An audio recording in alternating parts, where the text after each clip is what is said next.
Okay, so I'm going to still be drafting today as normal, of course. I'm actually in a premiere that I didn't stop yet, and we're doing best of one, trying to climb to Mythic.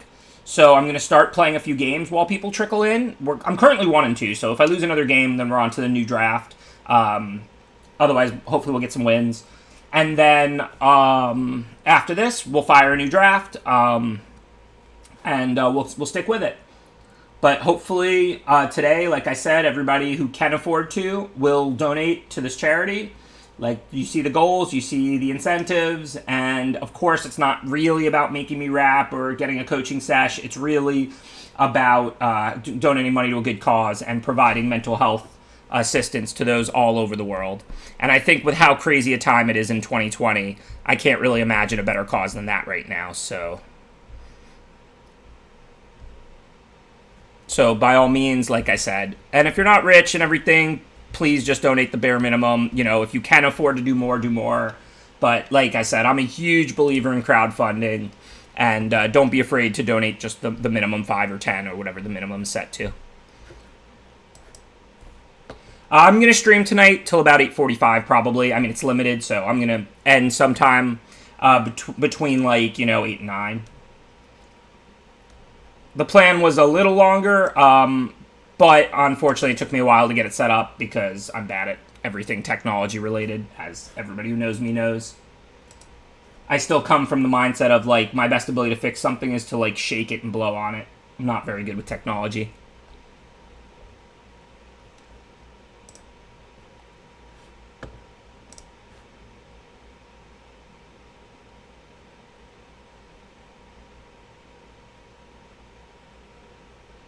How's it going, TPO? Oh, Cardboard Live is not on. Good job, as usual. Let me open Cardboard Live and untap the game. They're both pretty useful.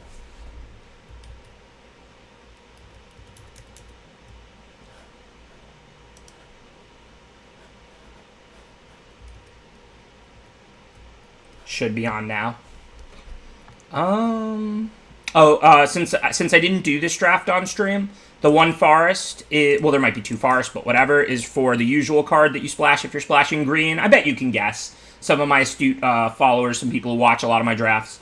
What green card is worth splashing into a red-white cycling deck? What do I often splash into this deck? Big Trample Boy. Yep, Crasher. You all know it. I'm proud of you. Not usually Starix. The reason is because there's not a lot to mutate onto. But the chat nailed it. Starix is a good splash into decks that have a lot of mutate targets, like a blue-red with Forbidden Friendships. Into a red-white cycling, Big Trample Boy, Quartzwood Crasher. That's what you usually splash, because you're cycling, you're digging through your deck, it's easy to pull up one forest. Flood is a big problem for that deck, for cycling. So having a nice win con like that's double red and only single green is just a very frequent splash if you get... I mean, look, you don't get the card most of the time you're cycling. But if you do get it and you're cycling, I almost always splash it. I need to hit the volume off. I hear the beeping. Not sure why this isn't working.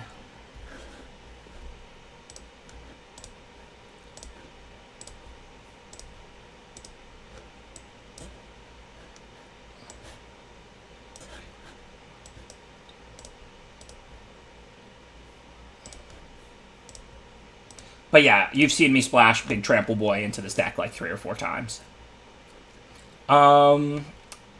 Okay, so we're 1 mana away from killing the Marmoset with 2 1-mana cyclers.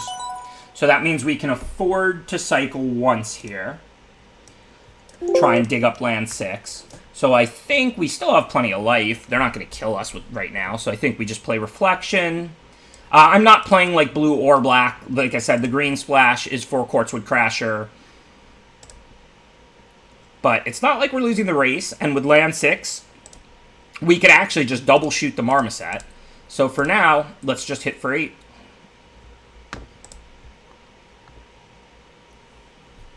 So thanks to everybody already donating. I appreciate it. I see a $25 donation from Marie. Thank you for your support, Marie. Very generous. Like I said, let's get a lot of donations, but let's finish at $34.99. Please don't make me rap. But other than that, I'll be happy to do a viewer draft. That's going to be fun. I'm going to be happy to do a few free coaching sessions for some viewers. I've been doing a lot of coaching lately, and it's something that I'm really enjoying. Stipulation drafts are always a good time. Not something I do often because, you know, I am, like I said, a top limited pro, so I like to be nuts and bolts most of the time. But it's going to be fun to do some stipulation drafts. And then, of course, like I said, don't make me rap. Let's get exactly $34.99 or $34.950 or whatever. You are donating for RAD. Feel free to Google them. Great organization. They provide mental health services, counseling, so on over the internet to people who could use it all over the world. Okay, so here we're going to cycle clearly, activate reflection, and block. They will then probably cycle themselves, either to tap it or to pump the Marmoset, in which case we have Blade Banish for the Marmoset, and life is good. So no reason to pay 2.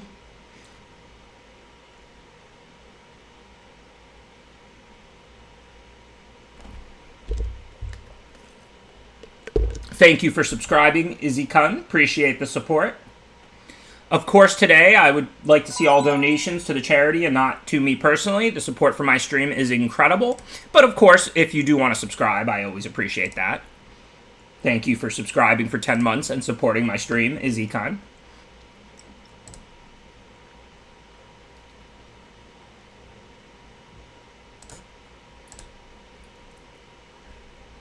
Alright, so unfortunately when I Blade Banish, they've got this weapon. They're going to kill Thundermane, but still well worth it.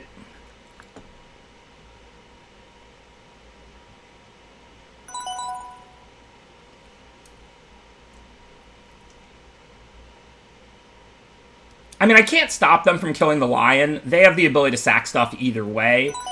It could be said I could get more value out of Blade Banish, but they're pretty far from the Omniseas token. I have an 8/8 to put out. I think I'm going to go ahead and stop. I can't just keep taking hits for 4 from that thing, right? Unfortunately, I can't actually play Quartzwood Crasher. I'm just a mountain away. So let's start by cycling, because if we peel the mountain, we can. And remember, we can play this pre-combat, and this has trample. So if we're actually able to play the Crasher with Reflection, that's practically game over. Like, if I had drawn the mountain here, I would have played Crasher, hit for 5, and made a 5/5 trample. That's pretty incredible, right?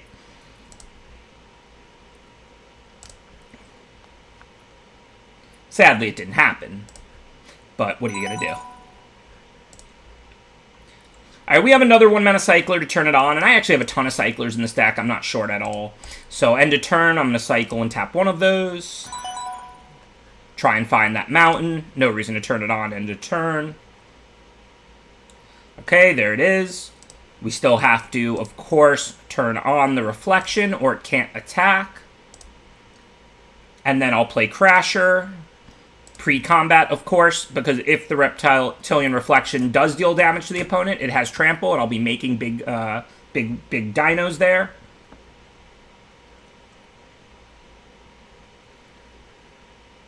Doesn't look like that's going to happen this turn, but it's okay. We now have an additional good threat in play.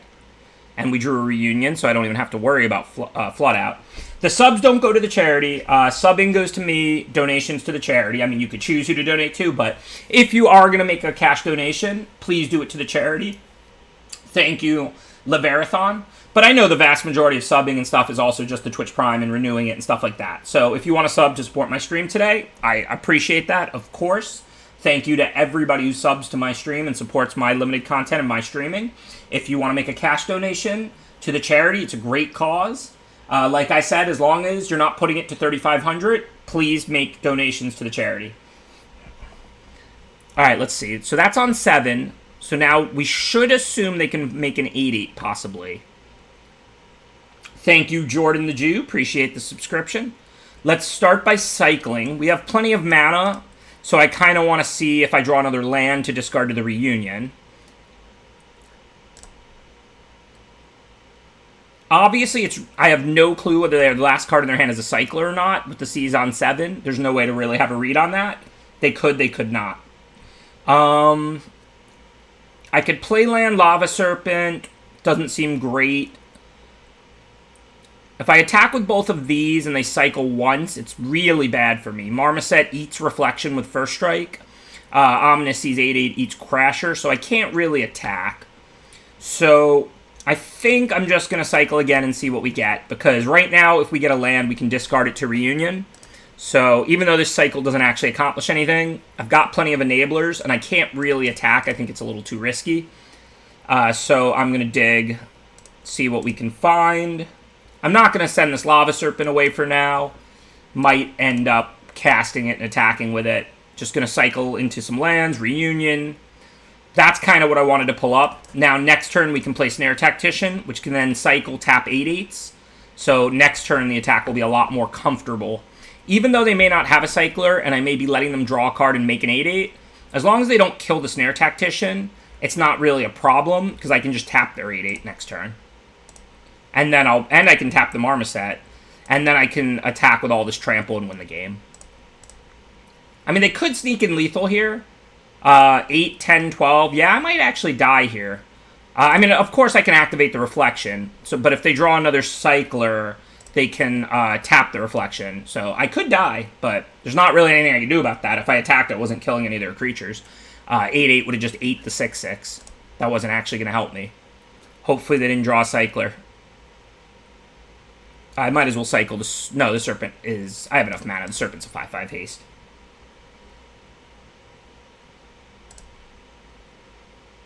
Please don't cycle.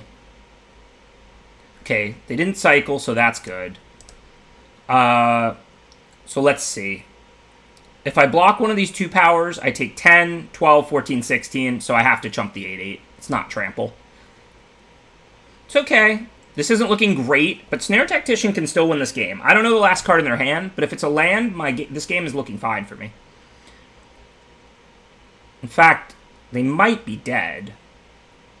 Snare Tactician, cycle, hit for 6 is game. Throwing 2 damage at something doesn't change anything, so I think we win.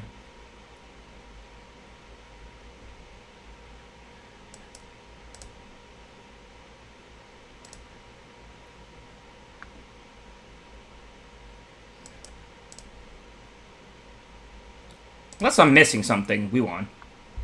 What a game.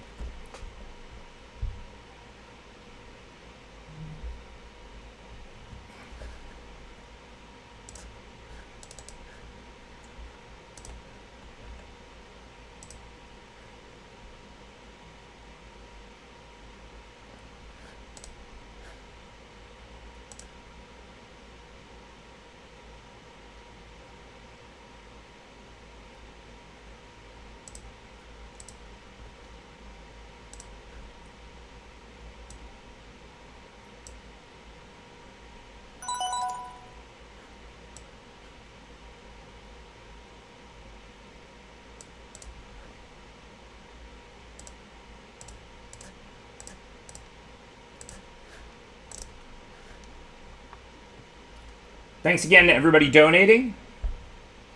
Quartzwood Crasher is definitely busted. Imagine if I had drawn the Mountain 3 turns earlier. If I had just been able to cast it, I would have hit with the Reflection and made a 5/5, and that game would have been over and not closed 3 turns earlier. Alright, this hand doesn't look great, but with 3 1-mana cyclers, of course I'm keeping. I do think it's S tier. I would describe Quartzwood Crasher as S tier. It's not the easiest to cast, but it's not the hardest either. It's a big difference if it was red, green, green one. Because it's really, really easy to light splash in this format. So the fact that it's single green means it's basically just a red card. I am not singing the requested songs. Those are just song requests. I normally don't play music, but if we hit that goal, which I'm sure we'll hit the 700, then some people will be eligible to put in song requests. I'm not exactly sure, but we're basically going to have like one party stream or something where I'm going to rap if we hit it. We're going to do some stipulation drafts, song requests, and just have a good time. Because again, I want my stream to be nuts and bolts, strategy, meat and potatoes most days. But this is for charity. I don't do the stipulation drafts. I don't do the songs. I don't do the fun stuff very often. And this is for charity. So that's the current plan. Alright, I think I'd rather Shredded Sails that than tap it. This looks nice. 3/4 flyer. Don't mind if I do. Shredded Sails is one of the best 2-mana cyclers for this deck because it's such a good split card. Sometimes you just kill a good flyer with it. Most of the time you cycle it. And that's pretty much my rule for the 2-mana cyclers, is any 1-mana cycler is really good in the cycling deck. 2-mana cyclers that are useful split cards, like Lava Serpent and Shredded Sails, are good. 2-mana off-color cyclers and weak cyclers that you almost never cast, like Coordinated Charge, are filler. Thank you, MTG Master. Appreciate the support for 3 months. Really appreciate every subscriber. Stipulations, I mean, I'm going to come up with a list probably, and including taking suggestions in the Discord and from all of you, and then let you choose whoever wins, like the drawing to see who chooses them. But stipulations can pretty much be anything for a draft. Like, you could stipulate, like, you know, I have to draft mono black. You could stipulate my deck must be all creatures. Not as fun thanks to companions. You can stipulate, like, you know, I have to concede the game if I take 2 points of damage, you know, and I'll have to draft with that in mind, that I have to keep my life total above 18. You know, you can stipulate pretty much anything. And then, of course, you do the stipulation before the draft, and then we draft with that stipulation in mind. So instead of, you know, the focus being on just normal Magic and how to put together the best deck and win, stipulation drafts are kind of a fun thing where you draft and play under this stipulation, which I think will be fun. Like I said, it's something I'll do from time to time for charity or something like that. 90%, 99%, my stream is always going to be, you know, meat and potatoes, limited strategy. That's what I love. I am a Spike. I am a pro. I'm all about the strategy. But for charity, for a good cause, we're going to have one fun stream where we do that.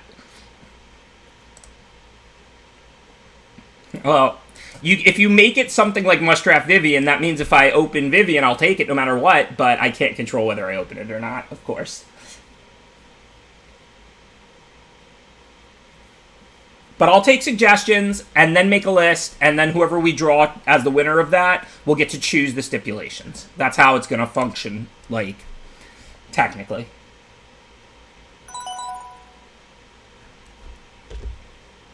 And the viewer draft, of course, we're going to select 7 people and me, and we're going to do a draft together on stream. And, of course, if you want to donate and you get selected, you can opt out if you don't want to. I understand most people will be excited about that. Some people probably don't want to be on stream. Obviously, you'll have the option to just be like, oh, thanks, you know, but I don't want to do that. Whoa, we got a $200 donation? That's a huge donation. I didn't see who it was, but it will pop up on the top donors, I'm sure. So thank you again to everybody, you know, for supporting this great cause. You're going to hear me say this a bunch of times today, but I can't stress this enough. Everybody's finances are different. Crowdfunding is the most powerful force in the universe. Don't feel like, oh, it's anonymous. Well, thank you to whoever did donate it. You know, don't feel like it's a competition. We're all in this together. Everybody's finances are different. You know, there's a world of difference if everybody puts $5 on something or if people put nothing on something. You know, I have a big stream. There's going to be, you know, unique viewers today, 5, 10,000 people, whatever. So imagine if everybody donates $1, right? So, you know, like I always stress, don't feel like it's a competition. Don't feel like you have to do the max. Just do what you can comfortably afford to do.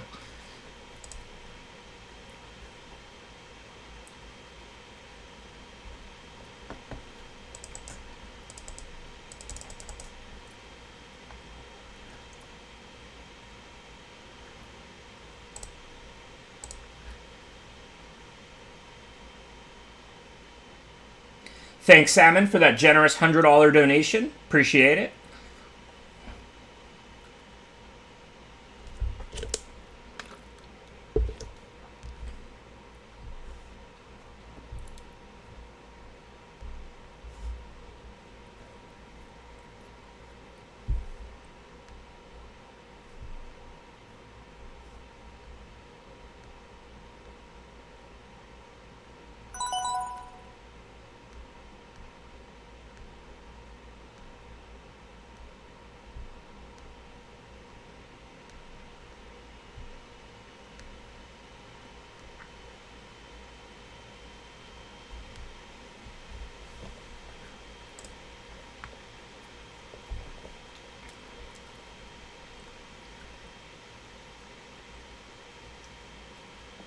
Oh.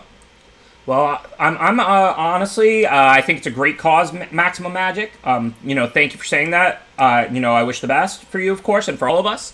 I think mental health is extremely important. I think it's something that was stigmatized for a long time. I think everybody, I think very few people really have truly healthy like good mental health, and that ultimately it's something we should all be working to improve. And of course, we want to direct the charity and, the therapy and so on to the people who need it the most. But I think that it's a really, really important thing, and it'll be viewed. I think personally, like 50 years from now, we'll look back and go and view mental health the way we view physical health now. That it's like maintenance is important, and addressing even minor things. Like, we all have amounts of anxiety, but we should be addressing it, not stigmatizing it. I believe, we should all be working to be as healthy both mentally and physically as we can. So I'm happy to do my part.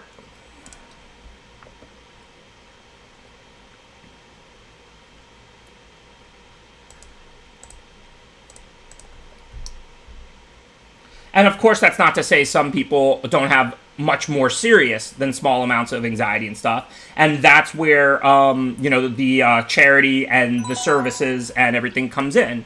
But I just think it's important that we all realize how important mental health is. And, I don't know the right way to word this, but, the way people envision normal doesn't really exist.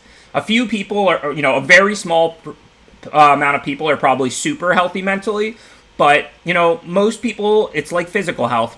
Very few people are probably perfect. And I think it's something that we should all be addressing and working together to understand and develop our understanding and treatment of as a society. Thank you, Oversol, for the generous $50 donation to the charity. I'm going to miss some, of course, but, I'm just shouting them out when I see them. So it is appreciated.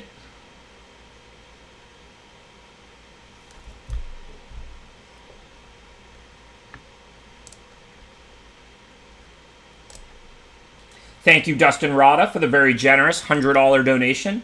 Glad to see big donations in support of a good cause. Thank you to those donating who can afford to do so. Okay, I will happily trade my 1-1 for their 2-1. I'm not sure what they're up to. I guess they're down to do this because of Thundermane, which is fine. I'm still going to make the trade. Thundermane something else. So for now, if I attack with Thundermane and they block, I can finish off the Serval with the Shock ability. If they take it, we'll just cast another 3-2.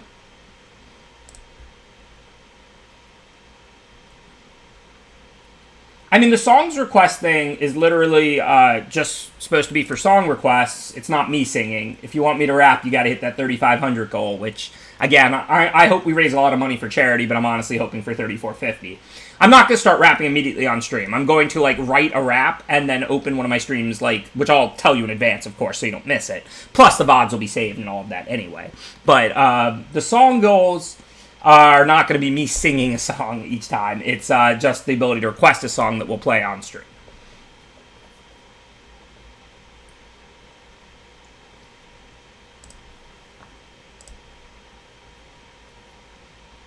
I cannot rap. It is going to be ugly. That's why I'm hoping we raise exactly 3450 or 3490 or whatever today. It is not going to be pretty. I have no rhythm. Do not expect it to be good. But whatever, what are you going to do? The stipulations, we're going to take suggestions, come up with a list, and then we're going to select some people, I'm not sure exactly how many, to choose which stipulations. And then one day on stream, we'll probably do 3 or 4 drafts, and they'll be stipulation drafts.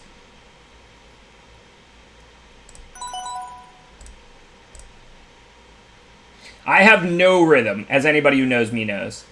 Thank you, Luke. Appreciate that donation of $50. Very generous.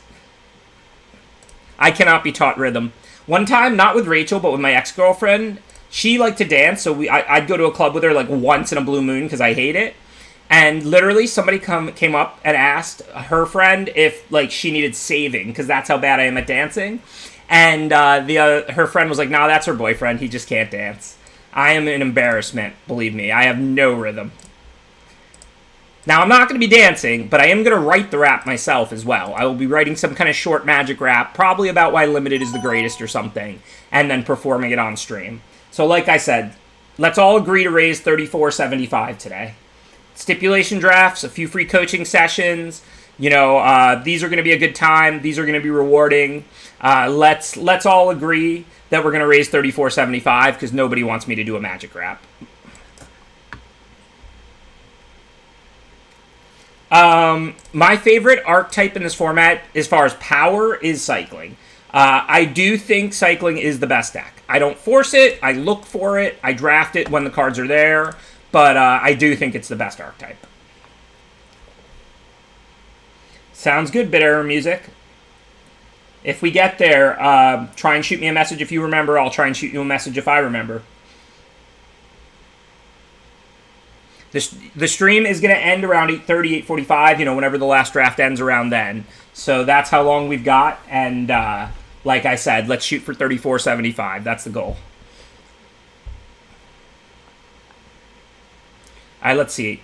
I don't really want to trade a Thundermane for the Commando, but I have 3 and I'm never going to have 9 mana. And everything can profitably attack. So I think I'm just going to attack with all 3 creatures. If they double block the Tactician, I'll cycle and then shock the 1/1. If they trade the 3/2 for the 2/3, cool. I'll just play another one.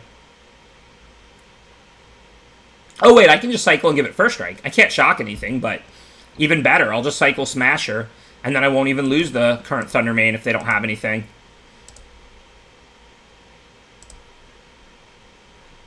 Okay, tap shouldn't change anything.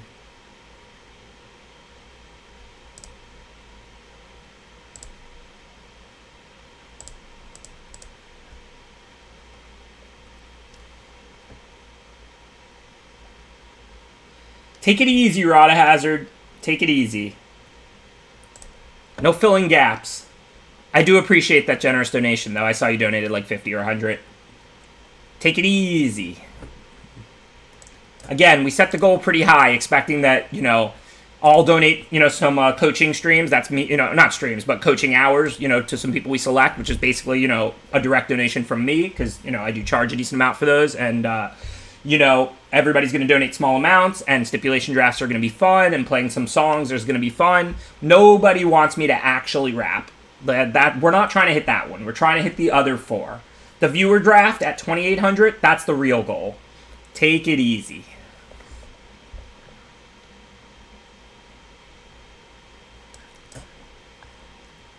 All right, let's see. What can we do here? I could slap down Crasher and pass the turn. They are out of cards. And the next turn, if they don't draw a removal, I'll be able to hit with it. I could Blade Banish the Harvester. But honestly, even if they mutate onto it, I'll just sack my Thundermane, and then my Crasher lives. So, I think this turn we just play Crasher. This is a pretty good turn to take off, I think. I guess I could have attacked with the 3/2 first strike. They probably wouldn't have had a good block on it. But if they make me cycle and shock something, I don't get to play Crasher. And they were empty-handed. So this makes them top deck Crasher or lose. I don't have a Zenith Flare, I don't think, but I do have lots of cycling stuff. As you can see, I have 3 Thundermanes, I have Tactician or 2, Crasher. We can pull up the list right here. It's a good cycling deck. I didn't get a Flare, but, I have Valiant Rescuer, Healer, 3 Thundermanes, Tactician, Reflection, plenty and plenty of good cycling cards. Lots of 1-mana cyclers. It's all around a good deck. We just didn't get specifically Flare. The viewer draft means we're going to try and organize, not you voting, it's much better than that or bigger than that. We're going to draw people, and then of course if you don't want to be in, you don't have to be in, of course, but we're going to draw 7 viewers, and then set up a draft with me and 7 viewers that we're going to play out on stream one night. And of course, look, don't be afraid to donate if you don't want to participate in an on-stream draft. You won't have to stream the draft, I'll be streaming everything, but you'll just play. All you'll have to do is play, but if you don't want to play, you won't have to, of course. Just an opportunity for 7 viewers selected who donate to draft with me, and then your match might get streamed if you play against me or whatever. Okay, so I'm going to play Tactician, and then tap their blockers, and then attack with everything, and they're probably going to concede.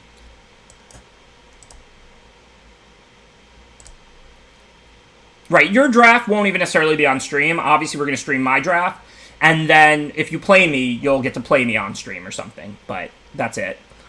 But we'll be doing the draft together, and I'll be streaming it, and so it should be a lot of fun.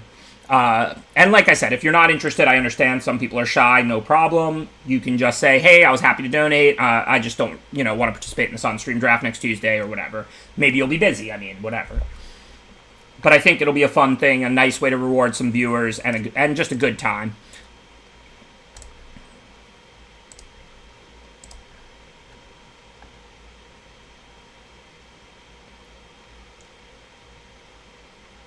Basically, it'll be similar to those streamer drafts you've seen us participate in. That's basically what we're going to do. And I'll be streaming it. And you can not stream it or stream it at your own prerogative, of course. But it'll be basically just like all those streamer drafts you've seen me participate in. And it's going to be a lot of fun. So let's hit that 28. Like I said, let's get to 3450. Thanks, Slow RX. Appreciate the donation, the subscription. Thank you, Greg, for 15 months of support.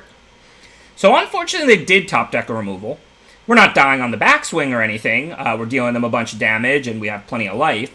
But the hope was to hit with the Crasher there and then make 6/6s. But the opponent ripped dire tactics this turn.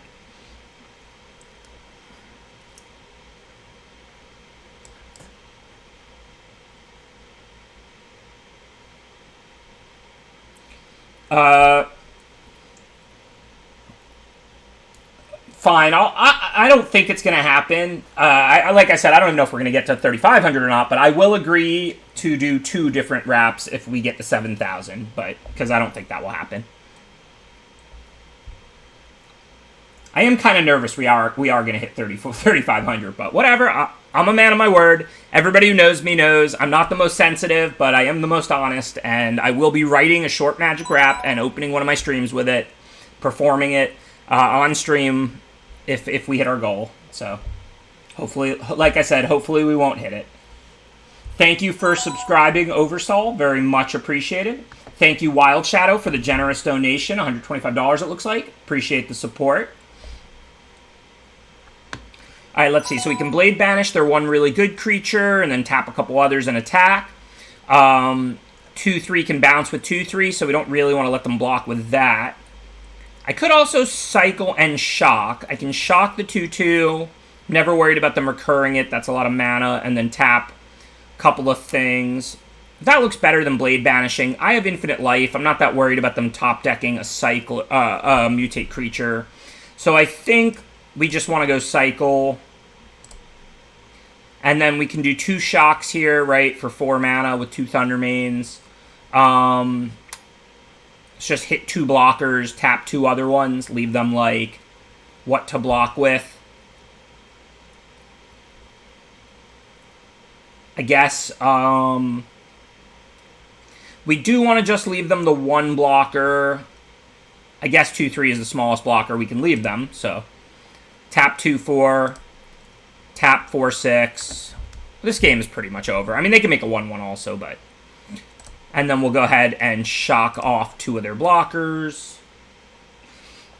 Thank you, Sweats Hurt. What? No thank you, Sweats Hurt. I hope that means exercise hurt. Sweatpants are the most comfortable and greatest thing on earth. But thank you for subscribing and supporting my stream. Killing Poacher would not be unreasonable if this game wasn't so close to over. Like, it would make perfect sense. But ultimately, I think we're going to have a great attack. I'm just going to deal them a billion damage here. They can poach something on their next turn and then die. I don't know. Guess it gives them 1 extra card to find a sweeper, but does Black-White even have a sweeper? They can make me sack 3 of my 4 creatures, I guess.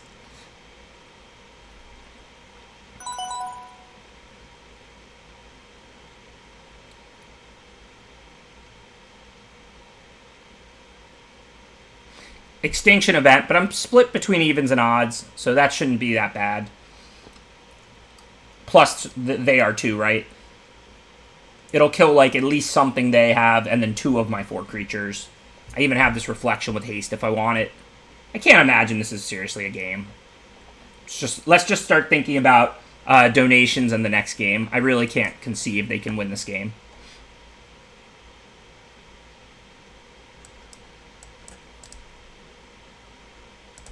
Pretty clear we're going to tap the 2/4 and the 4/6, just the 2 bigger, better blockers. If they want to use the Poacher, they have to use it now. Sweatshirt with a U, okay. That's acceptable. Thank you for your support. I love sweatshirts. I love hoodies, sweatshirts. I live in sweatpants. I'm wearing sweatpants right now. I wear sweatpants like probably 80% of the time. If it's hot and I'm going to be going outside and walking around outside and stuff, then I wear basketball shorts. Otherwise, I wear sweatpants. Me and you are definitely in agreement then. I thought you were saying sweats hurt. I figured you were probably talking about working out, not sweats, because, like, that's just a ridiculous position. Who would hold the position that sweatpants and sweatshirts hurt?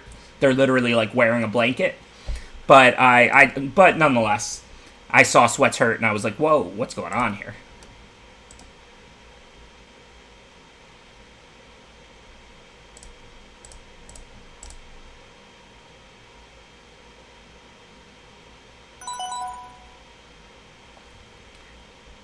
I don't think we're really that concerned about them sacking Harvester. Even if they live through this turn, if they're sacking their best creatures, they're losing by even more.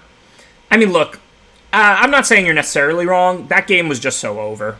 Like, when I've got double Tactician, double Thundermane, 20 life to their 5s, and, 5 cards in hand, I always say this. I play my best Magic in tight games and close games where I'm a little behind. I play my worst Magic when we're figuring out whether to go from 99.5% to 100%. Like, I can't.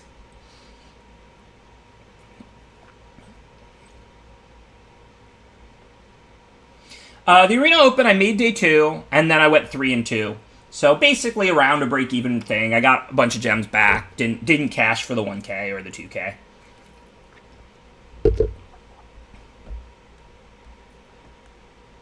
I entered it like 3 times, too. I didn't enter it once. I don't want to give false impressions.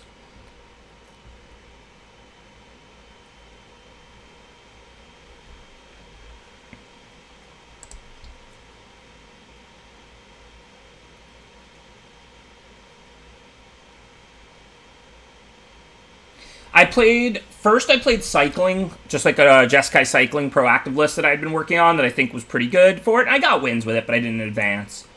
Then I saw Jean Emmanuel and MPLer's Luca deck that he advanced with, and it was very different than the standard list. He tweeted it out after he advanced. He cut all the Shark Typhoons, and he really brought down the curve and the mana cost and made it much better for best of 1 and much better against Winota.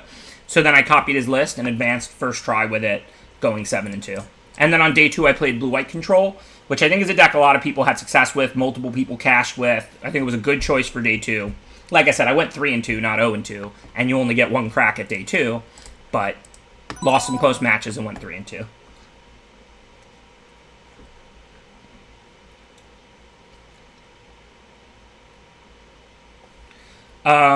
Which archetype would I most like to see? I don't know. I mean, I love grindy stuff. I love Sanitarium Skeleton, stuff like that. If you want to know the thing I'm really most hoping to see, honestly, out of anything, it's that cycling cards will be in there. No cycling payoffs, not a cycling-focused deck. I just believe cycling should be evergreen the way Scry is. Every set, you can just throw in a few cool cyclers, like Frostville Ambush type cards and Memory Leak type cards, because cycling is just a good, sweet, interactive, choice-oriented ability that prevents both Flood and Screw. Hey, thanks, Aw Smith, for converting from a Twitch Prime to a Tier 1. Appreciate the support. Alright, so we're definitely cycling. We're just trying to dig up lands here. I wish I had a Plains, but I didn't. Still no such luck. So our choices are Reunion, Reflection, or Cycle. If there's any way I could stop the Otter from connecting this turn, I'd want to. I don't think it's possible.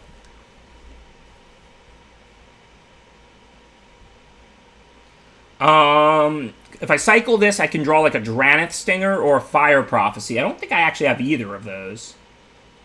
If I draw the Plains, I can cast Thundermane, though. So let's do that, because then we can always cycle Sails.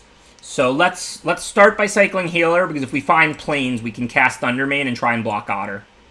Alright, no luck. Now we'll just pass and cycle Sails.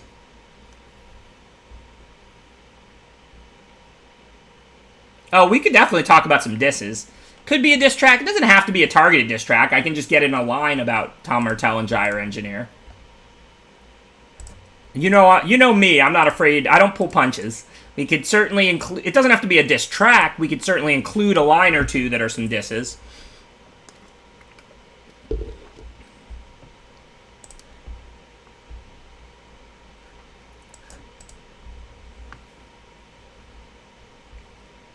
One card off on the plains. So what can we do?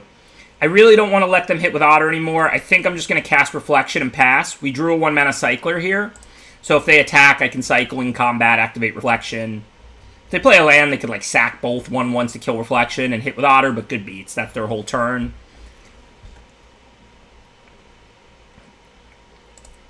Yuck, yuck, yuck.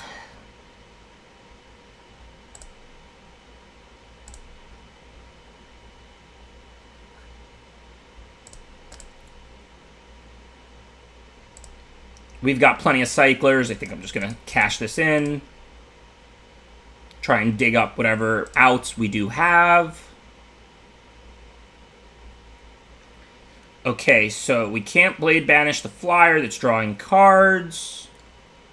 Next turn we can play Crasher.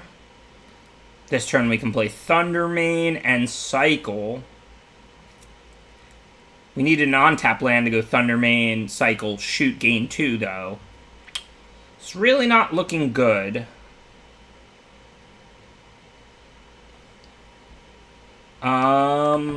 Looks like we're going to get to a fresh draft soon. How do I win this game? Could certainly reunion away, reunion and banish. See what we get. I don't think I have that many good draws, though, that are really going to be that meaningful. I do like this. This is actually what I was thinking about doing, so good job. That's the exact play I was considering making. I just don't think we really can do very much. But, okay. I played the on-tap land so I can cycle and activate Reflection and have 2 blockers. I don't want to take extra hits. I mean, we're pretty close to dying because of Weaponize.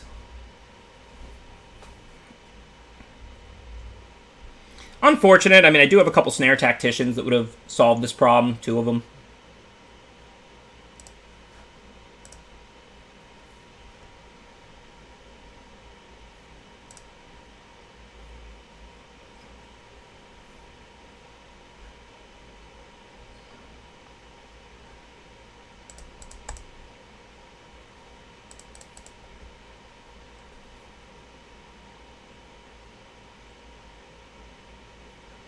Okay, I'm just going to cash this in.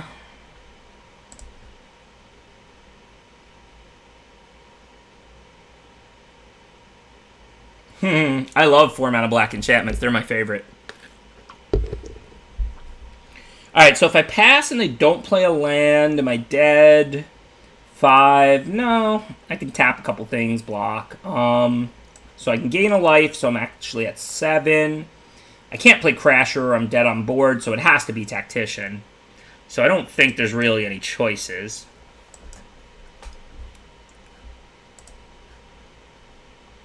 I mean, now I can tap the Otter, so they're not, like, drawing... Yeah, it's a pretty frequent splash. I mean, look, you don't get Crasher that often, but almost every time I get Crasher and I'm seeing cycling, I'm going to splash it. It's single green. It's not hard to cast. I guess cycle in response, tap the good one, activate because we might need the blocker. Pretty happy we drew another cycler. I'll tap the other flyer. Every point of life is super valuable right now. And I'm not short cyclers, but I don't have a Zenith Flare or anything like that. So that there is that problem. I can't really claw all the way back in by resolving a flare or something. This deck's very good, but if I fall behind, it's not the best. So now we can cast Crasher, we can cycle and play the land, but we can't stop the flyers, so that's not going to help us. So we got to cycle, because if we do draw Snare Tactician, maybe the game's not over. So let's start by cycling.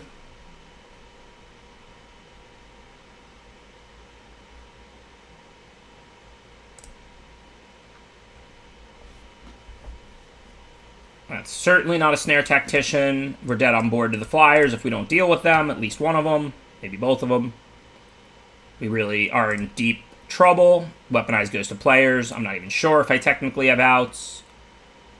Okay, I don't have outs for 1 or 2 mana. That's game. We dead on board. I agree. So now, let's get to a fresh draft. Trying to make Mythic. Probably not going to happen today, but maybe tomorrow. that was the goal, to make Mythic this week. Let's get into a fresh draft. So thanks again, everybody participating in the charity stream. Thanks again, Wild Shadow, for that generous $125 donation. I don't know how the song request thing works. I think it's supposed to be somewhat automatic. Maybe we're playing them later or now. Let me see if I can get some help. I mean, I'm planning to do like a fun stream at a later date, like I said, so I might play the songs then when we do the stipulation drafts and stuff. The reason I normally don't play music is because I feel like it takes away from the constant strategy discussion. I understand you can make it low, of course, you talk over it, but so I think we might just contact a bunch of people who donated for song requests if they want to give them, and then play them on a later stream. I think somebody I asked about that said that they would handle it or something. I don't know. I don't want to put anybody out there. Like, I'm very, very bad with technology and setting things up and getting things done. But believe me, we will meet any of the goals that get hit. I am a man of my word. We will do viewer song requests, whether it's today or on like the fun party stream after the charity, where we do the stipulation drafts and the stuff like that, the viewer draft. And it's not going to be at some distant point in the future. It's going to be like Tuesday or something. Maybe next Wednesday to keep it the same day of the week, but it'll be very soon. Okay, so now we have to choose between Karuga and Fox. Nothing else should really be considered. Fire Prophecy is in third.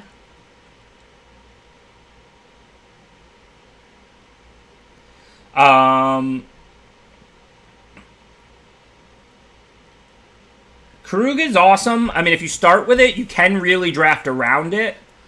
We will prioritize Frost Lynxes. We will prioritize good blockers, life gain, removal. We'll draft a defensive deck around Karuga, because Karuga means you have massive card advantage every single game. So when you start with Karuga, you can really draft around it, and you really should. I think Back for More looks like a card that goes perfectly with Karuga. We know we'll have a 5/4 every game. We know we can bring it back.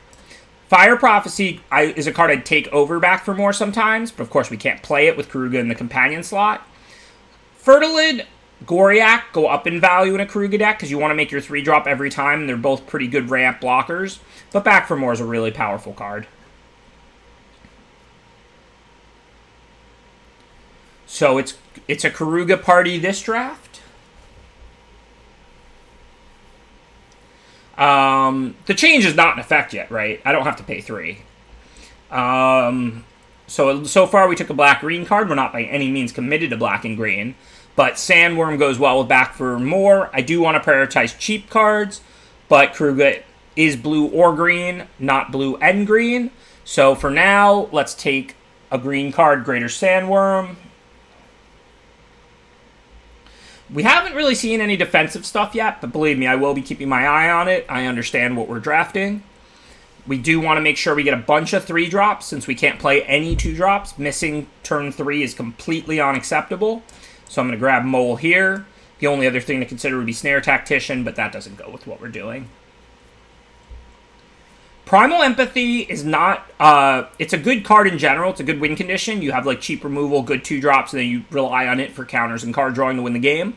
It's not as good in a Karuga deck because you don't need more card advantage. You need life when you have Karuga every game, which is massive card advantage. I'm probably going to take it here because, well, it's just not really over anything. I mean, there's a Cloud Piercer maybe if I want to splash that. But I do think Primal Empathy should be valued way lower when you have a Karuga deck.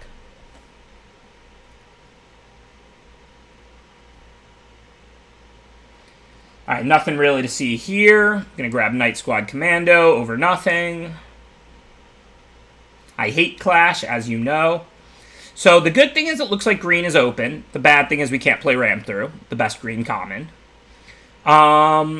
Blitz Leech is good in this deck, though. It's a removal. It's a 2-for-1. It's a way to catch up from behind. Otherwise, there's Stormwind Falls. I mean, we haven't really seen any blue. Blue's pretty deep. So I think I'm going to take Blitzleech, continuing to draft black-green. I don't think I even care about Primal Empathy. Again, Primal Empathy is a good win condition in a normal blue-green deck. But when we have Karuga in the companion slot, we just have massive card advantage every single game. So that means a card like Primal Empathy, the primary thing it does is give you card advantage to win the game with, just goes way down in value. When you have card advantage, you need to stay alive and win with your card advantage. You don't need more card advantage. No matter what LSV tells you, when you already have massive card advantage, you don't need more of it.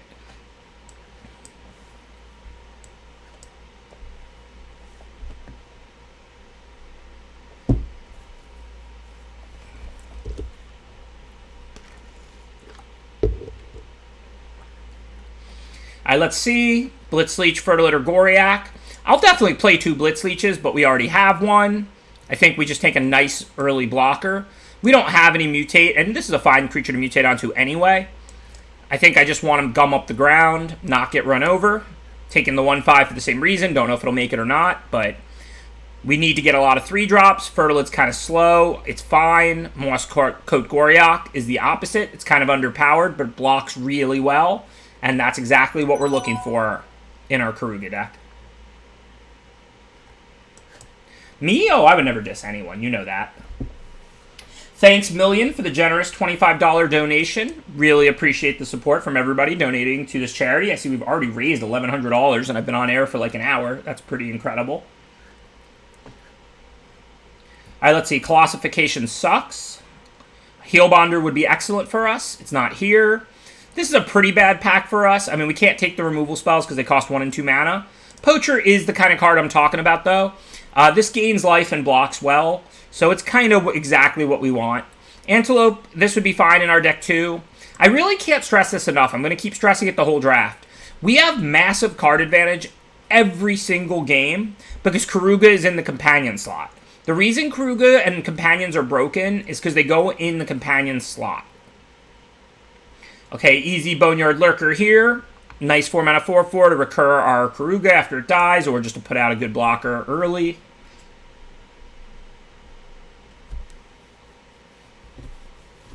Yeah, I say this all the time, PhD. The people who I think don't understand Magic, I think, or do it wrong, are the people who think it's so important to do the best thing or whatever. What Magic's all about is understanding where the value comes from. Nobody really knows which strategy is best, which strategy is second best, which strategy is third best, and which one is worth 0.5% more. What matters is that you understand which cards go up and down based on what you already have, that you're cohesive, that you have plans that make sense.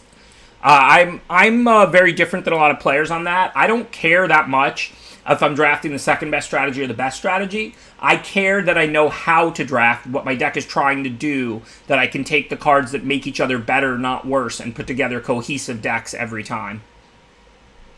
So, mutate cards are going to be worse than normal because we can't play Symbiote or Brushwag. That doesn't mean we can't play them. Of course, you can mutate over Goriak or whatever. I'm not sure whether we want Commando or Whisper. Whisper is definitely a better card, but again, Commando can help us gum up the board, whereas Whisper, I don't know what we're going to mutate it onto.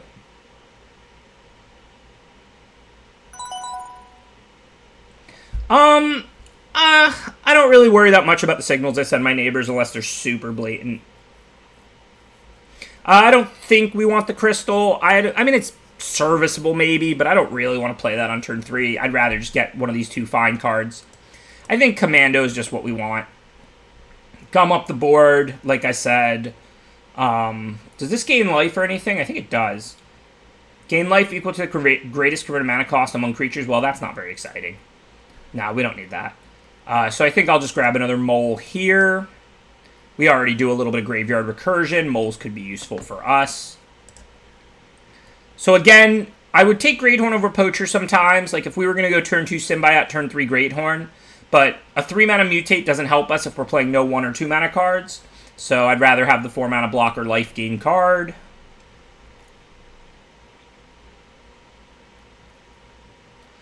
Don't know what to do here. I mean, if we do end up with Farfinder's Wilds, we already have a Hollow. We could Light Splash for a good removal spell. Or we could take Wilds, Fertile, or Poacher, all of which are pretty close, none of which do we particularly need. We don't have much removal. I think I'm actually going to take the Flame Spell because since we can't draft Deadweight, Mutual Destruction, or Ram Through, it's much harder than usual for us to get removal. So I would never splash red for Cloud Piercer, but if I'm going to splash for Flame Spell, if that happens, I will Cloud Piercer as well. We don't need the other cards in that pack. Same deal. I mean, I don't think we are interested in the other stuff. Decent blocker for a defensive late game oriented deck. I'm going to grab Memory Leak as a 3-mana card that cycles, help us hit our land drops, play it if we're on the play and they haven't played anything, cycle it for 1 mana otherwise. If Memory Leak was even cycle 2, I probably wouldn't want to play it in a deck like this, but cycle 1 is just practically free. Yeah, I'm interested in the Crystal now for the splash, but I didn't think I wanted it over Cloud Piercer. But I am interested in it if it's relatively free. Really, we just need 1 Wilds or 1 Farfinder. Jungle Hollow helps. 1 Tri-land, either a Farfinder or an Evolving Wilds, gets us where we need to be for a light splash. Actually, maybe I'll end up splashing Connection if I have 2 Poachers, and we do get some decent fixing. I mean, as of now, I wouldn't, but for all we know, we'll pick up 2 Farfinders and an Evolving Wilds or something. So, hey, there's a late Evolving Wilds. That was super lucky. Okay. So, whereas I normally don't like charge as much as Ram Through, we're going to have creatures in our hand. We're not going to dump our hand in play since we're not playing any cards that cost 2 or less. I think there's a lot of times. I think I would almost always take Ram Through over charge, and I think most times I would take Back for More over charge. But I think here I'm going to take charge. Like I said, Karuga is going to give us massive card advantage, just like Back for More does. We already have an incredible late game. Not just Karuga that I'm super focused on because we have it every game. We already have Back for More, Sandworm, Blitzleech, Mutates. So I think charge is exactly what this deck needs. I don't know if it would wheel or not, but I think it's exactly what this deck needs. Blood Curdle, of course. This is a Windmill Slam. Great start to this pack. A 3 and 4 mana removal spell. Exactly what our control deck with no 2 mana cards needs. So let's see. I kind of want Honey Mammoths for this deck, but a cycle land that also is our splash color is definitely something to consider. Remember, we picked up that Wild, so we're pretty good on the splash. Thank you, Discerno. Appreciate the subscription. I'm sure I didn't pronounce your name right, but I really do appreciate your support. Yeah, this is a tough pick, I think, between Honey Mammoth and the Triome. The life gain is great for these defensive card advantage-oriented decks, but the land is probably better. It does produce our splash color if we play it turn 1, and then otherwise we can cycle it if we don't need lands. I think I'm going to take Poacher here. Third Poacher might allow us to splash this Connection. Hopefully we'll table the Wilds. We got one last pack with last pick. There was only a basic left. We do already have Wilds, Triome, and Hollow, so we don't need the fixing badly. Now we can grab red-black for another free red source, though. That helps if we're going to do a heavier red splash. We definitely do want to grab sources when it's not over much. Mole would be my choice out of this pack. Clearly not a card I care about. Sadly, we can't play Naturalist. That would be a good card in our deck. Lead the Stampede is the exact opposite of what we want. That would be a horrible card in our deck. We're already going to have card advantage. We already are up more than 1 card every single game. Lava Serpent would be filler, but it does cycle for colorless, and it's pretty much the only playable, so I'll grab it. Okay, now I think it's an opportunity to grab another Goriak. Like I said, we can never miss our 3-drop, because we're going to miss our 2-drop every game, so we need more 3-drops than normal. I think these cards basically don't matter. I highly doubt I'm going to play all these Cloud Piercers. I may not even play any of them, but it's over nothing.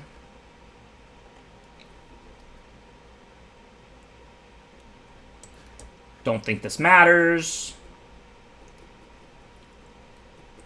Thwart might be a card I would play with this much card advantage. It's probably not, but I might.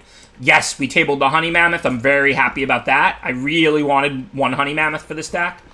The 4 life is huge. We have the ability to recur it, to mill it, to reanimate it, to sack it for 6 life to one of our 3 Bushmeat Poachers. I'm very happy we got the honey mammoth back.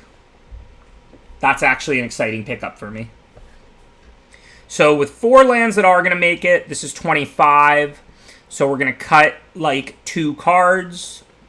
We have a few cyclers. We want to try and keep those in, but we should be able to play 17 lands. I think Cloud Piercer, we don't have much to mutate it onto. I don't hate a reach creature for a deck like this, but then we have to decide between the other Cloud Piercer and Lava Serpent. Well, now we got Mole, another card too that's certainly a playable that we're going to have to decide between. So we're going to have to cut like 2 cards. If we were short 3s, Pangolin would definitely be playable, but we're not. Pangolin is worse than Mole and Goriak. I think it's even worse than Night Squad. We can play one of the other 3s first if we have one attack. Night Squad, get a couple bodies. Night Squad's pretty good with 3 Bushmeat Poachers. I think I'm most likely going to end up cutting Cloud Piercers. I think this deck is awesome. Remember, companions are broken. So if you draft a companion and then draft around it, your deck should look medium. If your deck looks medium, your deck is broken. If your deck looks awful, your deck is medium. I think this deck is awesome. I think we have a fine curve, life gain, synergy, removal. This would not be a good draft deck normally, of course, but we're going to have Karuga here in the companion slot every game. So we just start every game with massive card advantage. So all we have to do is just not die, basically. And we have removal to deal with bombs and big threats, and we have plenty of 3-drops, and we have ways to gain life. So I think this deck is awesome. We'll see how it plays out. We don't want so many moles, nor do we mind so many moles. We're not going to deck ourselves if we mill 6 cards. We only have a little bit of graveyard synergy, just to back for more. It's not a big deal. It's not really like amazing to have 3 moles in the stack. It's not a problem either. We're just going to cut whatever our worst card is. It could be a mole. It could be a Cloud Piercer. Could be Lava Serpent. That's pretty much about it.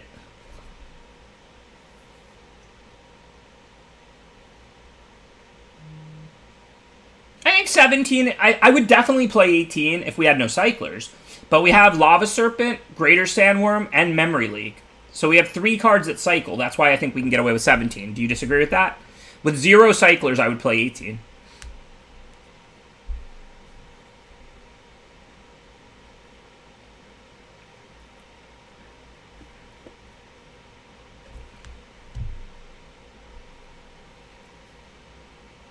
Oh, no. We're not going to have 3 mountains. I haven't adjusted the lands yet. You're not going to draw 3 of 3 very often. And remember, even if you mill 9 cards, that's effectively like playing a 31-card deck. So aside from other extra card drawing, you deck on turn 24. You're really worrying about this way too much, chat. I mean, we'll cycle a card, maybe draw 2 or 3 off Karuga, so we might deck on turn 19 or turn 20. But you're really worrying about this way too much. Because Giraffid is the main color and Cloud Piercer is the splash, and we really don't, like, Mutate isn't great for us. Like, sure, we'll Mutate on a Goriak or a Mole or whatever, but it's not exciting. I think Giraffid is better than Cloud Piercer in the stack, just because of the splash, obviously. Otherwise, we would play Cloud Piercer. I think Tentative Connection's good with 3 poachers. More than enough of the time, we should be able to sack to 1 of 3 poachers.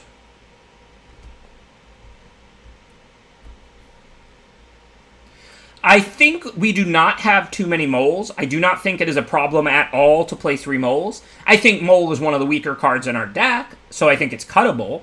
Like, if I was going to cut one of the 3-mana cards, I would cut Mole. If I was going to cut one of the 4-mana cards, no, I wouldn't. The 4-mana cards are uncuttable.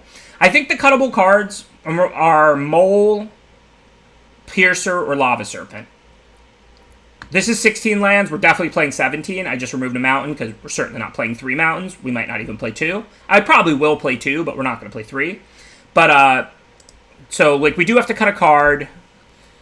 Black, green, red. So our duels are even. We want a little more green than black, I think. Not much, so the lands will almost certainly end up looking like that. So we have to cut 1 card minimum. This is definitely closer to 18 than 16. But I do think 17 with 3 cyclers is fine, and we have plenty of 3-drops.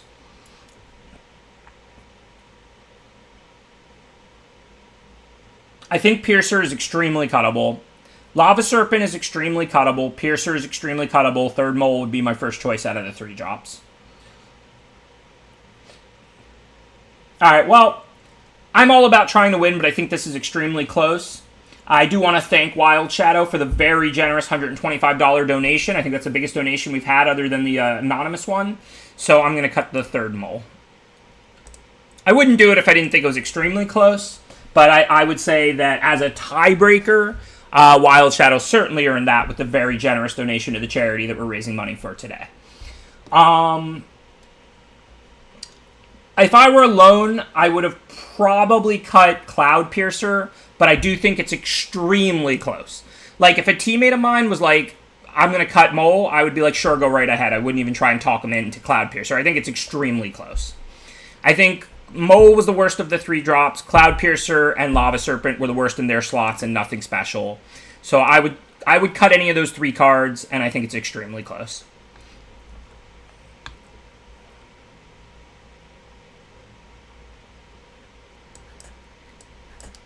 So clearly, Night Squad Commando only gets played on turn 3 if you don't have another 3-drop. Otherwise, we'll try and attack first.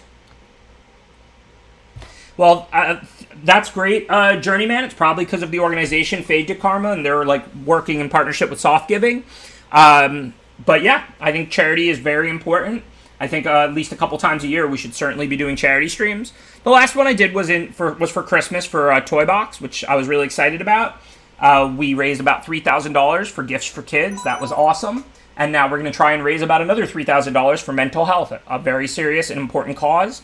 And especially right now, I think, with how crazy things are in the world. And not just the craziness, but just even a perfectly healthy person pre-COVID, if you're not doing much, if you're staying in all day, every day, I personally, look, I'm not a doctor, but I think that's going to take a toll on most normal people's mental health. You know, you'll probably be fine, but ultimately, you're not going to be as good as you would have been if you were interacting with other people, getting out more, getting more sun. You know, I think staying home all day, every day, you know, staying home as much as possible, I think it's the right thing to do. But I think it's normal for that to take a toll on someone's mental health. So imagine what it's going to do to people who are already struggling. Yeah, I'm not going to block here because they are representing the 4-2 that kills a blocker. And the poacher will be online after this, so next turn I can block. And then if they finish it off, I'll sack it and draw a card and gain 4 life. Yeah, shout out to you, Vic City. Hang in there. I believe it. I live with my girlfriend, and she went home to visit family for 10 days in D.C., and it was tough on me, and I was only alone for 10 days. I can't even imagine what it's like to anybody living alone right now.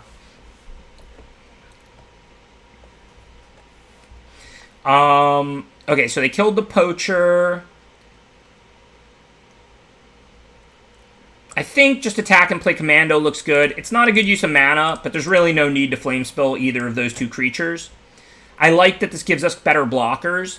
Like, now that the poacher's gone, I'm not worried about getting Fortitude, getting Dead-Eyed, or whatever that's called. It's going to do what it's going to do. I just didn't want to let them do it last turn because I wanted to untap with poacher if I could first. Hey, thanks for gifting out a sub, Dangle. Super generous. And to Vic City. That's awesome. You gotta love all the love in this channel. You really do. And so now let's see. This looks like a fine double block. If they play a removal, who cares? If not, I'll lose these 2 creatures. Effectively just commando to kill that. And then I'm going to put Goriak on the 1/1. If they 4-2 it for the turn, that's fine. We take 0. We lose our creatures. They ended the turn with just a 4-2 in play. Then next turn we have land 6, Goriak, and Spill Up.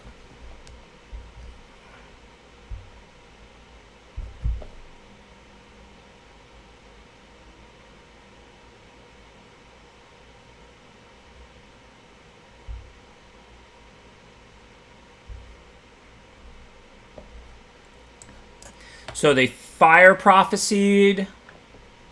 That creature looks worth flame spilling. If we pass, they might mutate onto it. But Cavern Whisperer or Cloud Piercer, I'm probably just as happy to kill it in response anyway. And they could have some kind of a trick that saves it. So I'm just going to go ahead and kill it now.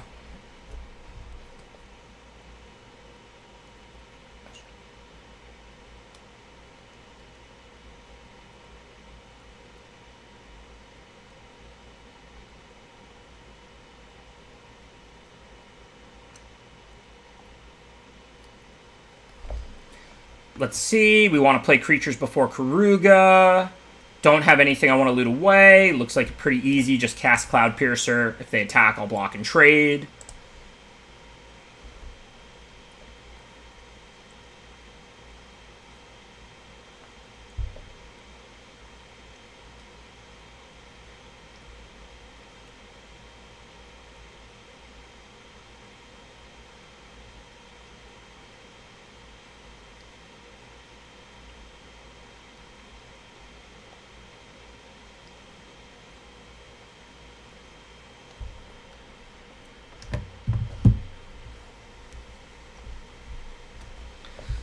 Okay, so they killed it, gave Menace. This is getting tight.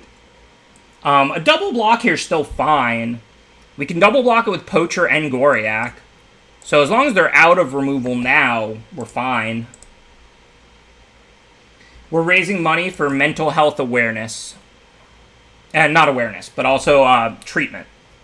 We're raising money for over-the-internet mental health treatment through this organization. You can read about it if you Google it or click on it. It's called RAD.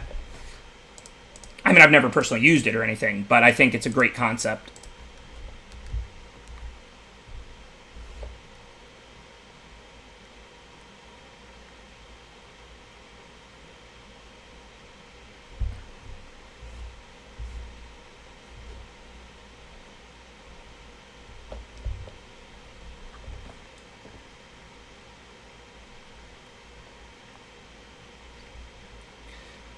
No real decisions. I will play Karuga just as a 5-4 with them at 14 just to draw one card or even potentially 0. But of course, if we draw spells, we'll cast those first. Whoa, well, that came out of nowhere to steal this game. I thought we were a massive favorite. I was like, all right, they'll play something. I'll play Karuga, draw more cards. Like, now we got a chump block. I've got outs, but now we got to draw Blood Curdle or we lose. Or something giant. I don't know. So if we play Karuga and Chump, we take 4 points of trample and die. So let's cycle, see if we can find our Blood Curdle. I do have one. That might be our only out. Charge showing nothing. Not going to do it.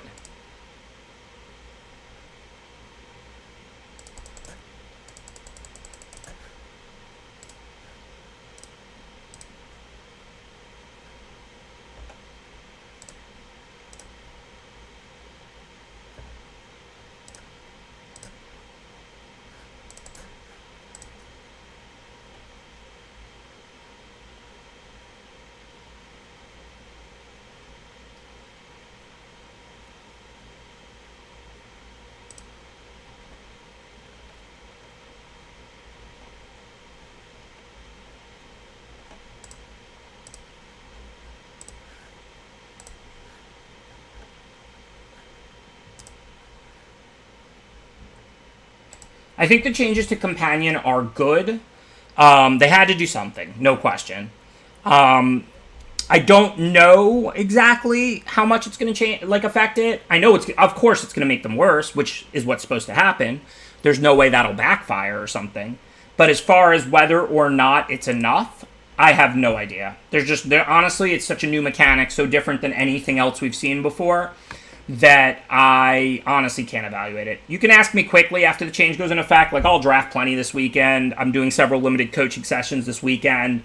I'll be able to comment by next week, but I don't even want to think about it too much in advance because it's so different, such a different mechanic than anything else we've ever experienced that I think I'm better off keeping my head clear like I do before pre-releases. But ask me next week how I feel about the way Companion impacted Limited. You don't have to wait long, but I just want to play with it all weekend, with and against it, before I really form opinions. I don't know anything about Historic, so I can't speak on Historic intelligently. I can speak on Standard intelligently right now. I've played plenty of it over the past few weeks, and Limited, but I don't know anything about. I don't even know what decks people play in Historic, to be honest. Okay, I assume this trade would be good for us, and we're about to play a 2-4 that can block. I know you don't want trades when you have Karuga, but that's a Wolverine. It turns into a double striker, and normally decks playing it have a lot of cycling spells, things to turn it into a double striker. I don't want to advertise my coaching excessively here during this limited charity stream because we're trying to raise money here. I'll say once exactly what it is. Usually we do a screen share via Discord. We could use a different program. Somebody plays, they either draft or build seals, play Magic Online or Arena. I watch, talk them through everything, answer every question, give every advice, blah, blah, blah. And then they play the games and it's the same thing. And so that's basically what coaching is. Just reviewing all the decisions, plays, picks, etc. process together one-on-one. Okay, so I can't kill Mothra here right now. I could put out a 5-drop or I could play Karuga. I guess I could Boneyard Lurker on the Mole and get back the Mammoth or the Leech. I guess a 3-5 reach blocks the 3-4 flyer, so that's a pretty good turn if I just want to do that. That seems fine. Thanks, White Russian. Appreciate the subscription. If you put a bowl of cereal between 2 slices of bread, is it soup? No. It might be a sandwich, though.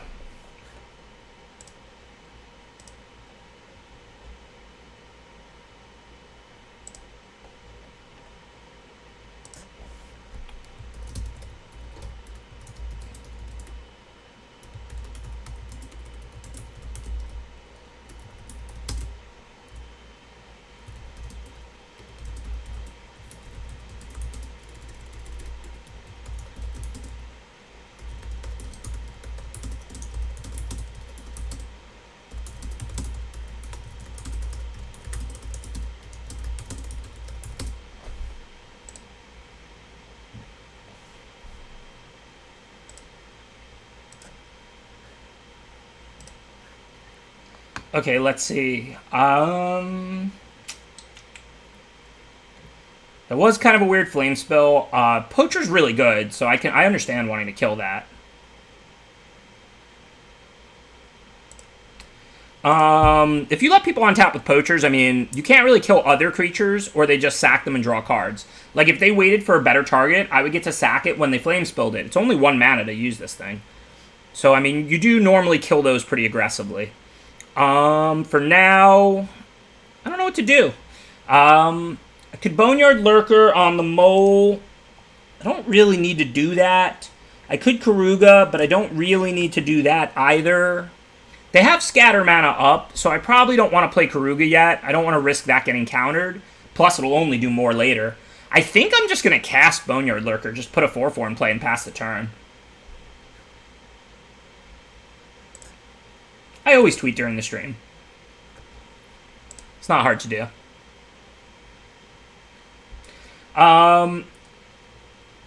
Yeah, it looks like Scatter to me too. I'm not sure what's going on though. I just played the land and we didn't get priority. I'm guessing Arena's froze now.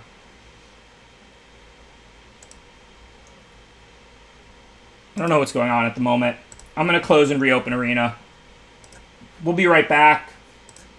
Assuming it's just Arena at the moment, I'm just going to attempt to close and reopen because my internet seems fine. The stream is fine, right?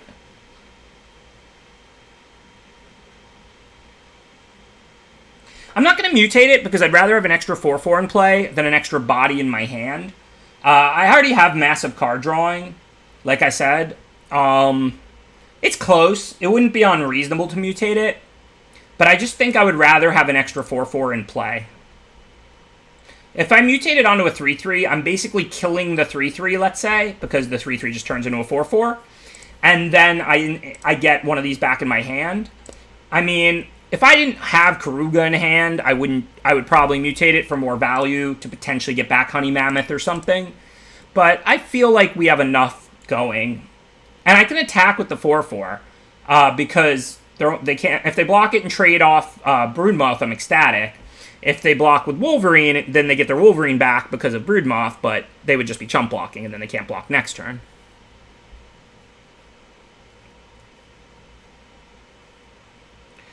Okay, so this is not ideal. The first time I kill this, they're going to get it back anyway. I can always block it later on the ground. I think I'm just going to take it for now. It's kind of rough. I think this deck's really good. I mean, we lost to that top deck Yudaro last time.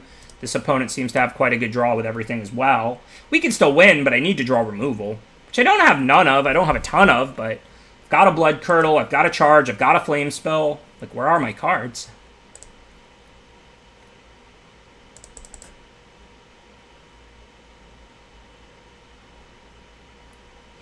I mean, losing won't prevent me from rapping. That's up to y'all. It's all about the donations.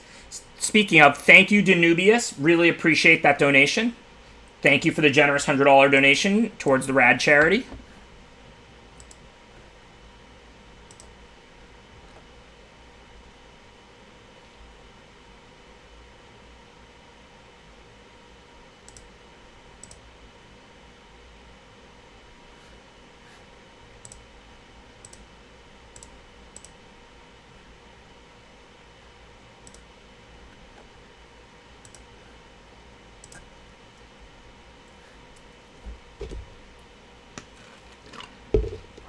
They do keep leaving Scatter open and not scattering, so we don't know if they have it or not.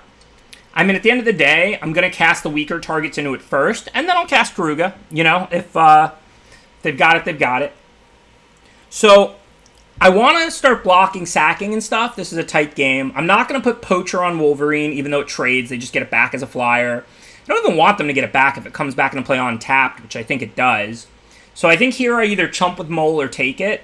If I take it, there's not a lot of cards that kill me, but it is getting precarious. I die to, like, Coordinated Charge.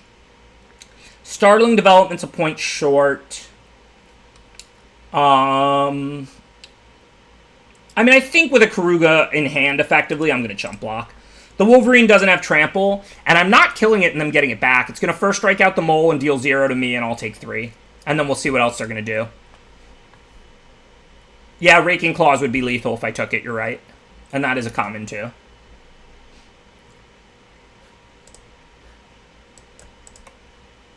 Okay, so we have enough mana for Kruger or Poacher, not both.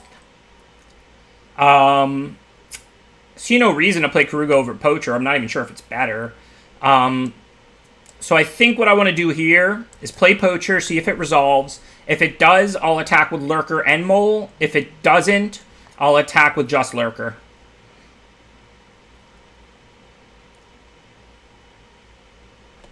This is a pretty tight game.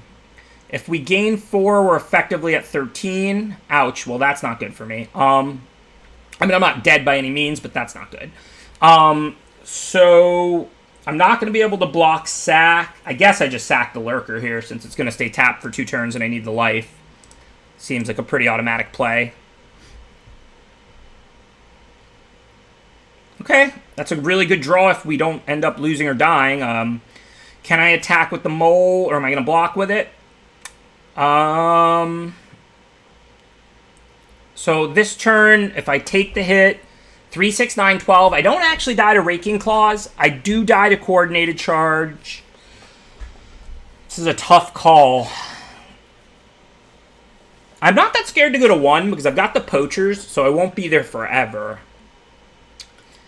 If I kill the Wolverine this turn, it really doesn't accomplish anything. Like, on a future turn, I can spill it. And I don't want to give them a flying double striker. So if I hold the Mole back, it's basically to chump block it. Or I could hit for 3 and then just take the hit for 9. I mean, I'm not... It's close. Yeah, I'm not dead to Claws anymore. I would still die to Coordinated Charge. There's really not a lot of cards that kill me. I think we got to take it. We got to assume that they do not have... exactly Coordinated Charge for the win. I mean, maybe they do, maybe they don't. It's one common. Sometimes you play it, sometimes you don't. I don't think, like, anything else basically kills me here.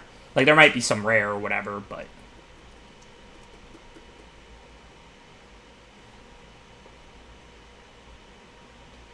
Yeah, good game, Nicol Burles. Cool name also, by the way. Well, Lava Serpent doesn't kill me, because if they play it, I'll just block then, right? Spontaneous Flight kills me, but I can't do anything about that. Holding back Mole doesn't help me. Both their creatures would fly, I would just die to it anyway. And Lava Serpent doesn't kill me, I have the Poacher back. Lava Serpent's annoying, but I'll block if they play Serpent. But if they attack with both and I take it, I die to exactly Coordinated Charge. But that's the only card that really comes to mind. Shark doesn't kill me, right? It will turn this into 4 power, which 4, 8, 11. I mean, look, I might lose. I'm not saying I'm going to win necessarily, but I think the only card I can think of that really just outright kills me in combat here is Coordinated Charge. Okay, so if we Memory Leak them now, that's pretty good, because if they have a Cycler, we can take it. And then we can spill the Broodmoth when they attack, and then we can block the Wolverine. We even have 8 mana, right? No, so we need to so we can't Karuga 2, but we can Karuga and then spill, or Karuga and leak. They've been representing Scatter this whole game. Plus, if they don't have Scatter and we get a Cycler, that's good too. So I think we have to leak this turn. We can Karuga next turn. Wow, 2 lands. Hope I didn't just punt. We do get to exile a card from the graveyard. Don't know if it'll matter. Definitely an instant or sorcery. Probably one with cycling in case they have Zenith Flare. I don't know. And then we don't want to show the spill before they attack. We could attack them for 5. They're down to 3. We're 1 point short of spill for lethal. But we're going to untap the Poacher. We've got Karuga. We now have spill for the Mothra. So I'm just going to pass to them. Because if they don't have anything, this is going to work out great for us. And if they do have something, I don't want to accidentally die. Unfortunate start. They drew the Cycler. I mean, we're certainly not dead yet. We can block. But that's definitely not good for us.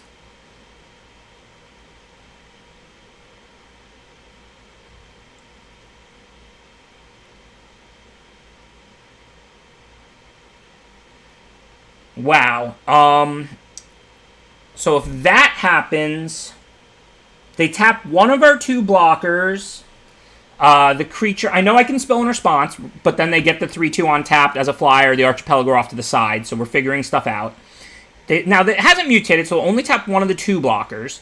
Then they attack with all 3. This doesn't have trample, so I block it with whichever one is not tapped, and then I have to spill the 5/4 to not die. Take 3 and I go to 1. Or I can spill that. How is that better for me? How does that give me more outs? I don't think it does. The Reflection probably comes back, but maybe I can randomly 8 them. Yeah, it's not over, but it's looking very bad. But there's nothing I can do. I can't sack with Poacher because I have to block the Archipelago here. It's a 7/7 double strike. But I'm not dead this turn.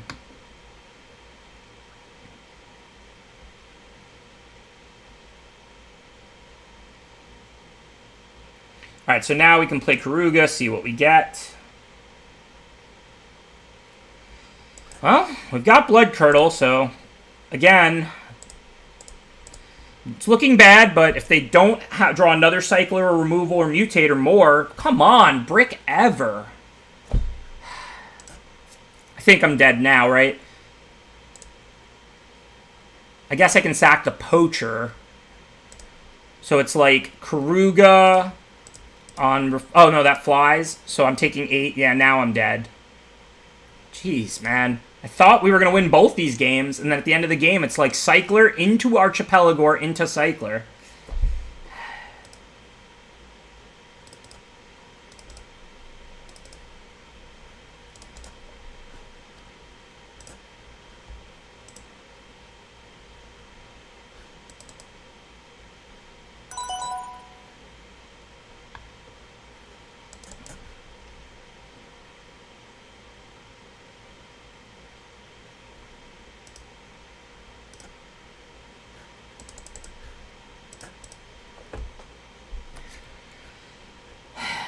What's going on, Arena? You not working today? Just reset you. Clicking, clicking.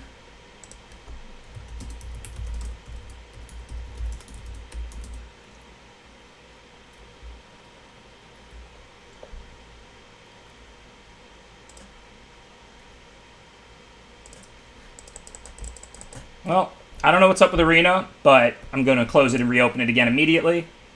Looks like Arena isn't really cooperating well, but the internet seems fine and the stream seems fine. So hopefully another quick close and reopen will work.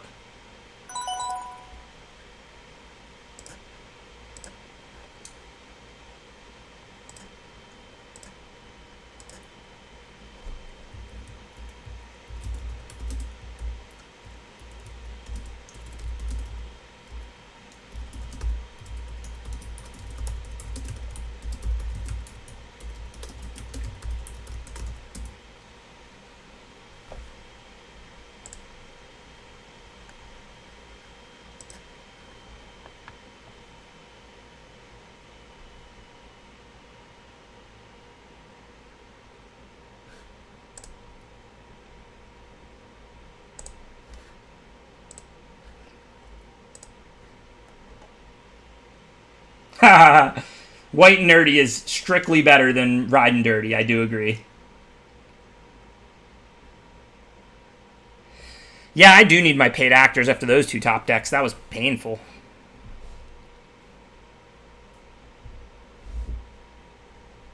We are 0-2. I would say both games we were a pretty big favorite to win on the next to last turn or 2 turns before. Halfway to the wrap? No, come on. You're better than that at math. We're halfway to a viewer draft.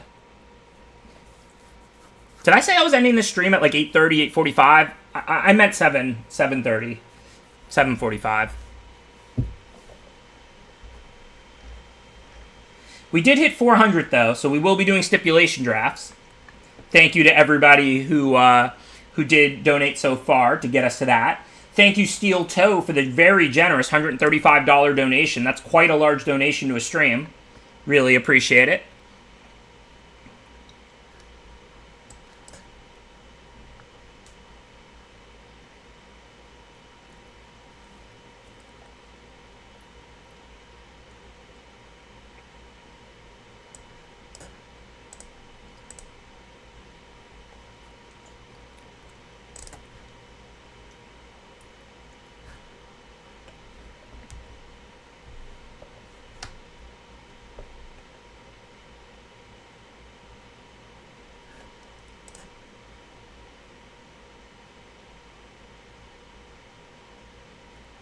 Night Squad Commando is not great in a deck with no 2-drops, but it is great with 3 poachers. So it's a bit of a give and a take there, right? Cycled the Serpent over the Sandworm because I didn't have a mountain. Of course, I drew a mountain immediately.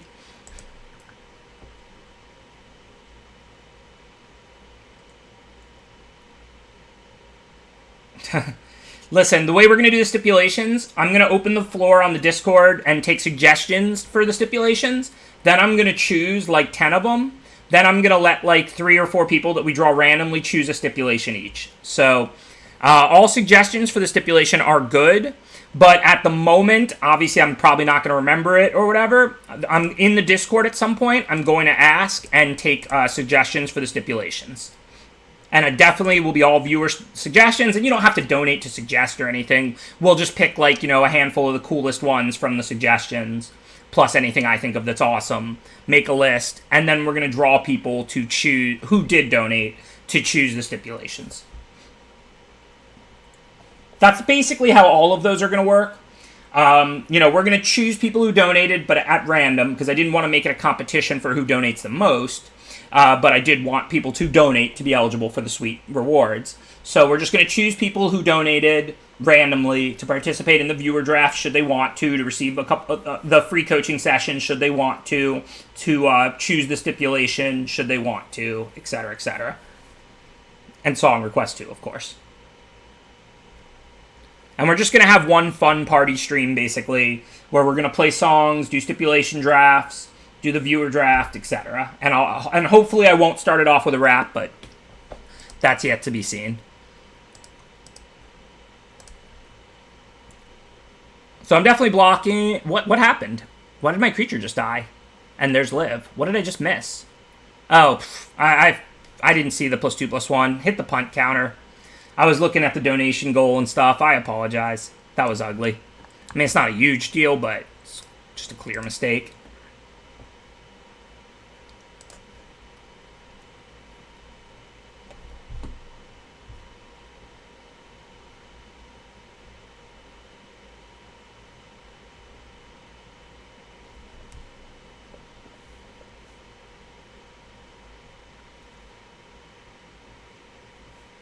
Yeah, I mean, like I said, this deck is great. Those first 2 games, I was a favorite on the next to last turn.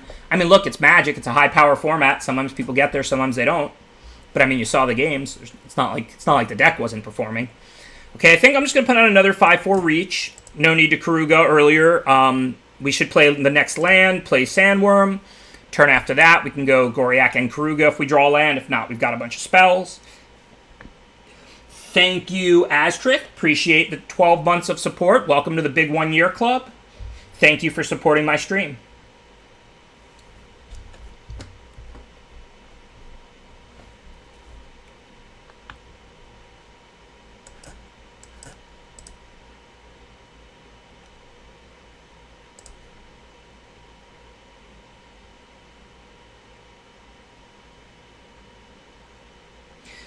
I don't really have an opinion on the new companion rule yet. I'm glad they changed it. I'm glad it'll affect limited.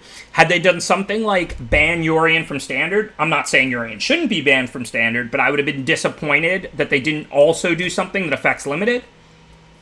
Past that, I don't really have an opinion. I want to play with it, and I want to judge it after playing with it. Okay, at this point, I think draw 5 is good enough. We want to find a removal.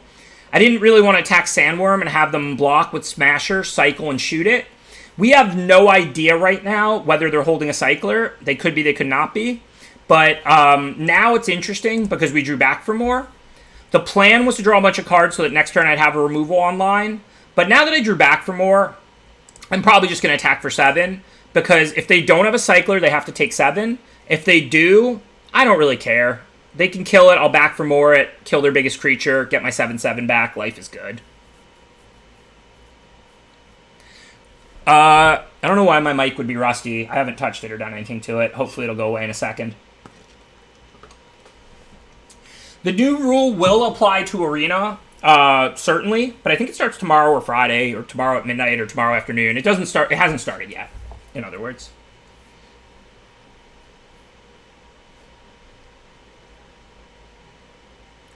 Yeah, I thought they may have swung with Cycler too. That's part of why I attacked. But also mostly just because I had back for more. So back for more is a fight, though.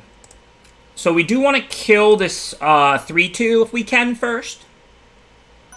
We have 6/9, though. Okay. So I can back for more... Bring back the 7/7, fight like the 3/2. That's super safe. They'd have to have 2 shocks, which is not really possible. And then I can just flame spill the 6/4. This plays around them having 1 Cycler. Rather than if I fought the 6/4 and flame spilled the 3/2. I missed 2 points of damage, but frankly, who cares, right? I'm not going to attack with these. They may or may not have the ability to give these double strike. I'm perfectly happy to attack with this. If they triple block and give them all double strike, I can blitz one of them, and then the 7/7 will trade for the other 2, which is totally fine by me. If they double block, even better.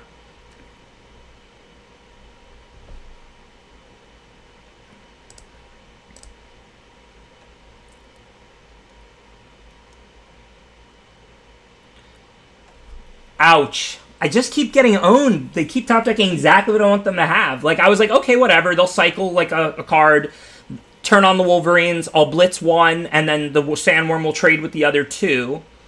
Now with 4 damage on it, killing 1 changes nothing, and I just lose my Sandworm. I mean, they lose their Divine Arrow. They played a card. It is what it is, but... yeah, they just keep having exactly what I don't want them to have.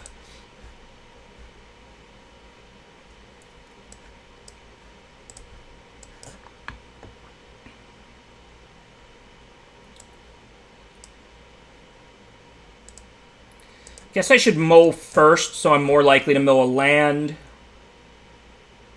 And then I can thin out after.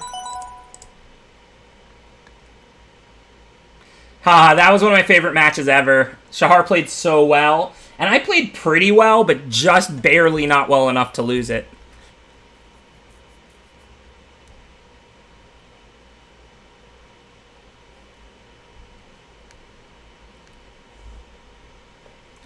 Okay, so if I charge one of the 3/2s and then blitz the other, we're pretty good to attack with everything that has more than 3 toughness.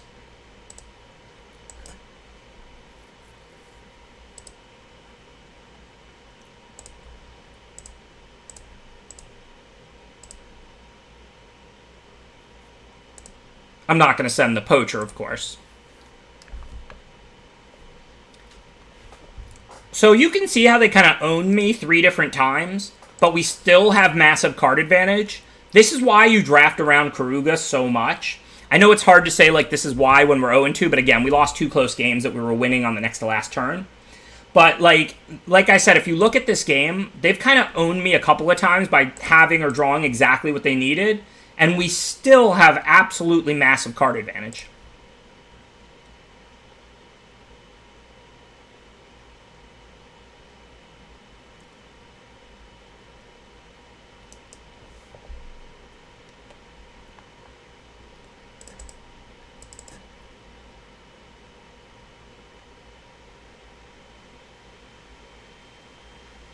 The O3 dream? What kind of a dream is that? I'm trying to make Mythic by tomorrow night. I'm only Platinum 2, or we don't need to be O3ing. We need to be having good drafts so I can make Mythic tomorrow night on stream to end the week.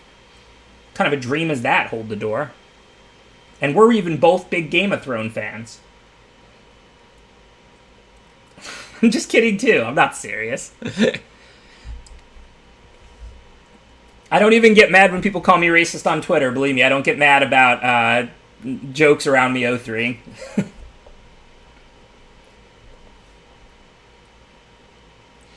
Feel Kuruga decks either completely destroy certain archetypes.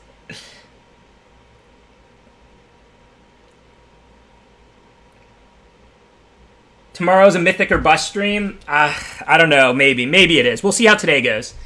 If I finish today in Diamond, tomorrow could be a Mythic or Bust stream.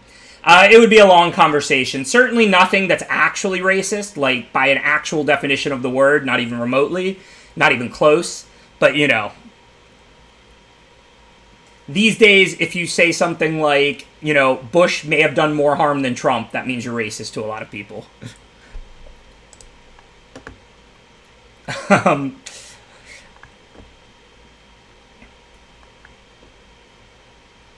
I am kind of excited and aware of the rules, Fro. Not of the PT. I don't really know anything specific about the PT, but I do think the companion. Changes are good. I think the bans are good. How do you feel about them? I'm glad that Agent and Fires are banned. I mean, they're pretty obnoxious standard cards, and companion has been too good and needed to be nerfed. What do you think, Ifra?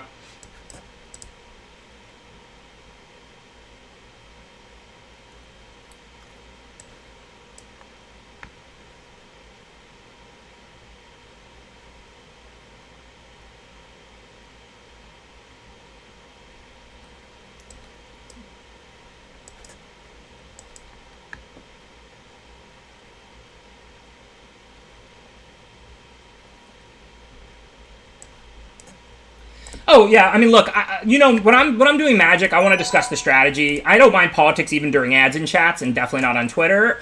But when I'm making Magic content, but I just want to be clear. I think saying that you think Trump is worse than Bush is a totally reasonable position. It's a debate worth having. That's why I tweeted it. Saying it's racist is just literally insane. But by all means, I could be wrong. Like, I think it's an important discussion, really, to look at the harm that awful presidents have done and discuss that. Okay, so anyways, I'm going to fire Kuruga here because I want to land for these great 6-drops.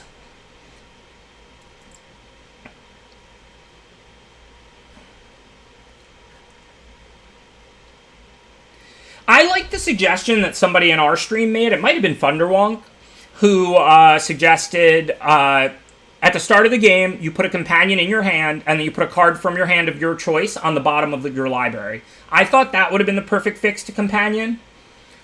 But I think to add 3 mana is totally reasonable. I agree with exactly what Ifro said. I've basically said that over and over again. It's too new of a mechanic, too different, too hard to evaluate to say whether it fixed it enough, it fixed it too much. I can't say. Honestly, I don't mind speculating, but I have no idea.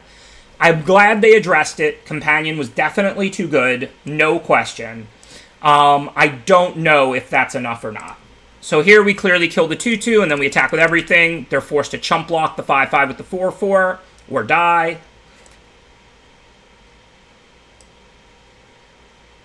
Well, almost every fix is going to do that, unless you're destroying kind of the purpose of Companion, Fro. I'm not saying I'm not saying Companion should ever have been printed, but the start within your hand, put a card on the bottom, the pay an extra 3 from it, either way, you're having access to it every game. What was the punt? Did I have lethal? Oh, I had 7, so I guess I could have... No, I didn't have an on-tap land. Back for more just kills 1 creature. What was the punt there? Blood Curdle gives menace to the 5/5 for lethal. Sure, you're right. I don't know if that really counts. I mean, come on. Did they actually have any outs there? Is there a conceivable set of draws in the format? But you are right. I forgot about the menace.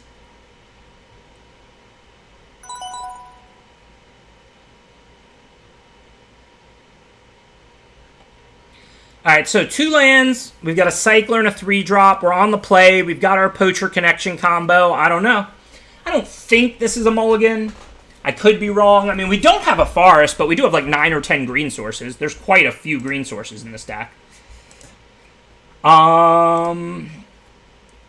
We have 1, 2, 8. We have 9 green sources. 2 lands and a cycler on the play. I do mind mulliganing less when we have Karuga in the companion slot. But this is also a pretty good hand with Poacher and Tentative Connection and everything. We have a 3-drop, assuming we get the 1 land.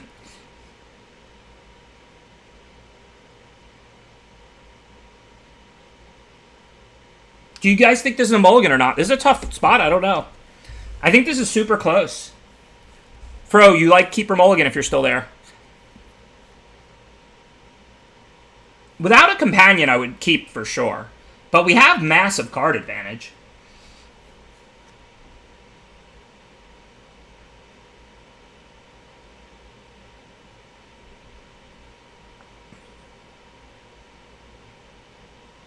It's mostly keeps.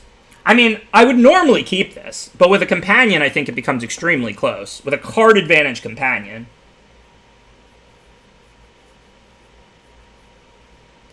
I think I'm going to mull. I think with a card advantage companion, going down a card just means so much less. Pretty easy to put back the 6-drop, I think. Oh yeah, on the draw, I wouldn't even have asked. 2 lands with a cycler on the draw, I would never even fathom mulliganing. Honestly, if we did, like, let's pretend we had the same casting cost, the same deck, but didn't have a companion here, I would have kept the hand. I just think we have such massive card advantage, like, automatically. I mean, don't forget, if this draws 0 cards, we're still up a 5-4. If this draws 2 cards, like, I mean, we're up a 5-4 plus 2. So given the massive card advantage plus the London Mole, I think that's a mulligan. If you gave me the same deck, same hand, no companion, I would snap keep. I wouldn't even think about mulliganing. I would just cycle and hope I drew lands. But I think with Karuga in the companion slot, we can mulligan that. If I attack, they're going to double block. I don't really want evenish trades right before Karuga. I would certainly trade Mole for Coilbug and Squad. I mean, it's a lot of mana to buy Coilbug back. It clears the way for other things, like it's not a big deal. But if it's going to cost me a Karuga card, then I don't want to do it.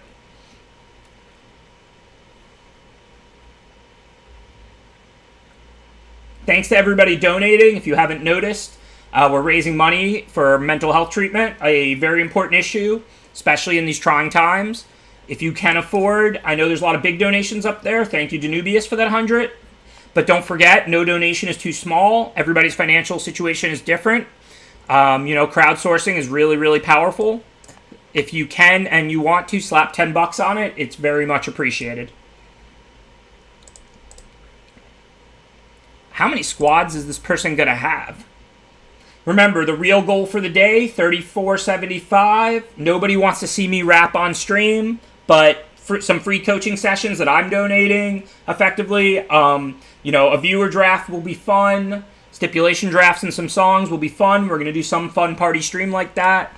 So, let's hit all the goals, except, of course, let's finish about $34.75. That's a good amount to raise.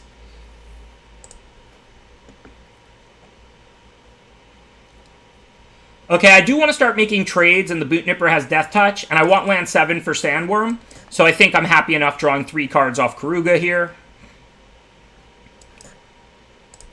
While we didn't find the land, we did find 3 more spells, so we got plenty of ammunition. You can play more than 4 of a card in Limited, you just have to draft them all. They could have 10 squads, but they have to have picked 10 squads from packs. It's hard to do, but it is possible.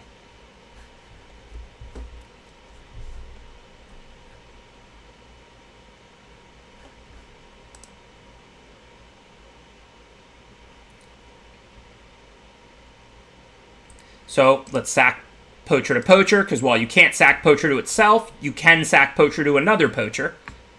Get a new card and some life. I'm not too worried about blocks. Their creatures, while plentiful, are absolutely tiny. Pretty sure I want to Flame Spill the Death Toucher. Then I can just start attacking with big creatures. At this point, I pretty much need to make trades. I'm not going to send Poacher in, but I'm happy to trade anything else. If they want to put bug and a 1/1 in front of the 3/3, it helps clear the way for more attacks. Look, if they want to trade 3 creatures, 2/3 creatures for mine, I'm cool with that. I've got endless ammo. I just don't want to let them put 4 1/1s on Poacher because it has more toughness than power, so I would only kill 2 1/1s and lose a good, valuable 2/4. But past that, Coil Bug is my last choice to kill, so let's just line that up last, and then we'll kill all these 1/1s, clear the path.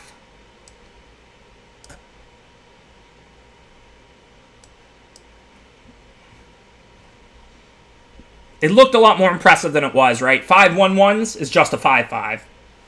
I've got a lot more power and toughness than they do. Okay, so I don't mind trading Mole for a 2/3 to help clear the way. I don't really see how I can attack with anything else. If I attack with a 2/3, they just double block. So I think the play this turn is attack with Mole. They can lose Squad and Bug. They're nowhere near the mana to buy back and play Bug, or they can block with Commando and the Squad. I trade a 3/3 for a 2/3, but that's to clear the way for the other attackers. Then post-combat, I'm going to leak them to take any hard removal they might have for the Sandworm, and then cast the Commando. I guess Poacher's scarier than random creatures. And then next turn we can play the Sandworm. Now that we've cleared the path, I think this game's pretty much over. I think we're like 2-2 or 3-2. We started out 0-2 at 2 like kind of top deck close games. And now I'm going to sack the 1/1 because a card is worth more than a 1/1 token. And a land means we have a mana open when we play Sandworm. This way, if they do somehow top deck Mutual Destruction or top deck Blood Curdle and then draw a land, I'll gain 7 life. I don't want to miss out on that. I don't particularly need life, but this is only costing me a point of damage or 2.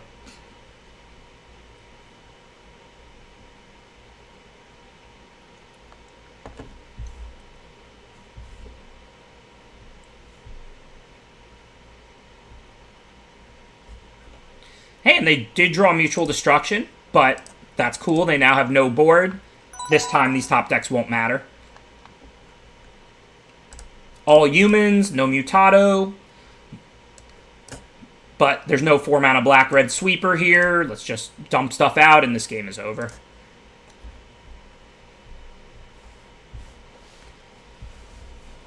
Thanks, Mike Miles. I saw the generous $111 donation. Appreciate the support for the charity stream. Thank you to everybody donating. I don't take a penny of that. Of course, Fade to Karma doesn't take a penny of that. All those donations go directly to RAD to fund mental health treatment via the internet around the world for people who need it. So it's a really great cause, especially with everybody social isolated and all the rioting and protesting and so on in America. It's a very tough situation. A lot going on for a lot of people. A lot of it I support. Very good cause, of course. All the protesting. But I'm saying, basically, this is a trying time mentally, and mental health is very, very important. So please, if you can afford to donate, consider donating something to a very good cause. Okay, yeah, same. This is why I'm taking heat on Twitter today, because I said I think burning buildings is wrong. But I obviously said before, after, and during that I support the protests, because of course I do. I just don't support literally starting fires and beating people. So yeah, this is a clear mole.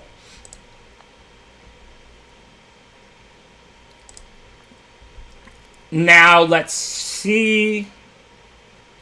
So do we want to put back the weaker of the 2/3 drops? Probably Mole, maybe Goriak. They're pretty close. Or do we want to put back a land? I think I'm just going to put back the weaker of the 3 drops. We just go 3 drop, 4 drop, and then we have Karuga. Again, Karuga makes the world so different. When you have massive card advantage lying in the weight, you're not really worried about Flood. Flood is almost not an issue. That's why somebody said maybe play 18. And if I didn't have 3 cyclers, I would have played 18. I think... Am I on the play? Or the draw? I think I'm on the play. So I think I'll keep the 3/3 over the 2/4 on the play.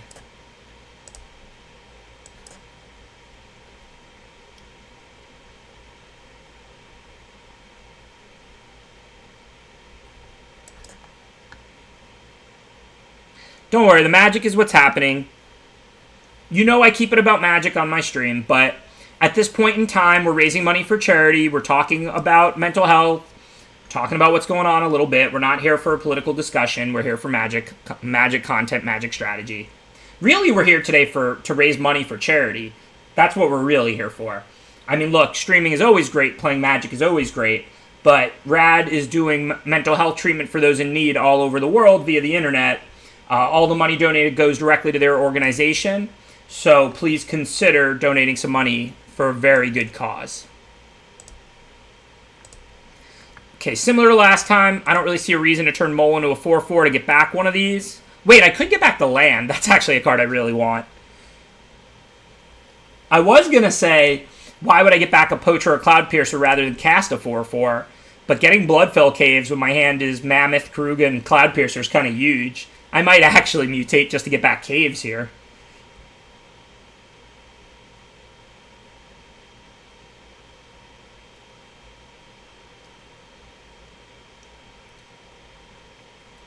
Even if it's for charity, this is not a bad pun stream. Save those for LSV stream. You know the deal. Am I going, like, off the deep end? I want to get back Bloodfell Caves. I literally want to mutate attack and get back Bloodfell Caves.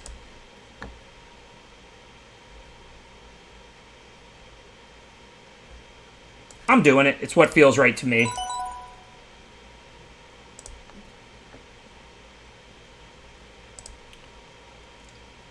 I mean, as long as they don't counter Karuga, I should be able to draw some cards off it. Even if next turn I just go attack, Commando, Caves, chump block that with a 1/1, I can then Karuga and draw 2 more cards. One of the main ways I lose this game is if I don't draw any more lands and I draw expensive cards. And I have plenty of expensive cards in this deck.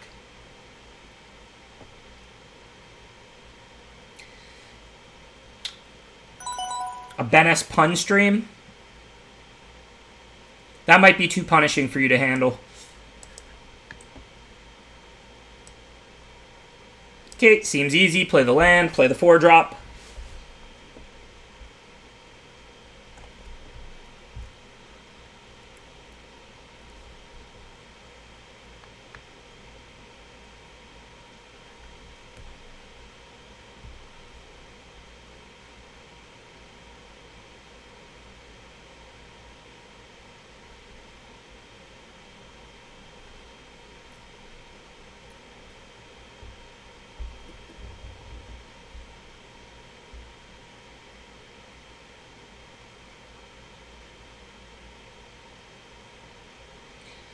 I'm probably going to have to start chumping that, but I'm not going to do it right now.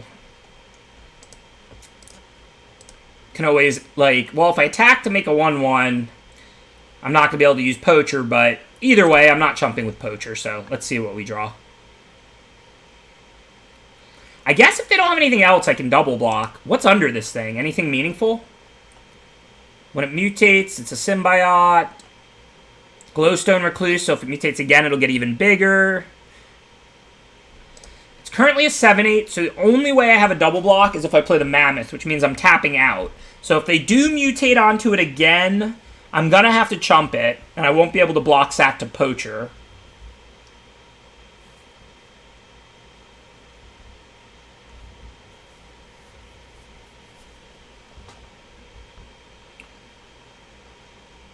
Well, I could play Mammoth and... Oh, I could not block. I see what you're saying. But if they mutate again, it's going to be... Well, it might not be 11. It'll be close. I mean, look, if they have another removal, I'm pretty comfortable losing, I think. I mean, there's not a lot. I mean, Capture Sphere doesn't do anything. There's Blood Curdle. Or, like, another Ram Through. There's not a lot at instant speed. Well, I wasn't expecting this. So they attacked with everything. What does that mean they have? I don't even know what's going on. I thought they might attack with Great Horn. I thought they might not attack if they had nothing. What could they have? They could have, like, Shore Shark. They could have, like, +3/+3 and Trample. They could have Deadeye, the 4/2. If I double block and they go +3/+3 and Trample, I get owned. It kills both my creatures. I could block the 2 small ones and find out what's up. Like, if I do this, if they Deadeye the 6/6, it's not that bad. It's not good, but it's not that bad. Yeah, maybe I should just take the double block. Maybe they just don't have anything. Or just the 4-2 to finish off the 2-4.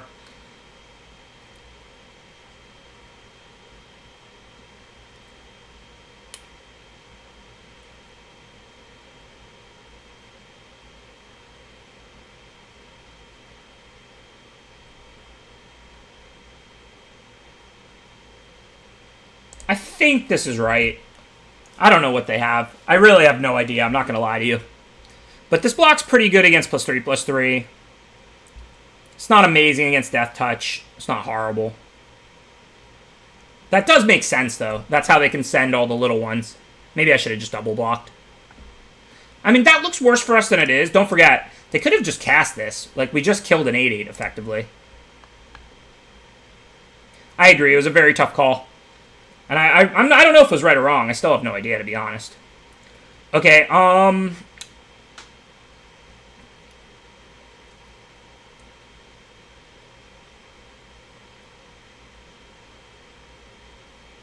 so let's say this Triumph's not red, I don't think. So it's an on-color Sultai Triumph for them. I agree, Deadeye was the most played option. It was the card most on my mind. But +3/+3 and Trample does see play as well. Also, they could just have a removal spell. And then I get totally blown out and lose on the double block, whereas the block 2 little ones is pretty good against a removal. I really want a removal of my own. I think what I'm going to do here is cycle the Triome. If I don't get, like, anything useful, I guess Blood Curdle costs 1 more mana than I can even cast. But whatever, I'm going to then attack and then play Commando. This doesn't have Trample or anything, so I can then chump with the 1/1. Then next turn, I have a 2/3 to chump with. I can draw multiple cards, play things. We can evaluate from there. Commando seemed pretty good this turn. The 1/1 is effectively buying me a whole turn, and then I can block with Commando, sack it. I can preserve my better stuff.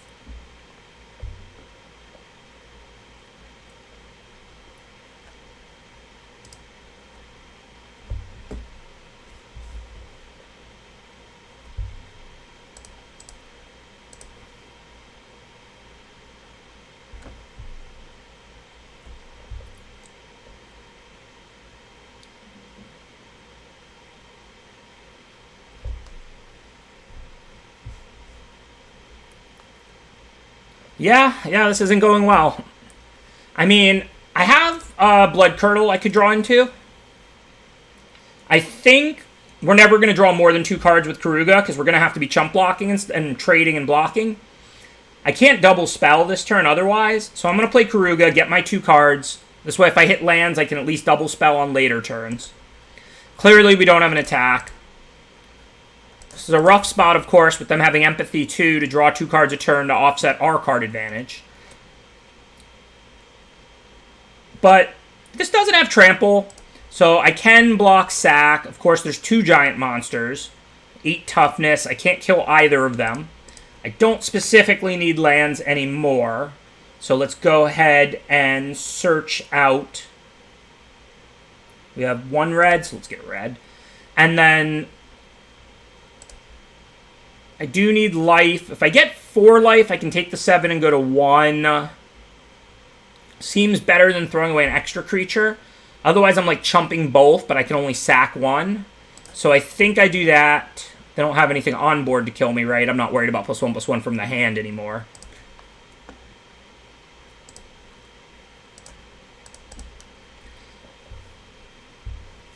I mean, we're drawing 2 cards. We have Charge, we have Curdle. Those are our best draws.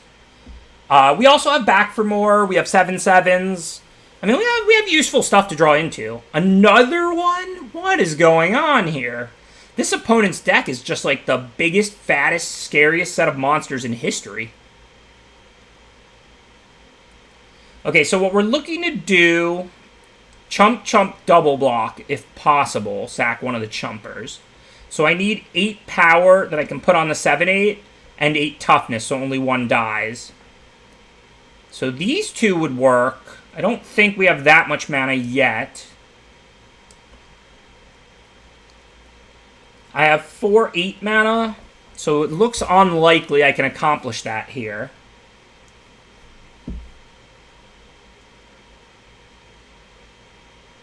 I'm pretty dead, huh? I guess for this turn, all I can really do is... Well, there's a chance I can get the one with Commando. That's huge, so I don't really want to play that. But I can double spell and have Poacher up. Or I can, like, double spell and not have Poacher up. And a 5-4 isn't really any different. So I guess this is the line, I think. I don't know if we can really win from here. I mean, the extra one of those plus no Curdle, I'm pretty sure this game is basically over.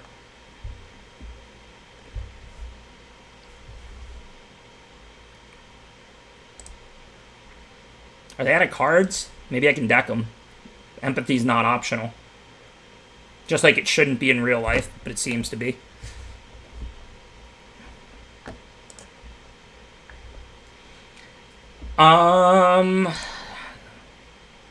So 3 blocks, no real decisions. We don't have any useful double blocks. I can't take any of them. Thanks, Twopley. Sack the one with the most toughness because they're all dying.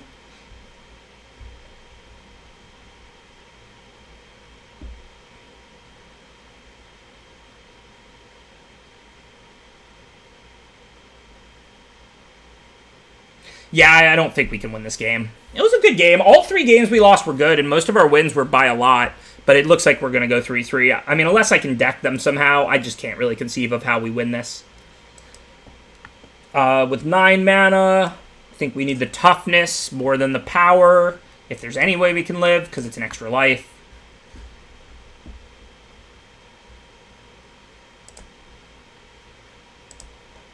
I mean, we're not technically dead on board, but if I have to chump with Poacher, we pretty much lose. Although I actually don't. I guess now I can gain 5 to 10, so... I mean, we're in bad shape. I don't know how we could win. I mean, we do have Back for More, Blood Curdle. Well, that just lethals us, because if I sack something, I have 1 blocker. If I don't sack something, I have 2. I'm dead either way. Good game.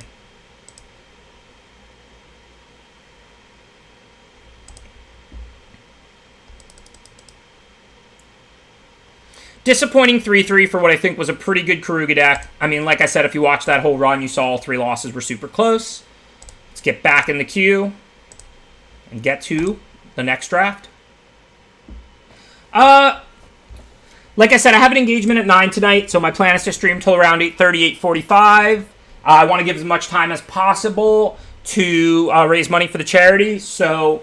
I'm not going to sign off substantially earlier than that, even if I have to finish with a draft and not playing it out till tomorrow or something. So I don't know. We're definitely going to be able to finish this one, I think, because that's, 2 hours. And then we'll either start another one or not, depending on how long this goes. Not that engagement, sadly. It is 6:45 here right now. So 2 more hours of stream. So be generous, support this very good cause, Rad. We're only about halfway to the goal we're hoping to make. Remember the real goal, 34.75, 34.90. All right, so what are we going to take? Stinger is a reasonable common. I would take it over Rock Slide, I think. Snare Tactician, I would take over Stinger. I think it's better. I think Snare Tactician should have been rare, maybe uncommon, but otherwise Back for More is really good. Tri-lands are good, but you don't really want to first pick it over something like Back for More or Snare Tactician. So I think this is either Back for More or Tactician. I think Back for More is better, even though the cycling deck is better. And this pack has, like, Stinger as well. Will I ever guess correctly? Ever? Like, certainly that was a close pick between Snare Tactician and Back for More. Back for More is really easy to splash. You could take, you could play it in almost any deck. Because, I mean, single black, single green, so you got to be black or green, not black and green. But obviously, I wish I had took Zenith Flare. Now that I mean Snare Tactician, now that I got past Zenith Flare. Look, Chittering Harvester is good, and it goes well with Back for More. Zenith Flare is S-tier super mythic, in my opinion. So I'm taking Zenith Flare, despite having took Back for More. I wish I had took Snare Tactician, but I'm not psychic. I apologize. Zenith Flare is the right choice here.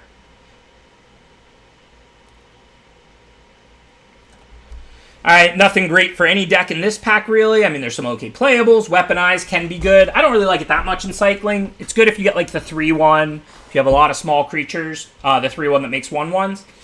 I actually don't like Smasher very much in cycling either. I like Smasher in like red-green beatdown decks. You attack with Mole, they block, you cycle on turn 4 and eat a creature. But 3 is a lot to trigger your cycling abilities, and a 6/4 first strike is fine but not exciting. So I actually think Lava Serpent might just be the pick here. It's a disappointing pick, third, but there's no reason to believe Weaponize is going to be good in our deck. It might be, but there's no reason to believe it. I think Serpent's a little better than the 6/4 in the cycling deck. I think Serpent's a little better than Smasher. They're both fine. Okay, again, oh no, now there's Blitz. I was about to say I think Smasher is a little better than Sails, and it's a close pick between the 2 cycling cards. But Blitz is good removal. You draft all those Frostville Ambushes, Startling Developments, and Memory Leaks. You cycle them all, and Blitz is just 2 mana kill a creature out of this deck.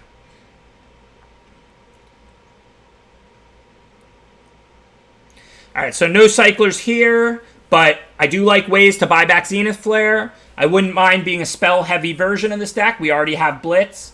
We'll try and draft some things to mutate onto. And then we can buy back Zenith Flare and Lava Serpent.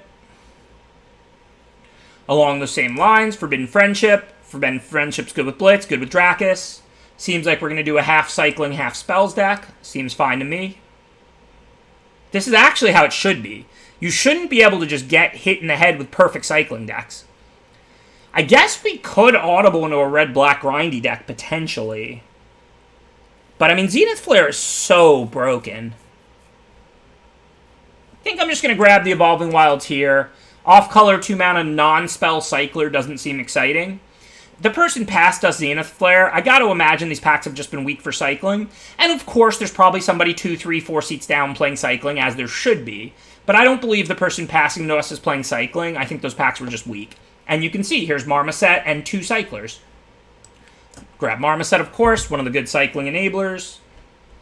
Look, I'm not about forcing. If I first pick Snare Tactician out of that weak pack, and there's no Zenith Flare, I'll take Chittering Harvester, then a Ram through, and then I'll drop my Snare Tactician, and I'll go black-green. But Zenith Flare is an S-tier mythic rare, and it's actually even better than it looks. Because the cycling deck digs through its deck, so you draw it almost every game.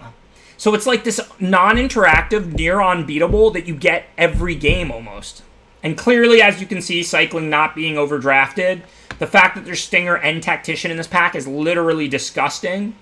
I think Tactician is substantially better than Stinger. I could see Stinger because we already have Marmoset and Zenith Flare, and we don't have a lot of cyclers. But if cycling is not being overdrafted in this pod, hopefully we'll get a bunch of cycling in pack 2. And 3. I mean, with good cards like this, if I have to play some 2-mana off colors like Wilt, I'll be fine. No cycling here, but Reunion's a card I like for this deck. What's up, Two-Tang Clan? Oliver 2 in the house. And yeah, that was quite surprising and kind of ridiculous. I would say one of the 2 cards coming back would be surprising. Both coming back is just absurd. Yeah, well, I didn't think I was the only one drafting it. I mean, I haven't seen a single 1-mana cycler this whole except for that Stinger, this whole draft. I got past Flare. You know, I saw the Marmoset late. So, you know, my assumption was there's probably 1 or 2 other cycling players, and they're not that far on my right. But obviously, I don't think that anymore with Stinger and Snare Tactician coming back. That's absurd. It should never happen. Getting past Flare should almost never happen, and it should never happen for a common. But it's okay to take a Companion over Flare, or to take Vivian over Flare. You should never be taking Blood Curdle over Flare. Like, there should not be an uncommon or common missing if you get past Flare. It's perfectly fine to take some of the good Companions, Vivian, some stuff like that over it. But that's about it.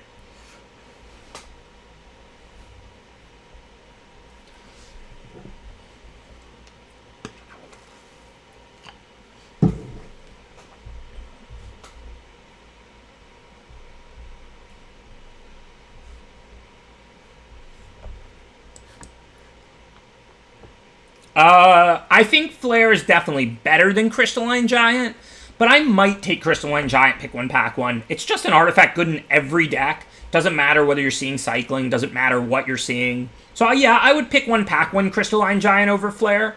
Now, if it was pack 2 and I was already cycling, that's not close. But pick 1, pack 1, I think I would take Giant, but I think it's close. Nothing super exciting here. We're not looking at Kagla. Nothing wrong with Marmoset, though. Just grab it, move about our business. We do really need, like, the 1-mana cycling spells, which there's a lot of at common. We're just not seeing. Here, I'm not going to take Lava Serpent or Wilt over Marmoset. I'm just going to keep taking Marmosets. Hopefully, we'll have plenty of opportunities to take random 2-mana cyclers. They're not usually that hard to get. Okay, so there are a lot of times where I would take Swallowhole over Gopher Blood in the cycling deck. It is really good removal. You're not really worried about attacking. They're not blocking. Like, you don't need to clear blockers. But if you look at my deck, I've got Flare, 3 Marmosets, and Tactician, and very little cyclers. So at this point, I'm prioritizing cycling higher than usual. Similarly here, there's a lot of the time I would take Wolverine over a medium on-color cycler like Coordinated Charge for the cycling deck. But in this case, I already have 3 Marmosets plus the other stuff. I'm just going to take a decent cycler over Wolverine. Not even a good one. Coordinated Charge is kind of filler. But I'll play Wolverines, but I've got to make sure I get enough cyclers when I have 3 Marmosets, Tactician, and Flare.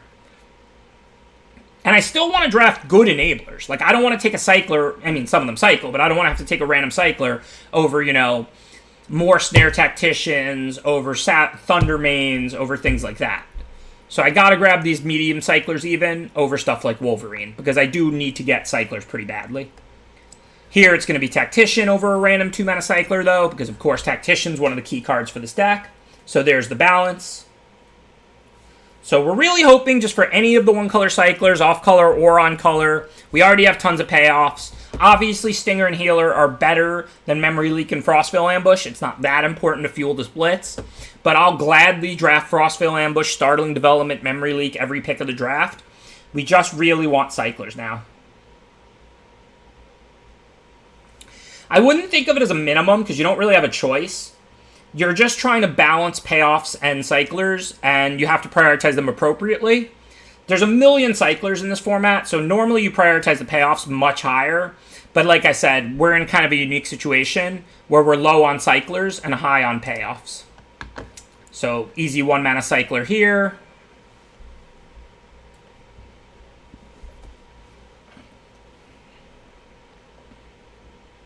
Off-color 2-mana cyclers are total filler that I generally hope to not make my cycling deck. But if they have to do it with, if I have to do it with 2 Tacticians, 3 Marmosets, and Flare, no big deal. I'll gladly put a Wilt in this deck if I need to. So this is what I'm talking about. Clearly we're just getting unlucky. There's no way people are drafting Memory Leaks and Startling Developments and Frostvale Ambushes if they're not playing cycling very highly. I'm taking Thundermane. I've got to assume I'll be able to get the 1- and 2-mana cyclers. I'm sad to see the Ambush in the same pack. I'm not taking it over Thundermane. But this is why you see me passing on Wolverine and stuff like that. Because I need to draft Thundermanes and Tacticians, but I don't need to draft Wolverines. Thundermane is just awesome. You play it on turn 2. If you untap with it, it's just a huge card. Or you play it on turn 5 or 6 and shock something immediately. Okay, 1-mana cycler here.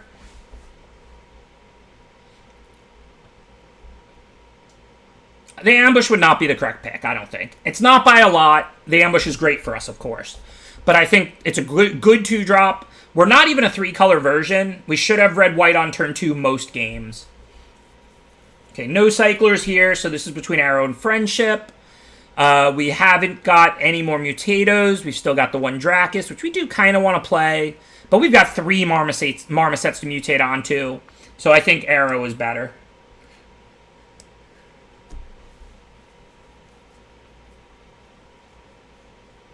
None of these cards cycle. None of the spells are going to make our deck. Just in case we open Quartzwood Crasher, I'll take this red-green.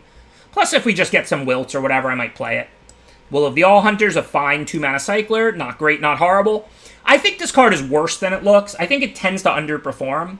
But again, it cycles for 2 mana. It's a spell and it's a trick, so it's clearly fine for us. Speaking of 2-mana cyclers, I do draft cycling a lot. I definitely don't force it. So much so that I took Back for More, Pick 1, Pack 1, over Snare Tactician, the best cycling common. It doesn't actually have cycling, but you know what I mean. So that's how not forcing it I am. I took back for more over Snare Tactician, pick one, pack one. But we got past Zenith Flare, the S-Tier Mythic Cycling card. What do you want me to do? Hey, what's up, Papa Fro? We're doing all right here, me and Rachel. I hope everything's okay for you in Virginia. I'm sure that area of all areas is probably pretty tense. All right, let's see what's going on. So Mythos is a good spell. You don't have to kick it for blue. Just play it, kill one big creature or two small. Otherwise, there's Snare Tactician number 3. There's no 1-mana cycler. There's just 2-mana cyclers. So this is a pretty clear choice between Mythos and Tactician. I think I kind of want the Mythos. I think it's close. Tactician, in my opinion, doesn't really get better or worse than multiples. Like, each Tactician is just good. Obviously, if you cycle 1 and tap 2 creatures, that's cool. But you do have to draw both and then have cyclers 2 and have pressure or whatever. I'm not saying I don't want multiple Tacticians. I'm saying each Tactician is roughly as good, regardless of how many you get. I think Mythos is a good spell to cast, put in the yard, kill a big creature. I think it's something our deck really wants. Alright, now we have a tough choice. A really tough choice. I normally would take Thundermane over Stinger, but Stinger is a 2-drop as well, so it gives us something to do. And again, we're so high on payoffs that I think it's Stinger. Oliver 2 said Stinger. Seems like most of the chat is saying Stinger. I'm with you. More often than not, I take Save Thundermane over Stinger. But more often than not, you get a bunch of memory leaks and Frostville ambushes, and picking up the good payoffs is the hard thing.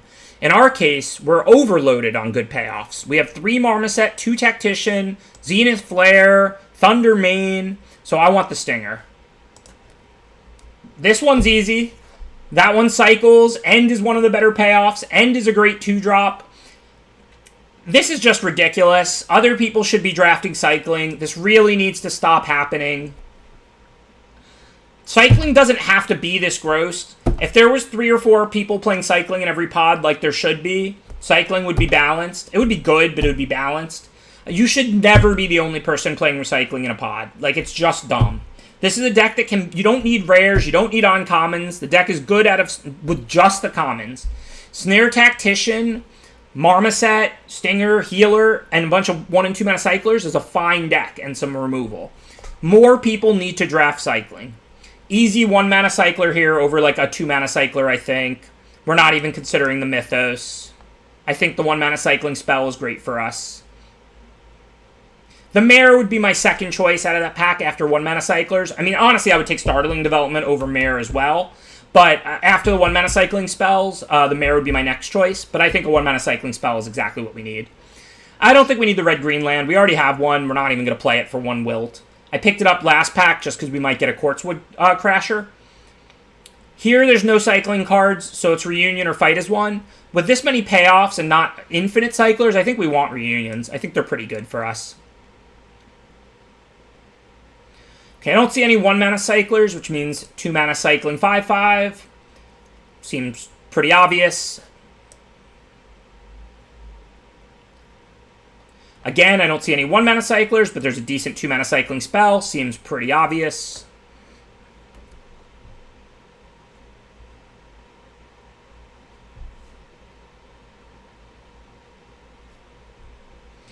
One mana cycling spell. Pacifism's good, but our deck is so high on payoffs and power level, we're taking 1 mana cycling spells over pacifism. It's honestly not even that close. Like, there's nothing wrong with pacifism in our deck. Like, if that development wasn't in the pack, I would play the pacifism. But I don't even think the pick is that close. Somehow we get Tactician. We're the only one playing cycling in this whole pod. That's just ridiculous and gross.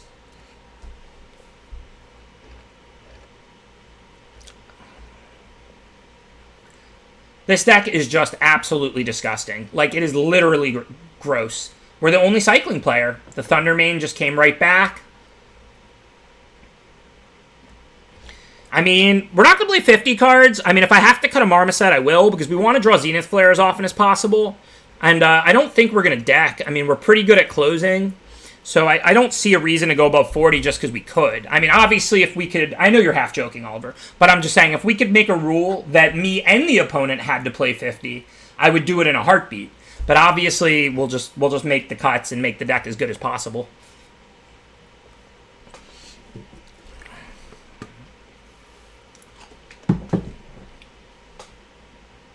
Yeah, that's what I meant. I know you're joking. I'm just saying, obviously, if I could choose for me and my opponent to have to play 40, or me and my opponent to have to play 50, I would choose for me and my opponent to have to play 50. I could make a 50-card deck at very little sacrifice. There's just no reason to do it. We'll make the hard cuts. I can always lose. I got plenty of twos. I can always lose the Friendship and the Dracus and stuff like that. Even though the Dracus is pretty good, you know, with Zenith Flare and cycling through my whole deck, whatever, we'll just lose it. We can lose Divine Arrows and Wilts and Dracus, and, you know, if we have to even lose a Marmoset, I will. Like, we'll see. I can cut some of these Lavas and Smashers, potentially. I mean, this deck just really got there all the way. This deck is just, like, awesome. So, and don't forget, we will play only, like, 13, 14 lands. It's a cycling deck. So, we don't actually have to cut that many. We have to cut 5 or 6 cards, but we have an Evolving Wilds. It's not like we have to cut 10. We actually just have to cut like 5 or so. Let's assume for now that's our mana base. That's my most common cycling mana base. What are our worst cards? All of our cards are good, so I think I'm cutting that package. I'm cutting Lord Dracus, cutting Forbidden Friendship. We ended up getting plenty of 2-drops. I don't want to have to worry about trying to mutate. Smasher is one of our worst, I agree. 3-mana cycling, not even very good.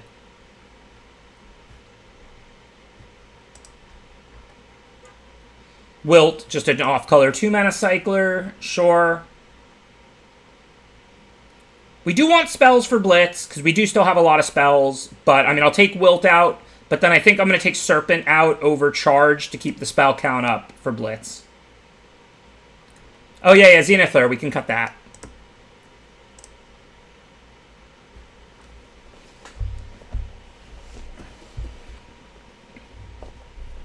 It's not 41, is it? I don't think it is. Oh, I didn't realize I had Fumes in. I'll take a look. I'll make sure it's not 41, and maybe I'll cut the off-color card. Okay, I'll cut the off-color card. I thought it was a Charge, which we wouldn't cast often, but we might. We have plenty of creatures, including Charge is kind of broken with Rescuer once in a while. Fumes we can't cast. I'll cut that before Serpent.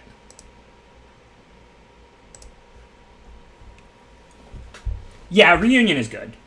Prevents Flood out. No, you're right. You're 100% right, Chad. I missed the Fumes. I was going to cut Serpent. Normally I play Serpent over Charge, but because of Blitz, I was going to play Charge over... And Rescuer, I was going to play Charge over Serpent. But Fumes, the off-color cycler, I'll cut. We're on 13, 6/6 in the Evolving Wilds, which is my most common land count for cycling. 13 is, like, the mode for me. I go to 14 or 15 if I have, like, Reunions, which I know I do, and 7-mana cards, like if I have Ultimatos. And then I go to 12 sometimes if I have like a million 1-mana cyclers. I don't think I've ever gone to 11. But if I have like a ton of 1-mana cyclers, I'll go to 12 and no Ultimatos. If I have like an Ultimato, I'll go to 14. 13 is pretty much my norm.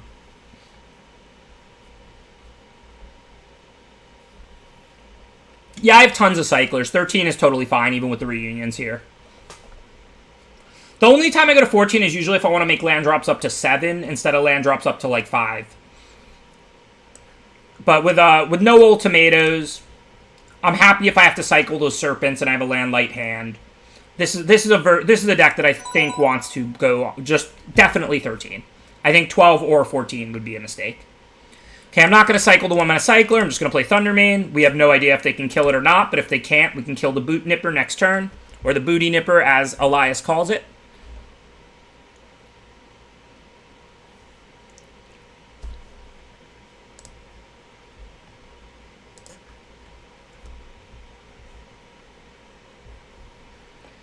Okay, they didn't kill it. Life is good. I see no reason to do anything besides cycle and shoot the Nipper. I don't think there's a reason to do it on my turn instead of theirs, though there's probably not really a reason to do it on their turn. I can't let them attack with it, because then they can play Commando and make a 1/1. So, in combat before attackers, I'm going to cycle and shoot it. Because if I let them attack and then shoot it, they can play Night Squad Commando and get an extra 1/1. So I'm going to shoot it now before they attack. Shoot the boot. Actually, maybe I'll just Cathartic Reunion and discard 2 lands. I mean, I kind of want to play a land, but really, I mean, I want to dig up more threats. And if I don't draw lands, I'm going to draw Cyclers. I think I'm going to start by reunioning. I have lands I can discard. But I'm either going to draw Cyclers or lands. Like, there's no way to really do neither of those. So it looks like we drew Cyclers, not lands. So let's just cycle, dig deeper into our deck, see if we can hit that land drop. No big deal if not. We have Blitz for 2 to 3. We can cast Tactician. Again, Flood Out's always my biggest concern. A third of our deck is lands. We're drawing multiple cards a turn by cycling. I'm really not worried about it. That play was slightly greedy, but I don't think it was wrong. So now we can't cast Mythos. We can cycle and then Blitz. That seems fine to me. Keep working our way up. I should have cycled before playing the land, but who cares? It's not like we needed to kill this commando, but it's also not like we're looking to preserve Blitz. We wanted to cycle this turn to help hit our land drops for the future turns and to dig towards our flare. Just keep attacking and killing things. Life is good. There should be a donate link in the Twitch panels. Thank you. Please donate. I think all the colors are very draftable, but yes, I agree green is the worst color of the 5. I don't avoid green by any stretch. I like green mutate decks, but I do think it's the worst of the 5. I do agree with that. Okay, I'm going to cycle the Stinger. No, wait, we can cycle a 2-mana 1 and pay 2. So I'm going to cycle a 2-mana 1 because it's just more expensive and we have the mana available. If we make our land drop, cool. Definitely kill the non-human because that's the one they can mutate onto. If we don't make our land drop, no big deal.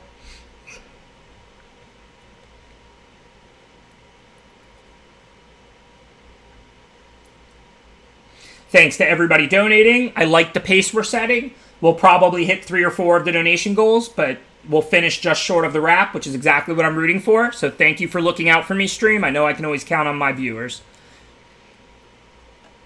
Okay, we have plenty of cycling.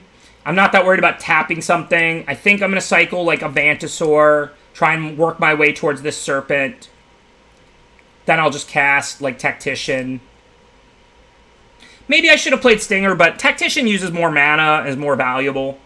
The reason I didn't play Tactician and pass was because then I can't play a land if I get it. So I wanted to cycle, play the land if I get it. If not, play Tactician, pass. Not sure if that was right or wrong.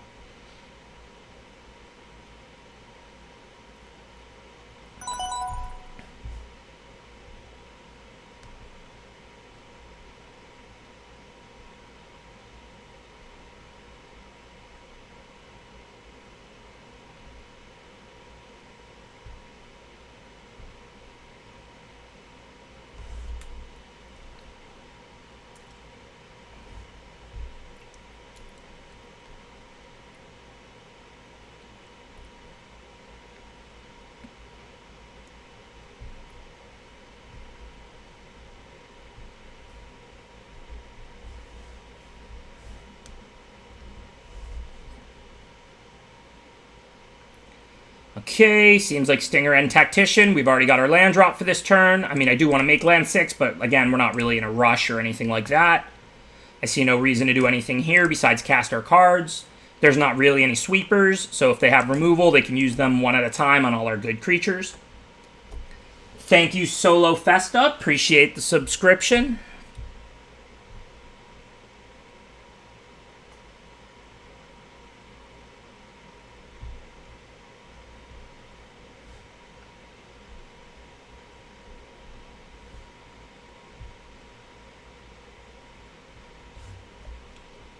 Thanks for gifting out a sub, the official BCam. Appreciate the generosity.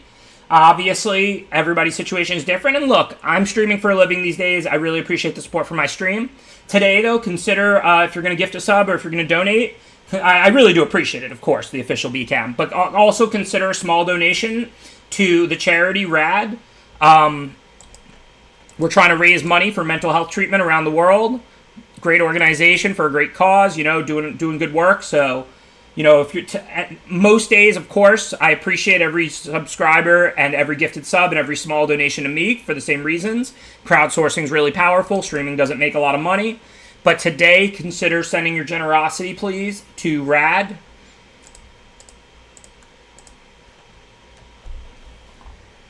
Yeah. I mean, I appreciate it. I appreciate the donation by BCam to Rad as well. That wasn't about him or them. Sorry, I don't know if it's it wasn't about them. I appreciate the donation. Just wanted to put that out there to let everybody know. Yeah, that wasn't a close game at all. I just want to say, because, like, the community shows incredible support for my stream. I get a ton of subscribers every day, and it means the world to me. And I really thank everybody, because I put a lot of effort into my content. And it is true, streaming just doesn't make a lot of money. So I really do appreciate all the support. Today, I just want the focus on Rad. So I just wanted to point that out.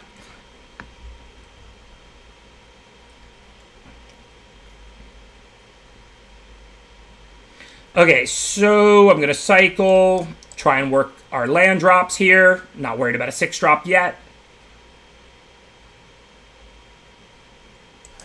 Nothing to do here on turn 2. But after that, we've got mana for Mythos now, so we can go Marmoset into Mythos. Think I'm going to cycle Will. It does cost 2. I do always want to be spending my mana digging closer to Flare. Floodout's not that big of a concern for a 13-land deck with double Cathartic Reunion. If I didn't have those 2 reunions, I would worry about Floodout a little bit. But with double Cathartic Reunion and 13 total lands, I don't really expect Flood to be a problem.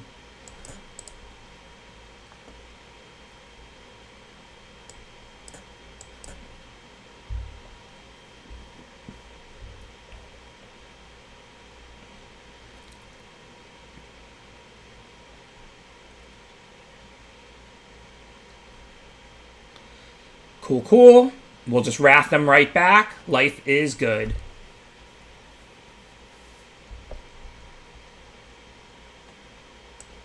This is why I love Mythos. High floor, high ceiling. This card performs closer to the floor than the ceiling most of the time, but the floor is basically kill a big creature.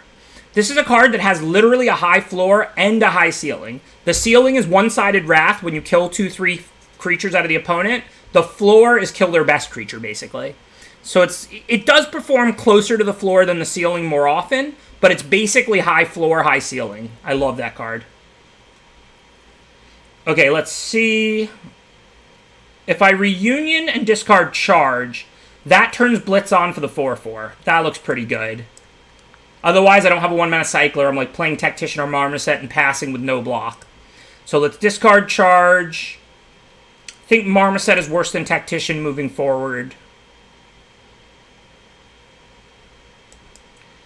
And now I'm just going to reunion the 4/4 while they're tapped, because they have Weaponize out.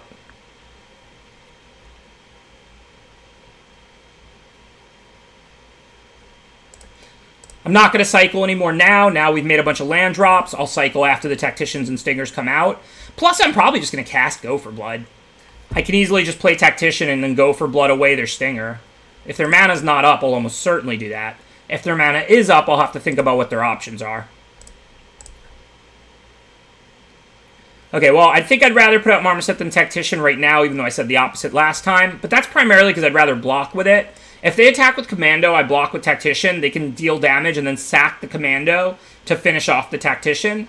And since Tactician's the one I want to live more, the one I want for the late game more, Marmoset's the one I want to block with now. And then I'll happily Go for Blood as a removal spell. They're tapped out. Rather kill their Stinger than cycle it, especially when every creature they have in play is a Shock City in play. It's a pretty scary last card. Combos really well with Weaponize. Oh, I can't block because it's dealing 4 now. We might lose. Thought we had this one in the bag, but now we might lose to Obosh. So if they sack, this is odd. So I'll take 4. So I can't let anything else through. I do have Tactician and a Cycler. So I guess I'm okay on board, aside from effectively being at 1. I don't have many ways to get rid of the Obosh. I mean, I do have Zenith Flare. But Marmoset is first strike, so I can tap the Obosh. Marmoset stops Commando. So, I mean, we're not technically dead on board or anything. Obviously, if they have a third creature and we can't remove it, we lose. Hoping to draw Zenith Flare.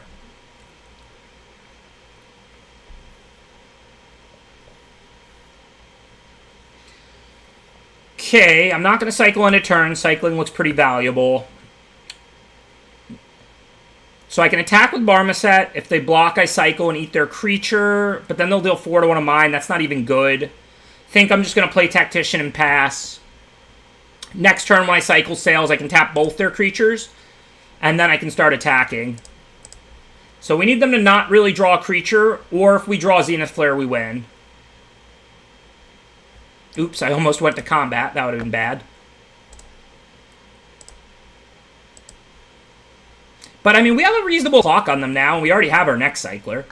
So let's hopefully draw Zenith Flare. We got it. That's huge. Maybe we can win this game.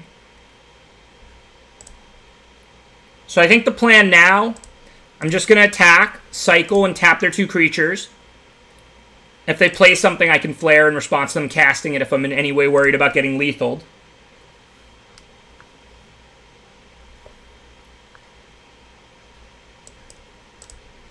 Oh, I can't flare Obosh. I mean, I can, but they can sack it in response. But I can just flare them. That's kind of the plan. I mean, we're going to see what we draw here. But the plan... Flare is now for 7.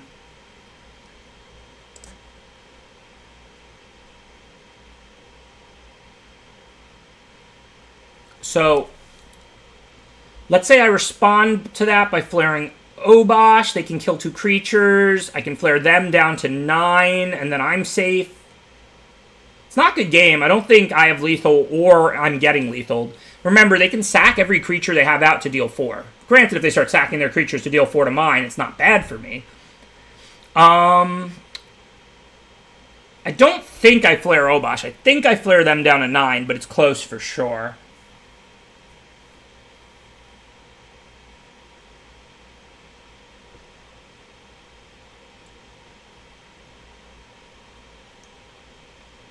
Oh, the Obosh isn't in play when it resolves, so it's only 2 if they sack the Obosh. You're right. Maybe I should flare Obosh. Yeah, okay. I'm down. I mean, they can respond by sacking Commando to deal 4 to one of my creatures, and then sack Obosh to deal 2 to me, so that I don't gain the whole 7. But if they're going to only have 1 creature out, I don't need the life. Yeah, you don't get the life, but, you're right, it's only 2, not 4. It's a pretty good situation. Hey, thanks for the raid, Jamie Topples. Appreciate the support. Okay, so now with Obosh not out, I can play Thundermane, cycle, shoot, eat. So I think I just play Thundermane and then attack. If they take it, I can always cycle the Serpent on their turn and just tap both their creatures. If they block... it can't really work out badly for me, right?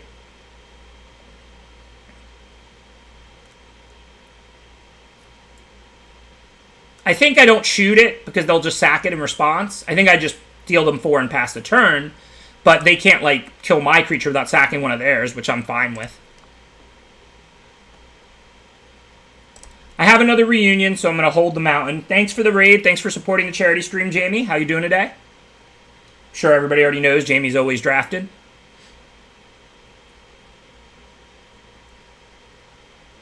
As long as we don't super flood, we're good.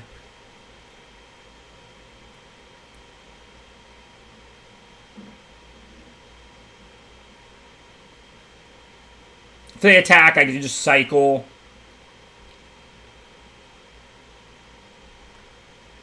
Best of 3 ranked would be sweet. Honestly, I think they just need like a trophy leaderboard. I don't even think they need best of 3 to be ranked if they don't want to use the rank system for it. I would just like to see something like the MTGO trophy board like they have for best of 3. Which honestly everybody loves. I don't know why they wouldn't want it. I'm not against it being ranked either. I'm just saying if they don't want to do ranked, then I think the trophy leaderboard is just like a fine thing to do.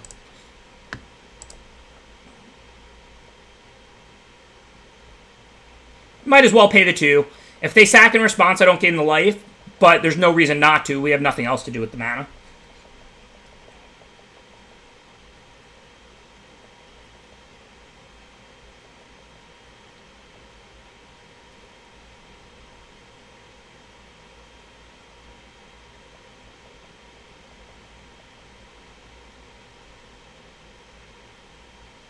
Okay, we've got a little bit of a flood, but we've got Divine Arrow for their commando. We don't even have any 2 toughness creatures out, so no real decisions. I'm not going to play either land in our 13-card deck, some of which cycle. There's a second Companion's Reunion in there. Cathartic Reunion, I mean. Although with how similar the picture is to Forbidden Friendship, I probably should call it Companion's Reunion. So, and a lot of the cards cycle. So we're going to hold exactly 2 lands. If I draw a third, I'll play it. Other than that, we're going to arrow the commando if they attack. Pretty much no reason not to do that. And then, whatever. As long as we don't draw lands, we're good. And there's really not that many lands left. Similarly, we can attack. If they block, I'll just arrow. They can deal 2 to me or one of my creatures, but that's not killing anything.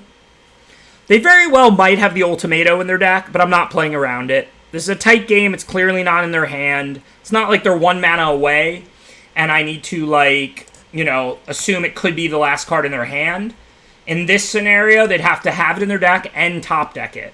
So even if they have it, and that's why they're playing the 3rd color, they're still only 5% to draw it or whatever.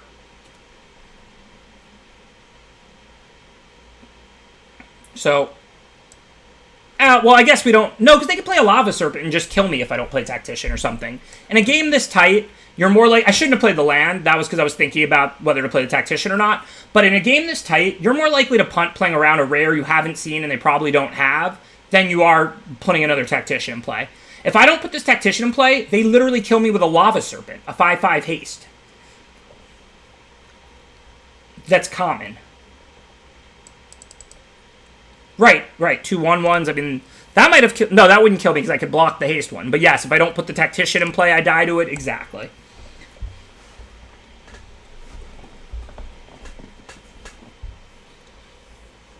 Alright, y'all. I wanted the donations to stop right around 3,400, not around 1,800. I know a lot of you have donated already, and I appreciate the support. If you haven't and you have the means, no donation too small. We really appreciate every $5, $10 donation. I'm a huge fan of crowdsourcing. Just do what you can, but we're trying to raise money here for RAD, mental health treatment for those who need it. Check out the cause. Please consider a donation if you can.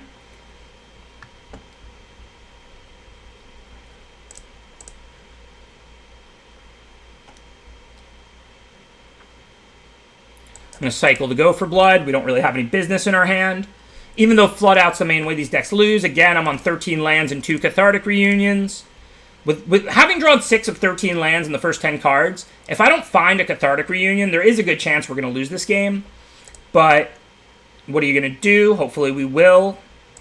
I see pretty much no reason not to arrow that. That already takes Blitz to 2. Will already takes it to 3. So Blitz is practically where arrow was anyway. I don't want them to mutate onto it because I would just kill it in response anyway, and that just the mutate cards normally cost less, not more. And I definitely don't want them to have a pump spell or something, so I'm going to blitz the scary card drawing machine known as Thieving Otter right now. If you watch my stream regularly, you know I'm kind of obsessed with Audacious Thieves and Gateway Sneaks and Thieving Otters and all of these type of creatures.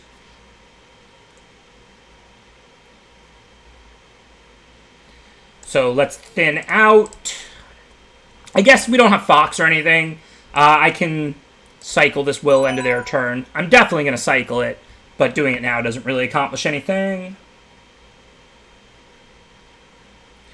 Obviously, we're pretty flooded, but there's only 5 lands left in 27 cards, and there's 2 Cathartic Reunions. And given there's only 5 lands left, if we do draw one of the 2 Cathartic Reunions, we should be home free. That's pretty scary. Kind of want my Blitz back. It exiles. I'm going to cast Stinger and then get right back to cycling.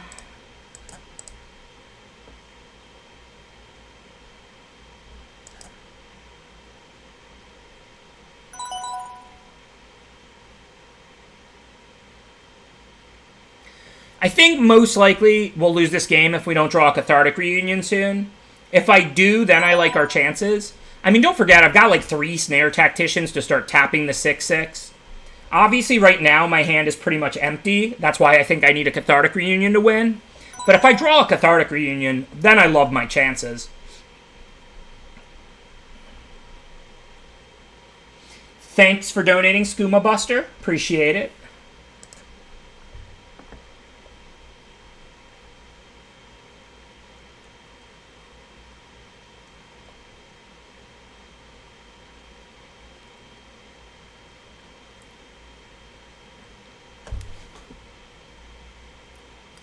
I hope we win now. You gotta love those called shots. You really do.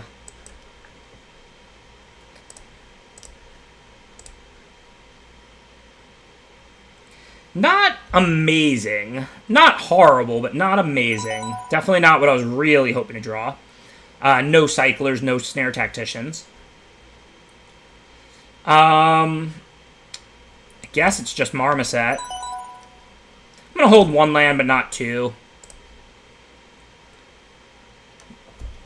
The client's going to make me eat my words. I top-decked exactly what I wanted to, but... I mean, we have a ton of cyclers and 3 tacticians, and another Cathartic Reunion.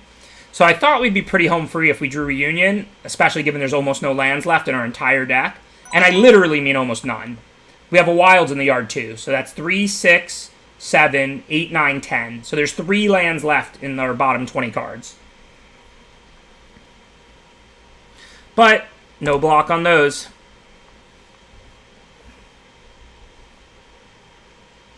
And I can't draw a Tactician and a Cycler in one card. I mean, if I draw a Cycler, I could block, eat, cycle, and then if I draw another Cycler, cycle again, if not Flare. So that could work. I'm definitely not so dead. If the last card in their hand's a land, I mean, Nar's, you know, good, not unbeatable. But it's definitely a game. Really needed to just draw like a Cycler at least here. Then I could have blocked with Marmoset, cycled. If I drew another Cycler, cycle and eat the 6 toughness. If not, flare it. Now I'm going to have to flare. Like, I can flare... Let's see. Well, I don't really have any choices. I can play 2 Thundermanes and 1 in flare. I'm pretty sure I'm going to have to play flare. So I'm just going to play 1 Thundermane and pass. I know Barocos comes back, but remember, Snare Tactician plus Cyclers stops it pretty much indefinitely.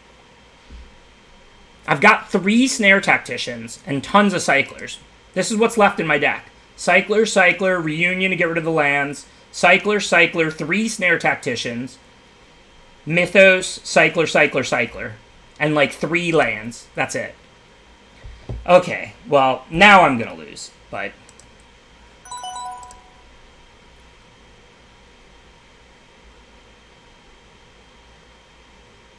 I don't know why you don't see the overlay, but okay. Oh, because I'm game capturing, not screen capturing. But I have Cardboard Live on too, so you should be able to pull up the deck if you want to. But yeah. Last card, Gnar, was a little rough. Not drawing a Cycler this turn was rough, and then them playing Kogla is the nail in the coffin. But I actually don't think this game was anywhere close to over, even after they played Gnar. If I had untapped and drawn a Cycler, I would have played Thundermane, cycled, I had Flare, I had Marmoset, like, it would have been tight. Now I think I'm dead, but... So I play the Flare, I go to 6, there's no way I cannot play it. And then it looks like, other than that, I can, like, chump this with Stinger, trade the 3-2 for one of these, and Flare the other one or something. Go to 7. So I can ignore the 6-6 for a turn.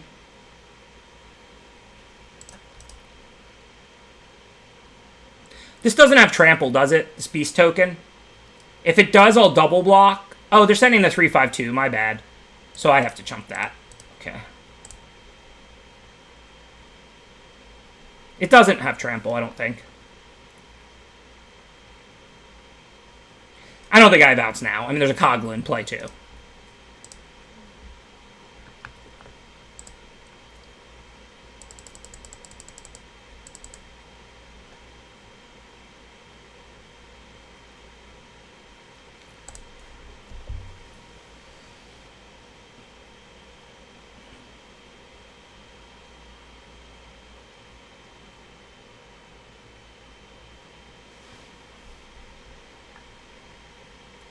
Yeah, that was a tough one. Thought we were in really good shape, even after the Flood, after we reunioned. Didn't draw Tactician, didn't draw Cyclers, then they drew Kogla. Kind of the opposite of life is good. I didn't see who they were, but I saw the donation goal just went up a bunch. We just hit 2,100, so we'll be raffling off 2 free coaching sessions now with me. So thank you for unlocking my personal donation, basically. I really appreciate that, and thank you to everybody who just donated and pushed us from 1,900 to 2,100. Appreciate the support for Rad. I'd say that's rad, but I'm better than that.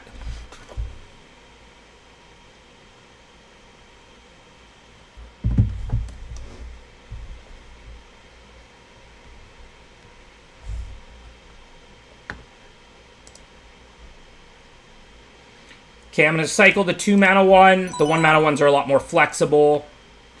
I guess I could have cycled 2 1-manas to kind of increase my shot at having 3 to spend this turn. I mean, obviously I can cycle the 1-mana ones now to try and have maximum shot at a land drop.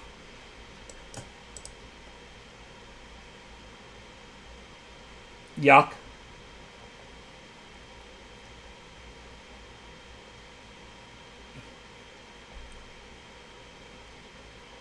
Oh yeah, I know you love a bad pun, Corey. I know.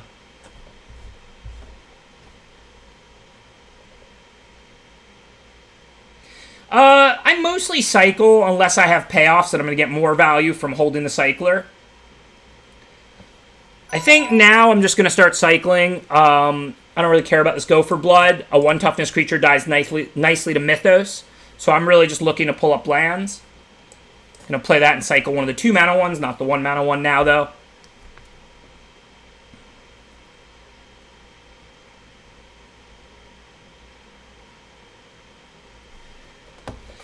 Nobody loves a bad pun more than you, Corey. I didn't play the Stinger because I'd rather cycle. I don't want to block the 3-1 with it because I have Mythos to kill whatever they play, end it, assuming it has 4 or less toughness. And I need another land to do that. Marmoset also stops it. So, well, of course, they play a 6-6, but... So I really just wanted to cycle this turn, I think. Also, I might cycle the Stinger as a 1-mana cycler here. Like, obviously, I wasn't expecting a 6-6, but even still, now I can play Tactician, cycle Stinger, and tap the 6-6. Buy a little time and see what we draw.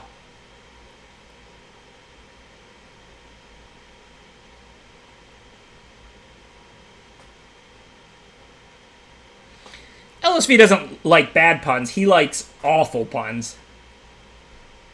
Ugh, what is this? What are my opponents doing to me today? Don't they know this is for charity? Don't they care?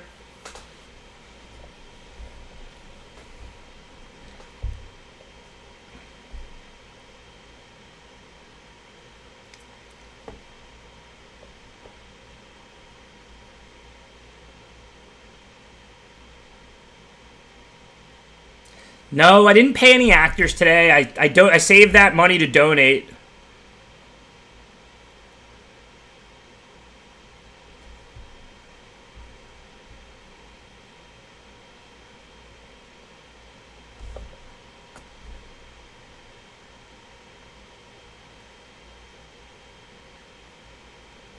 So they're going to get to put 2 of these into play for free. Blitzleech isn't killing anything, though. So I guess let's just shuffle back in a 7-7 and give them a 5-2 and a 3-5.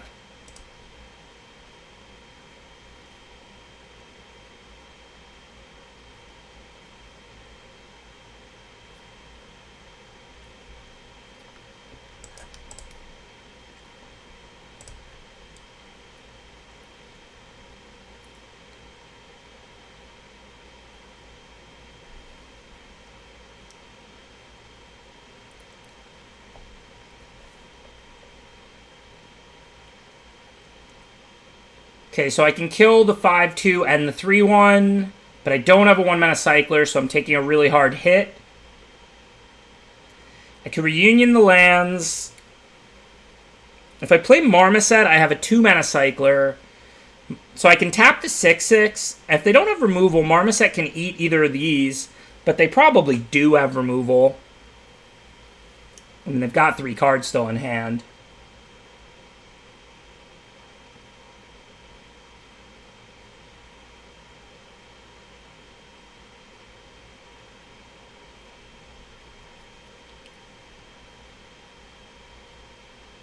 Not really sure what to do.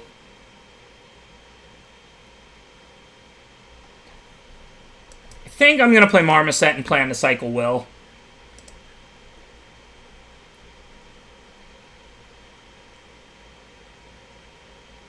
Monocolored cards, right? Yeah. You're mostly right. I was just checking. Like, you can get blood curdles. But you can't, yeah, you can't get your best gold cards or whatever. So if they go to combat, I'm going to tap the 6/6. If they don't have anything, it's only an attack for 3. It's not unreasonable.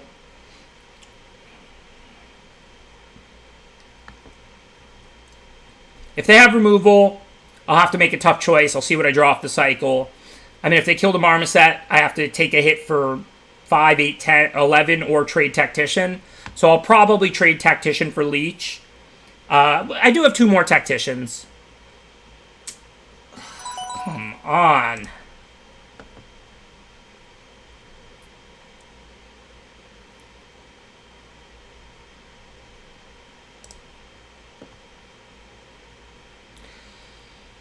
Alright, no real choices. Cycle tap the 7/7. I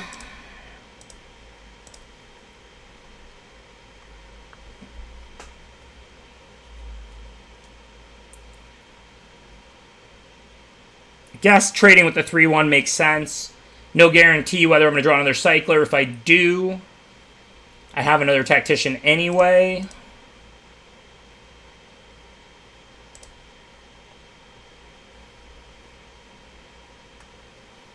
Apparently, try and help a charity. That's how you get blacklisted. So I need to draw a 1-mana Cycler off Reunion, but I guess I don't really have any choices. The only question here, actually, is do I discard... What do I discard? Because I need a land, but I'm drawing 3 cards. 1/4 of my deck is land, so I'll probably draw 1 and 3 cards, but it's not like it's 90% or anything.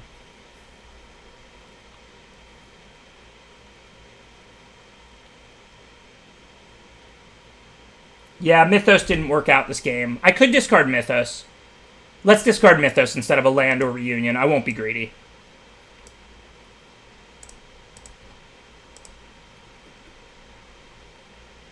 Of course, no 1-mana Cycler.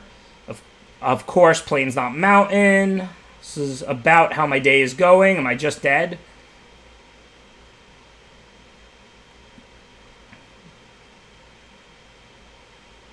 Think I'm just dead. I don't even think we're pretty much dead. I think we're just dead. I don't have a Tactician out anymore, so cycling, playing Thundermane and cycling once does nothing. I mean, I could cycle the Serpent, but I don't think I have outs for 1 or 2 mana then. I don't think it's worth it to have an island for the Mythos. You don't really need to kick it that much. It's a good thing if you can, but in a 13-land deck with 2 Save Thundermanes that are red, white, gold cards for turn 2, I don't think you actually want to stick an island in your deck. No, the Reunions are good. Preventing Flood is one of the main ways to lose. You remember when it was my best draw that one game? I know I lost it anyway, but we're just drawing awkward. It happens. Even busted decks don't always get good draws. Reunion is not one of the cuttable cards from this deck. There's more than enough Cyclers. I've got plenty of Cyclers. And then Reunions to dig up Cyclers. Again, it's just not drawing well. It's like a combo deck. I mean, you have to draw payoffs, then Cyclers. If you draw, if you draw all your cards in the wrong order, or your opponent has exactly what lines up well against you, you might lose. It doesn't mean there's a problem with the deck.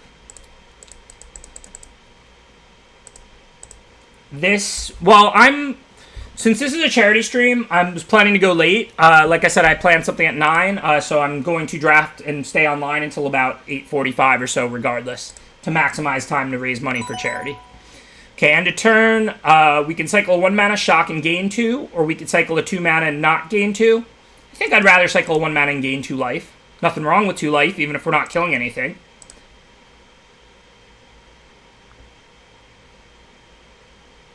And don't forget Reunion, cycle, and draw cards. Plenty of Cyclers. We're just not really drawing well.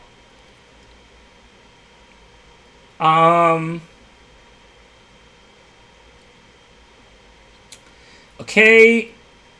Nothing really changed. I'm just going to pass the turn. I mean, I'm not saying this hand's bad. Like, obviously our hand looks fine and our deck's really good in the mirror because we're good at killing small creatures and all of that. But in the 2 games we lost, things didn't line up well, and they were close. Okay, we're definitely cycling. No reason to hold on to Shredded Sails, I don't think. Pay the 2 for 2 life. Even if we're not killing anything, nothing wrong with life.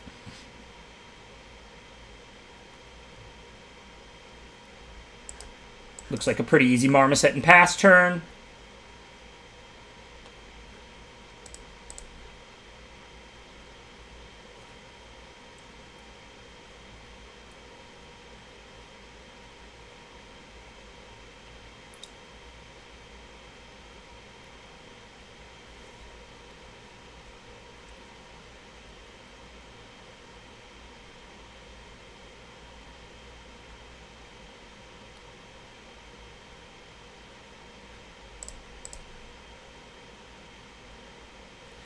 So if I block, if they cycle, I can just cycle.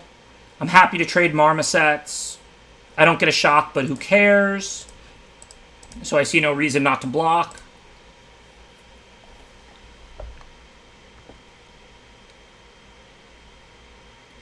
Think I cycle the 1 mana one, because if I draw a land, I do have a Zenith Flare, so I kind of just want to hit them for 8, right? It doesn't matter, I don't need to cycle more or less. A 4-3 and a 6-3 first strike just kill each other. But I'm probably going to cast the Lava Serpent. I mean, we'll see what happens post-combat. But I love the idea of slap down Serpent, hit them for 8 with the Zenith Flare in hand.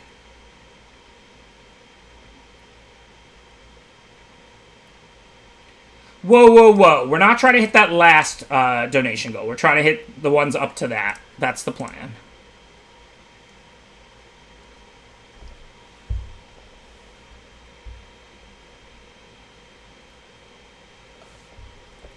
Okay, no blocks. Hopefully they don't kill me, but if they don't, I've got Flare, so even if they deal me a lot...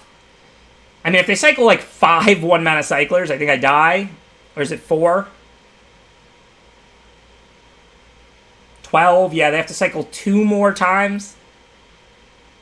Stop. This is ridiculous.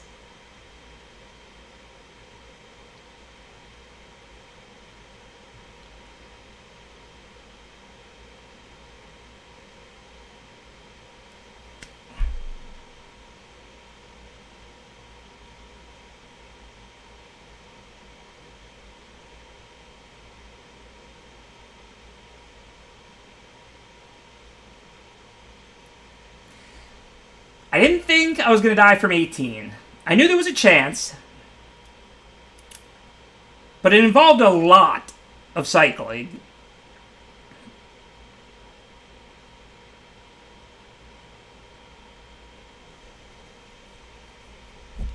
Oh, next draft.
I know. This is what happens when you don't pay your actors.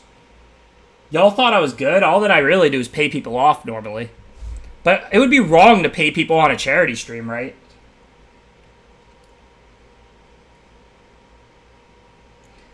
Whoa, whoa. We're trying to hit 3450. Now, granted, I'm not that happy about 2175. I am happy that we did break the 2100 goal, though. Like I said, I'm planning to draw 2 people for free coaching sessions. For free 1-hour coaching sessions. So I'm excited that we did hit that goal. The viewer draft stream will be fun, but it'll be tougher to organize. And then, of course, after that, we're pretty much good. So let's see.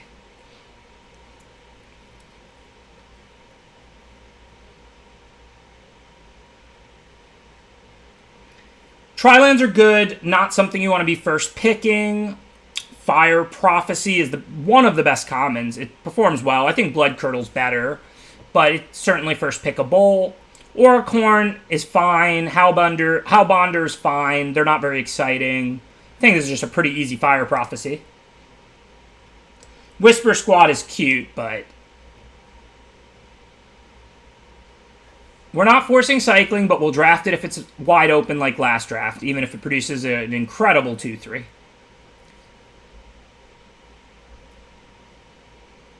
Zerta.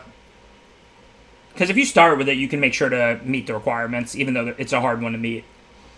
Okay, so I'm not going to follow up Prophecy with Eerie Ultimatum, but blue-red spells and red-white cycling are 2 of the best archetypes. Actually, the best 2, in my opinion. So this is between Scatter and Healer. Scatter's a lot better than Healer, so I don't want to take Healer second pick. I'm going to take Scatter. Blue-red spells is great. We'll see what we see. If cycling's wide open, of course, I'll go there, like always. If I see blue-red spell stuff, that's an archetype I'm definitely happy to draft. Looks like a pretty easy Otter. The best card for a cycling deck would just be a 1-mana cycler. So far, we're blue-red. Otter's excellent in blue-red spells. The best card in the pack is maybe Grim Dancer, but it's a double black card. It's not that easy to play, and it's not even that exciting. Like, it is good, obviously. I'm not saying a 3-mana 3/3, Death Touch Menace or Lifelink Death Touch or whatever isn't good. But it looks a little better than it is.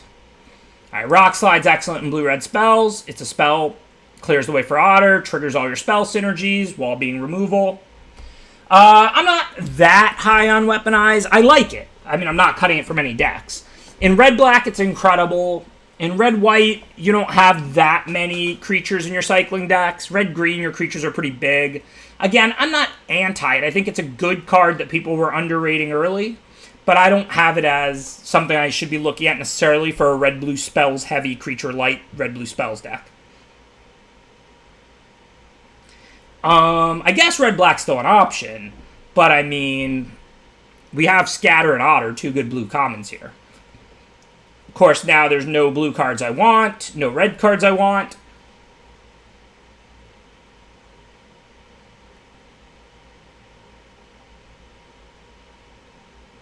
Yeah, so now we have to decide between a black card and a green card. Brushwag would be the best for blue-green splash red. For black-red, Mutual Destruction. I doubt we're going to go black-blue. I think Brushwag is really good if we go blue-green mutate. Alright, back on track. Spell Eater Wolverine is awesome for blue-red spells, which in my opinion is the second best archetype. That pick isn't close. Easy Otter, even though it's called blue-red spells. Cathartic Reunion, fine card. You always play it. Nothing exciting. Ceratops is quite good. One of the namesakes of the deck. Along with Wolverine, these are your common rewards.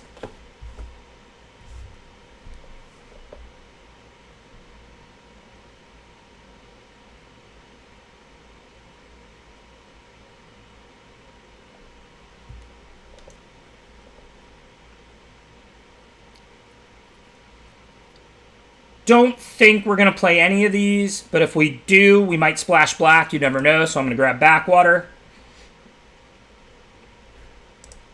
This is a pick that looks weird, so let me talk about this one for a second. I'm not planning on using this, but you never know what the draft holds. Maybe next pack we get 2 Blood Curdles and a Farfinder, and then we're really happy we have this Backwater.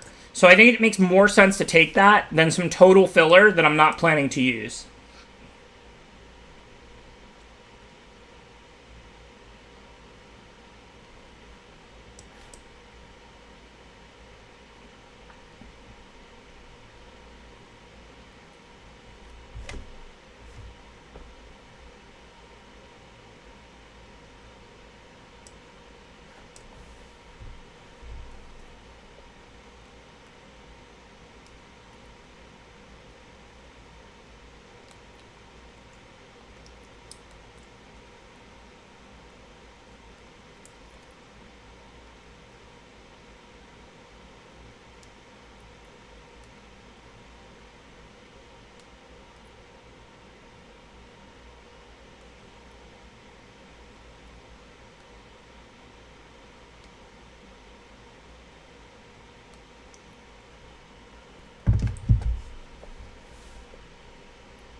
It is blue-red tempo. You don't play super expensive cards, but Ceratops is a good curve topper for it. I mean, you usually have plenty of stuff to do before and after it, and there's plenty of cheap card drawing and like Recursion, Of One Mind, Cathartic Reunion, Gust of Wind. Ceratops is not like amazing in the deck. Like, I don't disagree with Desi that Ceratops is not like anything special in it. I took it 8th pick. Like, it's not one of my higher commons for the deck. Like, I take Wolverine over it, Otter over it, Prophecy, Scatter. Like, basically every card in my stack I would take over Ceratops. But Ceratops is still a nice card for your 4-drop slot in the deck. Here it's a pretty easy Lord Dracus. It's a spells deck. We're going to recur removal. You try and draft Forbidden Friendships pretty highly. And then you have stuff to mutate onto. Otters, Wolverines, Ceratops. Almost every card in the stack you can mutate onto.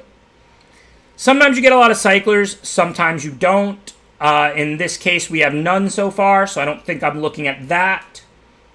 I think Gust of Wind or Rock Slide, I think that can go either way, but we have a more controlling build going. We have 2 Otters, we want to clear blockers for good. I think this deck wants Rock Slide more than Gust of Wind. Sometimes I take Gust of Wind over Rock Slide. I don't care, Synergy or not, Shark Typhoon is busted. This is an S tier rare. You should never... I mean, look, maybe the people passing me aren't blue. I mean, if there's a cycling deck passing to a black-red deck, it is what it is. But Shark Typhoon is just totally broken. Easy Scatter, I think... This, as Deathsea said, plays out more like a tempo deck. Even though we have a controlling version going, I don't want to pay an extra blue mana to counter things. Cycling is cool, but we're not a cycling deck. Now we can grab a Gust of Wind. Even if we don't get flyers, you can pay 4 for Gust. It's just way better if you pay 2. Speaking of, Glimmer Bell is a nice thing to mutate onto and to lower the cost of the Gust of Wind. It can be an underpowered card, but this is a deck that draws cards. You don't mind having a 2-mana 1/3. I can't do anything with Kogla. We have a half and half blue-red, 2-color blue-red deck going at this point.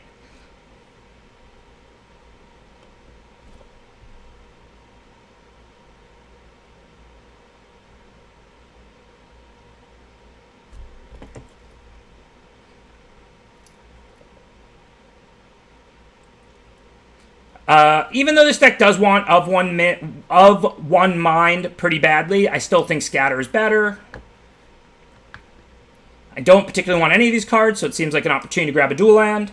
I don't particularly want dual lands in this deck, but I'll always take one.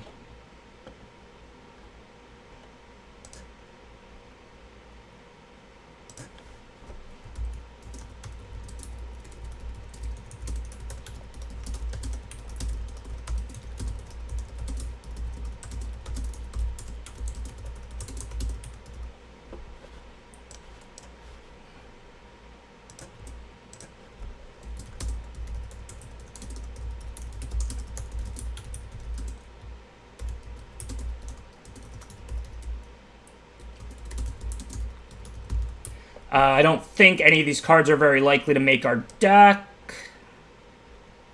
Do we want Gust of Wind or Of One Mind? This is actually pretty close, I think. We have 2 flyers, 2, 3, 4 potential 4s. Typhoon is a late game card. Friendship gives us human and non-human. We don't really have any other humans. I think Gust is still better. We have a pack to prioritize flying.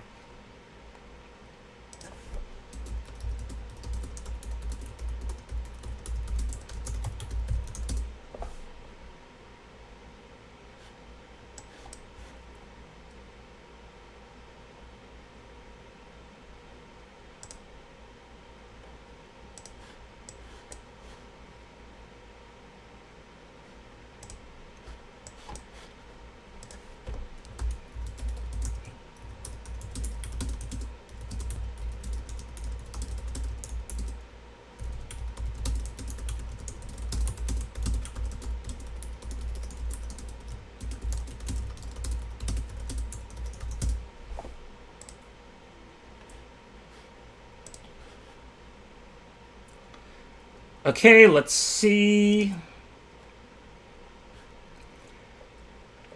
We could take Wolverine.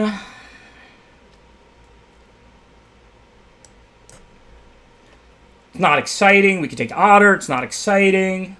Baby Godzilla can be good, but we don't really have morphs, right? We have, like, Lore Dracus. Not looking to splash Starix. Our green wouldn't have been a splash. It would have been, like, green, blue, splash, red. We have a 2-color good... Oops. Well, ran out of time on that one, sorry. Not that those anything great for us. I was probably going to take Wolverine. So now I think it's Otter clearly over nothing. We only have one morph. Sorry, mutate. It's not called morph. My bad. So, I mean, I'm not really looking to get Farfinder. We're not really looking to splash. I would have just took Wolverine if I didn't run out of time.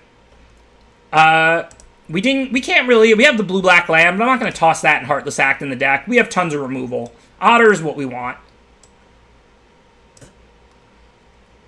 The last draft, we went a fitting 2 and 3. Okay, I think we have a tough pick here between Glimmerbell and Rockslide. Neither one is bad, neither one is exciting. We have double Gust for Wind, so we kind of want the Glimmerbell. We don't have a million 2-drops, so we kind of want the Glimmerbell. But we could always scatter on 2. Rockslide is more powerful. I think this is a close choice here. 3, 4, 5, 6 2-mana plays right now. Alright, we'll take the Rockslide. Still have the rest of the pack to get a Glimmerbell, and I definitely don't want 3, because I don't want to draw 2 per game. Clearing for the Otters is good. Definitely if we can scatter their first play, play an Otter, and then just start rumbling, Rocksliding, and Gust of Winding, that's a way to win.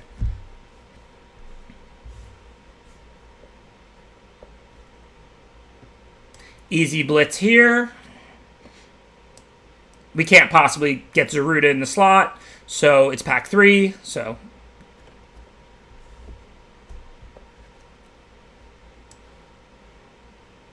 Reunion over nothing.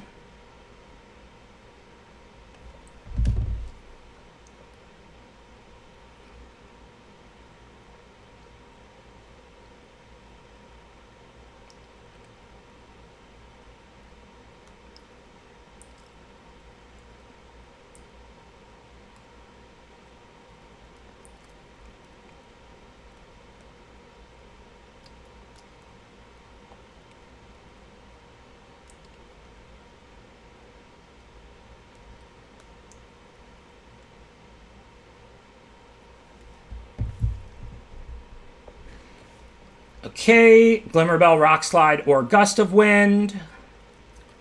Yeah,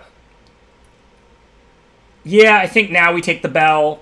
I haven't gotten any more 2-mana cards. I don't want it 4th Rockslide or a 3rd Gust over the 2nd Bell. I think now we do take the Bell. This deck's not a pile. Otter and Removal is a way to win. Essence Scatter is really good in this format, and we have 3 of them. I mean, look, our deck does focus around Otter, no question. But it's a blue-red tempo deck. We've got Scatters, Removal, etc. Okay, I don't think we really want 2nd Cathartic Reunion. I don't think I can use that old Tomato. We didn't get the Farfinder. I don't even have any white duels. I don't think this pick matters. There's no way we're playing any of those cards. We do need, like, one more playable, but it wasn't going to be any of those. Wolverine came back. Now I feel less bad about timing out of the first pick. This is exactly what I would have took anyway. Harsh Mentor looks decent too. Glimmerbell's Otters are good targets for it. Well, those last 2 cards were nice pickups. That got us our last couple playables. Wow, okay, well, I want Friendship and Mentor, so now I'm not sure what our very last playable is going to be here. I think Mentor is better. Mentor's pretty good with Otter and Glimmerbell, right? We can either curve out turn 2 Bell, turn 3 Mentor, or we can use Mentor's Menace on the Otter to start drawing cards. A lot of times I like Friendship better, but we only have 1 Mutate, we only have 1 Ceratops. Friendship's still good.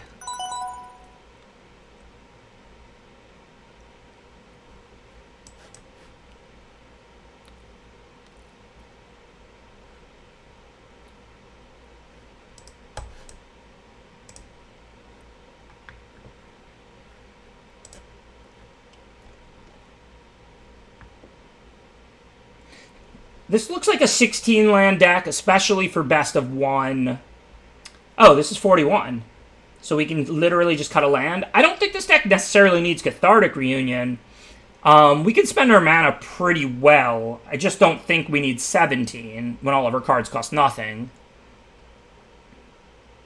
I could just put in a Go for Blood instead of Cathartic Reunion. It cycles for 1. Occasionally we'll fight. And then, I don't know, blue-red. Which one do we want to cut? We have more red, even though the blue draws cards. And it's 9-8 anyway, which is pretty good.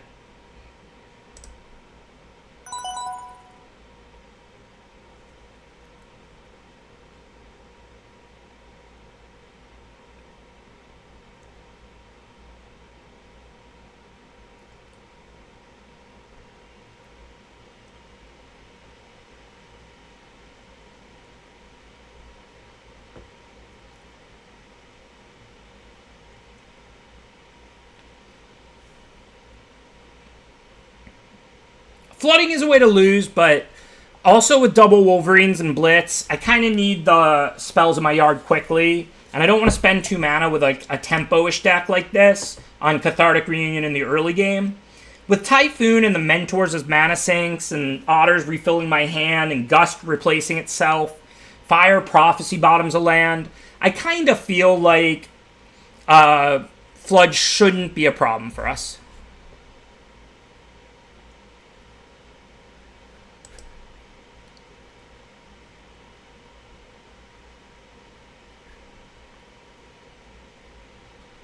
Oh yeah, there's no way I would play Starks in this deck. If I had a Farfinder and another Friendship, sure. But this isn't a deck that really needs a Starks. It's a fine card in this deck. It's a good card in any deck. But this isn't a deck that I'm like, oh, I have to get Starks into. We don't have that many things that we really care to mutate onto. Like, mutating onto Wolverine can be cool with Double Strike, but it's already a 3-2 Double Striker. It's the least of your concerns.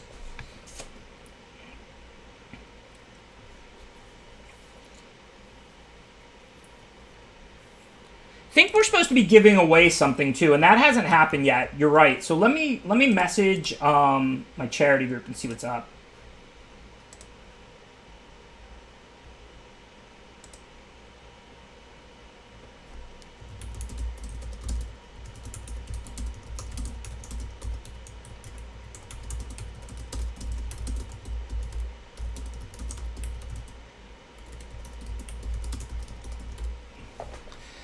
Okay, where are we at? Gotta play the island here for Otter, even though I do want to get that Cliffs in play pretty badly.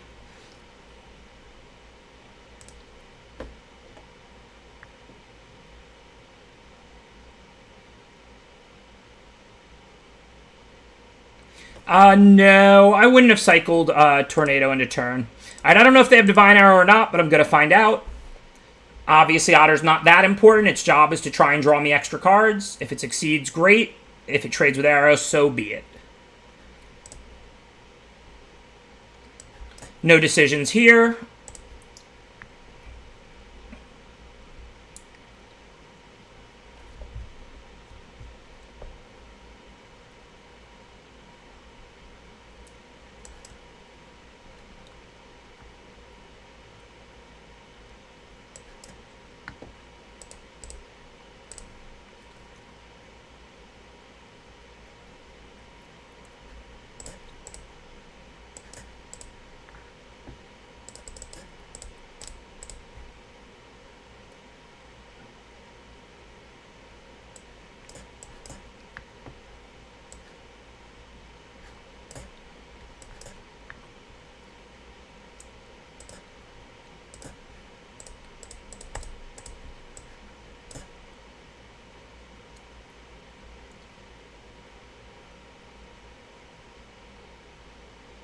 Yeah, we're not really that worried about Arrow there. Otter's job is to try and draw cards. If they arrow it, they arrow it.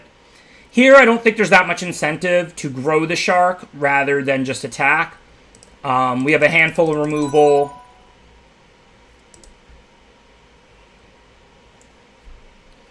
I didn't hardcast it. Well, I mean, we would have had to draw one more land. It cost 6.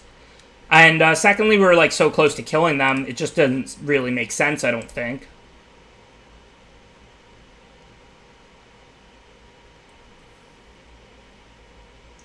I don't have a comprehensive draft guide for this set, but we did a bunch of draft archetype guides. LSV Shotgun Red-White Cycling, because it's just so sweet, and then I wrote the rest of them, which were Blue-Red Spells, Blue-Green Mutate, and Black-White Humans, because those are like the 4 kind of prime archetypes in the format. You could totally draft other color combinations, but those are very like mechanic keyword archetypes in the format. They're up on CFB Pro.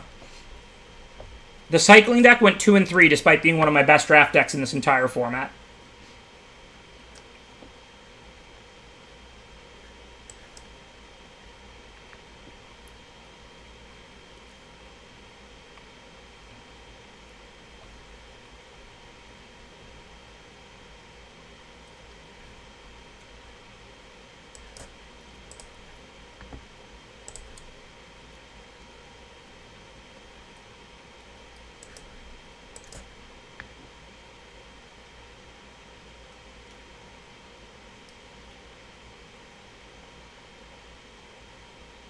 Yeah, it's been kind of a rough day. What have I gone to? Well, I got a couple wins with that first deck that I started that I drafted off stream. I don't. What's my record today? Like 2-3 and like 3-1 with that deck. I think I won 2 or 3 games before I lost with it. Oh, but I only went like 3-3 with the Karuga deck too. Yeah, pretty medium day. I mean, the thing is, best of 1 is tough like that because it's not like these decks have been incredible. So I expected to have a better record. But it's not like I'm going 0-3, right? Like when you go 3-3 and 2-3 and 4-3 and 3-1 or 3-2, I mean, it's the nature of best of 1. You grind around 50-50 for a lot, and then you have like these bursts where you go 7-2 and 7-1 and stuff like that. At least I do. I mean, maybe it's different for other people. I very rarely go like 0-3, 1-3, 1-3, 0-3, but I also very rarely go 7-1, 7-2, 7-1, 7-2.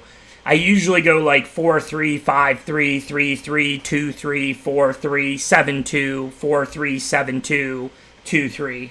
Like, combinations like that. Okay, I'm just going to play Dracus. I don't really know what we'll buy back. Just going to start beating down. I've got 2 removal in hand.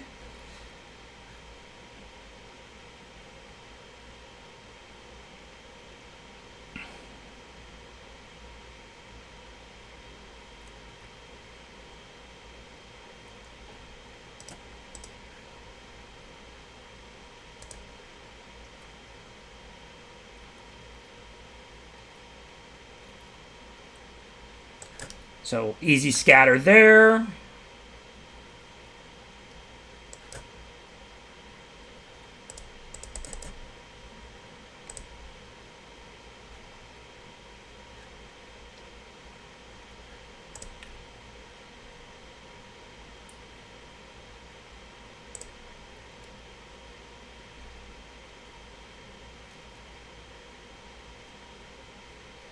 Do we blitz it or do we rock slide it? I think we rock slide it. Rock slide's only about to go to 5 with this mountain. Blitz is already at 5 after we cast rock slide. Blitz is also an instant, so we can use it as a trick later. I was holding the land in case like they made me discard with like Cavern Whisper or something. Or in case like I had a way to rummage it, which I don't know if I have a single way to do. I cut the Reunion. I don't have any of the 5-4. Maybe I don't need to hold the land. It's just so habitual to me to hold 1 land as, like, discard protection. But it's possible I shouldn't have been. That may have been a mistake. Oh, yeah, I have Prophecy. There you go. There's almost always, like, some way to rummage at least once. And Prophecy would be a way, yeah. But we did play Prophecy earlier, so I might be on 0. Okay, well, that's a good enough target to blitz, I think. And then we'll just keep attacking.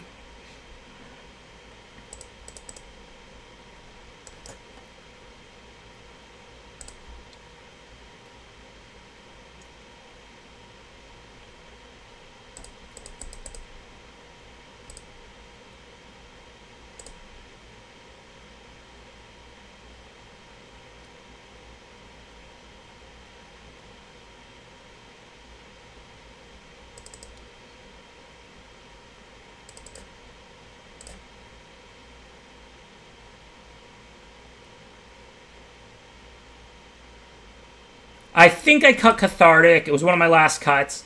I think it's right to just play 16 land and not Cathartic. I put Go for Blood in because I have 2 Wolverines and a Blitz, and it's just an easy way to put a spell in the yard for 1 mana. I understand Flood Out's a big problem in Best of 1, but we have like Shark Typhoon, Dracus, Mentors to sink mana into, and I kind of felt like I'd rather just have 16. We should still get 2 to 3 for Best of 1. All of our cards are cheap, and I don't really want to invest 2 mana into Cathartic, I don't think. Cathartic works okay with Wolverine. The thing is, we don't have other stuff we want to discard. So Cathartic is basically like, we can put 2 lands in when we're flooded, and that's great. But the other games, it's basically like a complicated 2-mana cycler. Go for Blood we might cast. We have Ceratops. We have a few creatures that can win a fight, right? And then also, it's just 1 mana put a spell in the yard to power up our stuff, just cheaply and efficiently. Okay, we got to mulligan this 1-lander. Definitely keeping this. I don't know what I put back, though. I wish I just had all 7 of these. I might put back an island. If we draw lands, we're good. We could scatter an otter. If we don't, we can prophecy and try and hit a land. We're on the draw. I don't want to put back an otter, even though I have 2, because they might have a removal for 1. I think island is the right card to put back. We're on the draw. If we draw lands, cool. If we don't draw lands, we have a lot of draws and a prophecy to try and find land 3. And in the meantime, we have scatter and prophecy to stop the first 2 threats. Granted, we do want to curve out into otter, of course.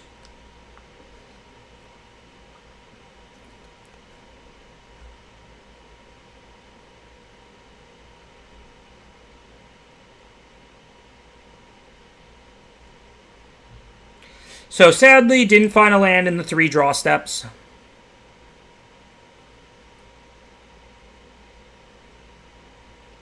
I don't know the economy very well at all taking a shower.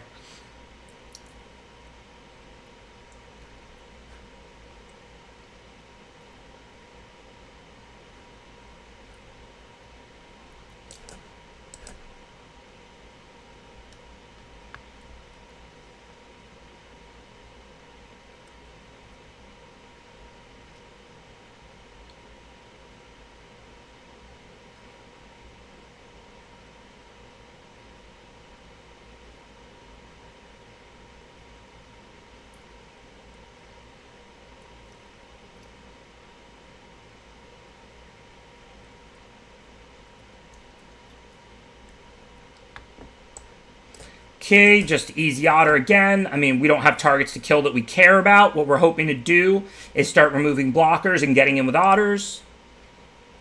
Hopefully they don't have another removal. That's actually not that bad. We're going to take a hit for 5, but maybe we can get to the point where we turn the tables now. So we can attack. If they double block, we prophecy 1, and then we have scatter up. And then after that, we have Rock Slide and Gust of Wind and so on.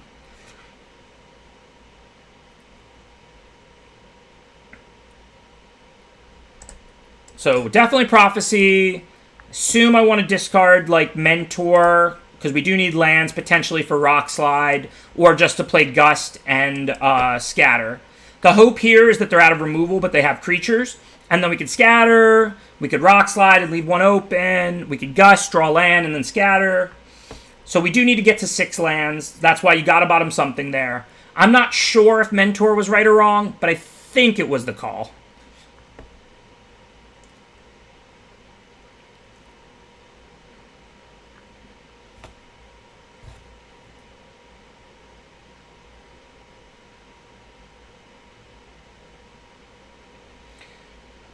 Okay, I think now we're just going to clearly Rock Slide. I'm not looking... I want to get the Otter out first if I can, but I'm not looking to take a hit to 4. That's not comfortable.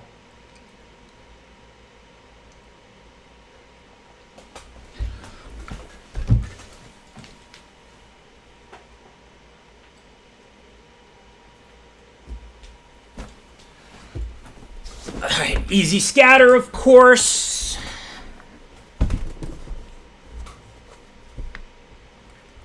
So we're where we want to be, but all we have left is that 1 otter. So hopefully they don't have removal, like I said. If they're relying on creatures, we could ride this otter to victory pretty easily. If they kill the otter, then it's just a 50-50 game, depending on what they're holding. I mean, we're sitting around with 2 scatters and a bounce spell.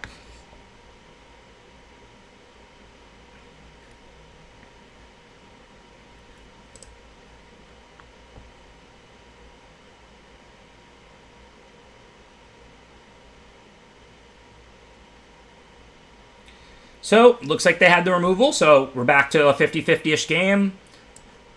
Not going to let Otter out. Maybe I should gust it and then scatter it, but they could also play 2 creatures in 1 turn that way. So I think it's better to hold out, make sure I can cast all my scatters. Like, I can always gust the next creature. And this actually works out even better. Now I can kill a token for good by gusting it, even though it's just a 1/1. So now I don't know what to do. Do I gust or do I Shark Typhoon? I don't want to Shark Typhoon and eat a 1/1 necessarily, because then I drop shields and they could resolve something big. I could just play Shark Typhoon.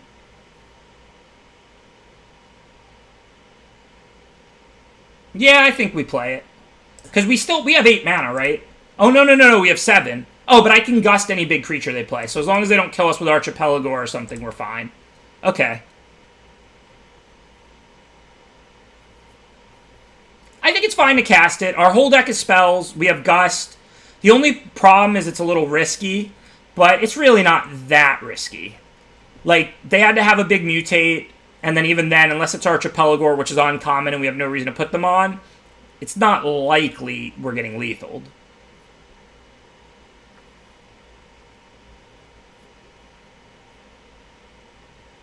And Gust draws a card and makes a 4/4. Scatter makes a 2/2. Like, even all of that, it's not really that bad right now.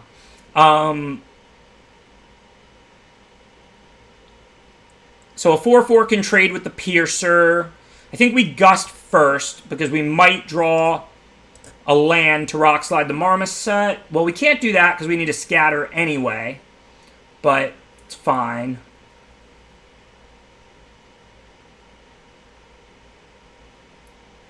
Oh, Gust gets cheaper. I punted. Yeah, I punted that. Sorry. I should have rock slided and then gusted for 2 mana, and it would still be a 4/4. I'm sorry. That was my mistake.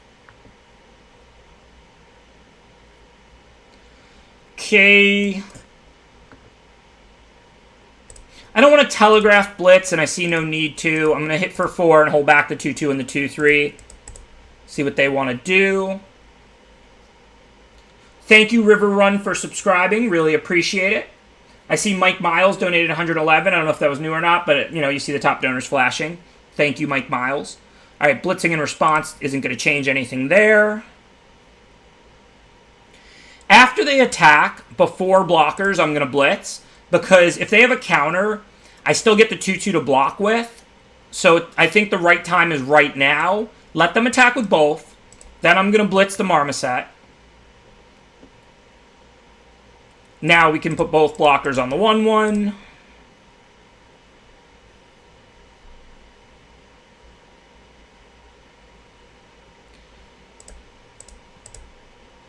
And they're dead next turn. I mean, we don't die to a haste creature. We die to a haste flyer. Hopefully we're good.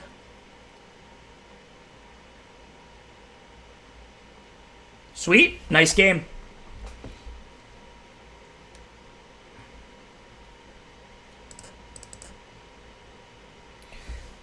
Sprite Dragon, but that's only a 1/1. So, and we were at 2. Yadaro does beat us. It's not, I mean, it's an 8/8 trample, and it's a rare. I can't really reasonably play around Yadaro there.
Okay, of course, recycling. No island.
Still no island.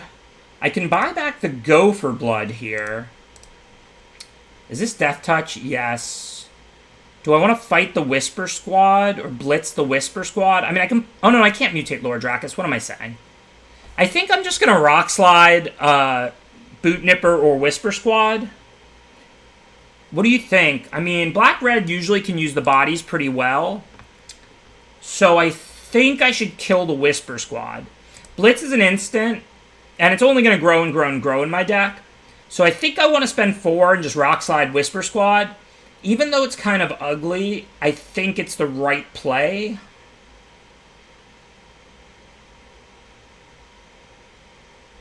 If I untap, they get to start using Whisper Squad.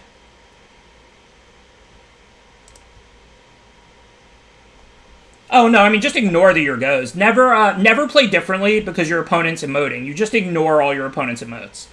But the question there was interesting. Rock sliding a 1/1 doesn't feel good, but it's turn 4. It seemed like the right play to me. Because Blitz is 2 mana, not 4, and it's only going to grow and grow and grow. And I don't think I want to let a black player, a black-red player who might have sack outlets and stuff, search out more things with Squad. Okay, finally the island. I guess Glimmerbell will probably blitz the Raptor. I guess we should do it now because of Weaponize. We can always get it back. Dracus on the Glimmerbell. No reason to let them sack and shock. This actually works out pretty well for us. You can't, it's not like damage goes on a stack like in the old days. So if they attack with both, I'll block, and then they can sack the other one and finish off the bell if they want. No big deal.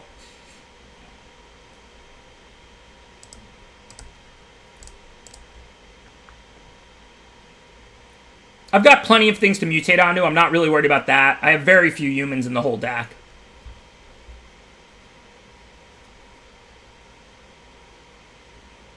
Yeah, so now we'll gust away the token.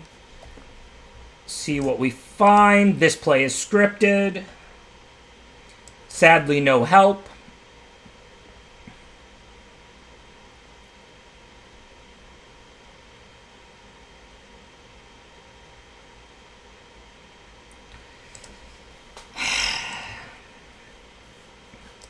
So I can play a 2/3, which stops both tokens. I really wanted to hold it, but I can only take so much damage with a Weaponize in play. So I think I just have to cast it.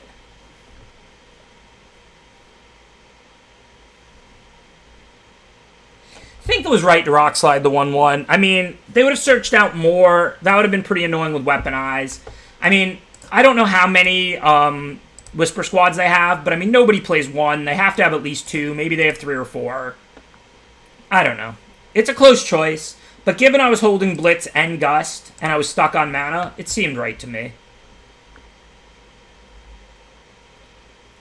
Okay, so if I Gust that, they can sack, I won't draw, but that's fine, it's dead, or it goes back to their hand, so it seems fine to Gust it. I'm happy. I mean, I'm not like in great shape, but I'm happy either way. Either I'll cycle my Gust and prevent damage, or they'll sack it, it'll be dead, and I'll take 2. Yeah, I could bounce it off the Weaponize, but by bouncing the Blister Spit, I save a point of damage. And I really wasn't worried about them sacking it. If they sack it, I don't get a card, but I kill the Gremlin. Seems fine to me.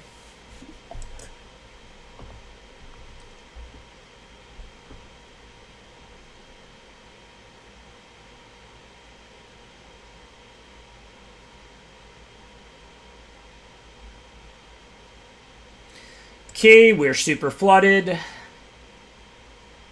I blame Deathsea. Deathsea's been in the house tonight, so it's his fault if I get flooded. That's not really debatable. Alright, we're dead. Oh, the emotes don't bother me. It's good advice for the rest of the chat, yeah, but when somebody says, like, it's something to me when we're playing Magic, they might as well be speaking Japanese to me or whatever. Like, why would you ever listen to what your opponent has to say when you're playing a game against them?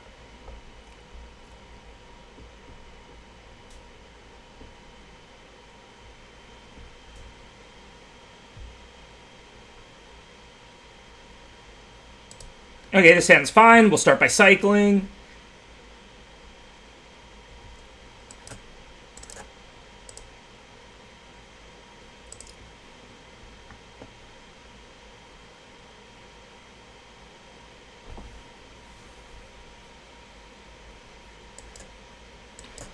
Clearly, Forbidden Friendship makes the most sense. We get in a point right now, plus we put a spell in our graveyard towards the Wolverine, which is actually huge because we can curve out Wolverine into Rock Slide. I mean, I'll probably play the Otter next turn just because drawing cards is actually better than hitting for 6, I think. But either way, we get in a point now and we get a spell in our yard. Those are good things.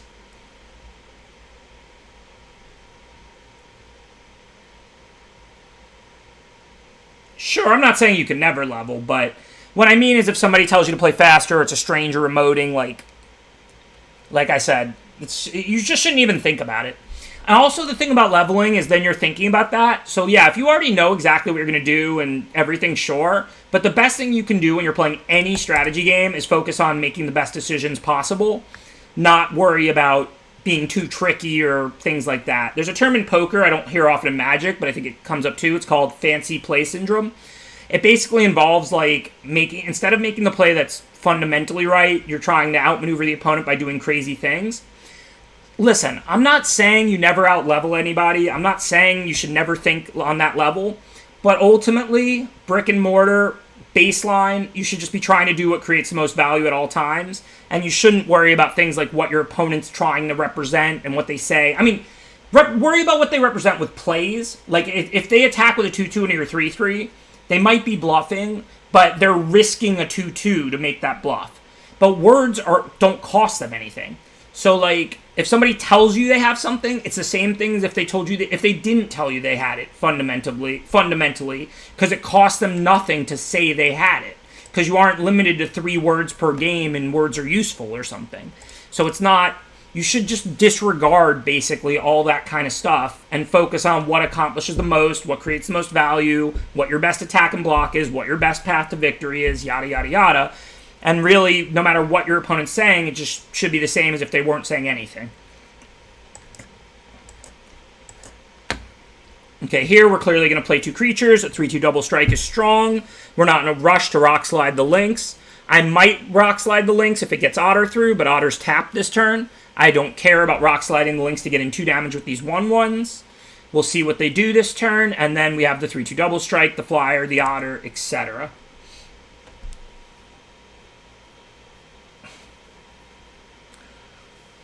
I'm going to hope they don't say that, Dara.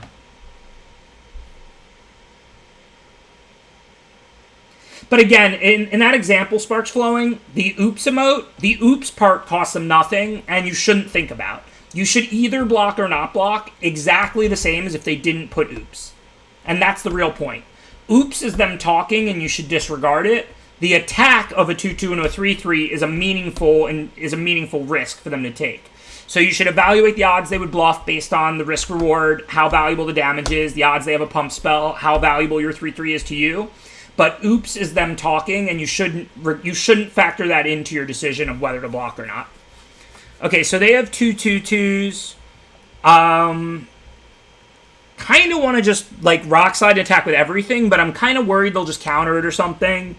I mean, they did only just use 2 mana of 5. I kind of think if I just send Wolverine, well, they could Hampering Snare, -2/-0, or they could Startling Development, but I guess that's not even bad for me. I get a 2 for 1. I think at this point, I don't want to send Wolverine and Otter, because then they could play Hampering Snare, but I'm going to send Wolverine and Glimmerbell, and then if they play Hampering Snare, this just turns into a 1/2 double strike, so it still trades with one of their creatures. If I trade with both their creatures, that's great for me. I'm clearing the way for Otter. If I trade with one of their creatures and Snare, that's cool too. If I send Otter 2, I lose the creature I care more about, and I give them more ability to blow me out. And then end of turn, I'm going to cycle Typhoon. I don't really want to play something into their open counter mana. I'm already ahead on board.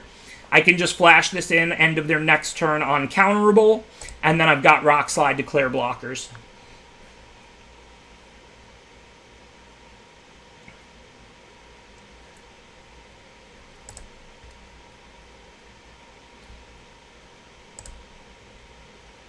Okay, and they can't attack because of Glimmerbell.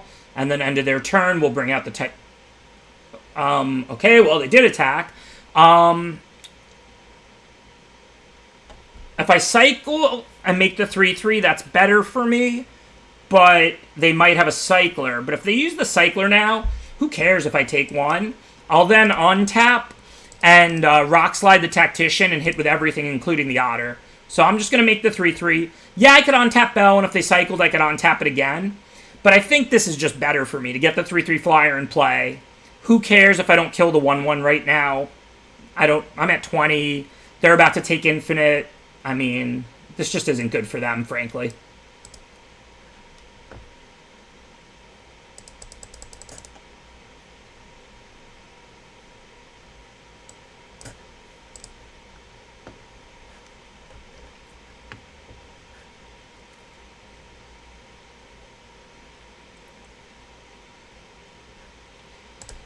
Sure thing.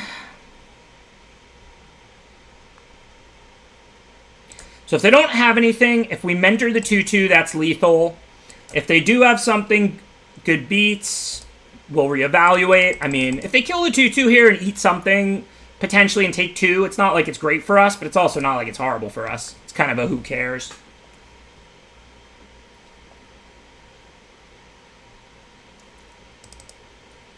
We're getting towards the end of this charity stream, so anybody thinking about donating, please do. Like I said, I know it's a tough economic time for a lot of people. It's also a tough mental health time for a lot of people. I fully understand if you can't donate a lot or anything, but if you can, have a good night. Adderall's real. If you can afford to donate, definitely don't feel like, oh, you see all these $100 donations. Crowdsourcing is an amazing concept. Put your $5 on it if you can afford to. It also means you'll be eligible for some of those sweet prizes, like I'm going to be raffling off 2 free 1-hour coaching sessions because we already cleared 2,100, as well as picking a bunch of people to pick from some stipulations for me to do stipulation drafts. So no donation is too small. Put your $5-10 on it. Get in those raffles. Support a really good cause if you can afford to. If you can't afford to, if you're thinking about how you're going to pay your rent under these COVID times and stuff, don't donate. Totally understandable. But thank you to everybody for your generosity. And I really appreciate everybody who can support these good causes doing so.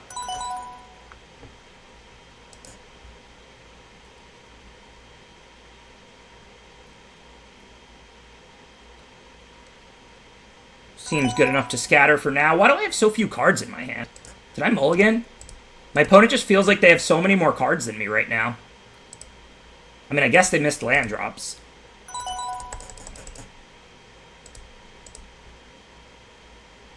Thanks, Dr. Tempo, for donating $25. Appreciate the support. I know tons of people donated, and I only called out some of them. I'm playing Magic. I'm watching the chat. Doing a lot of things at once here. But I really do appreciate everybody's support. Okay, so We can't even blitz that yet, but we don't really want to anyway. We want to get Ceratops in play first. I held the land because we do have Fire Prophecy in the deck. And of course, if we draw land, we can still play Blitz and use Mentor. I'm not really expecting to play Blitz unless we draw other spells, because right now it's for 1. But our deck is loaded with spells, so hopefully we'll draw some. The 3-2 and the 2-2 stare at each other. Okay, so now I'm going to play the land. Actually, am I? No, there's still no reason. I'll just play Wolverine.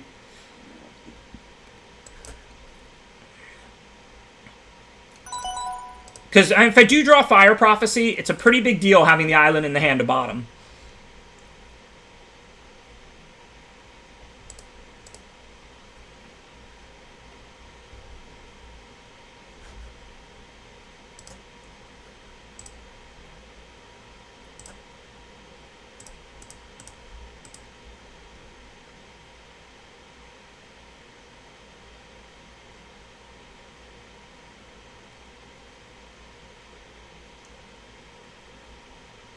Oh, so earlier I had mentioned that I thought we had a giveaway, but I didn't know basically what was going on with it.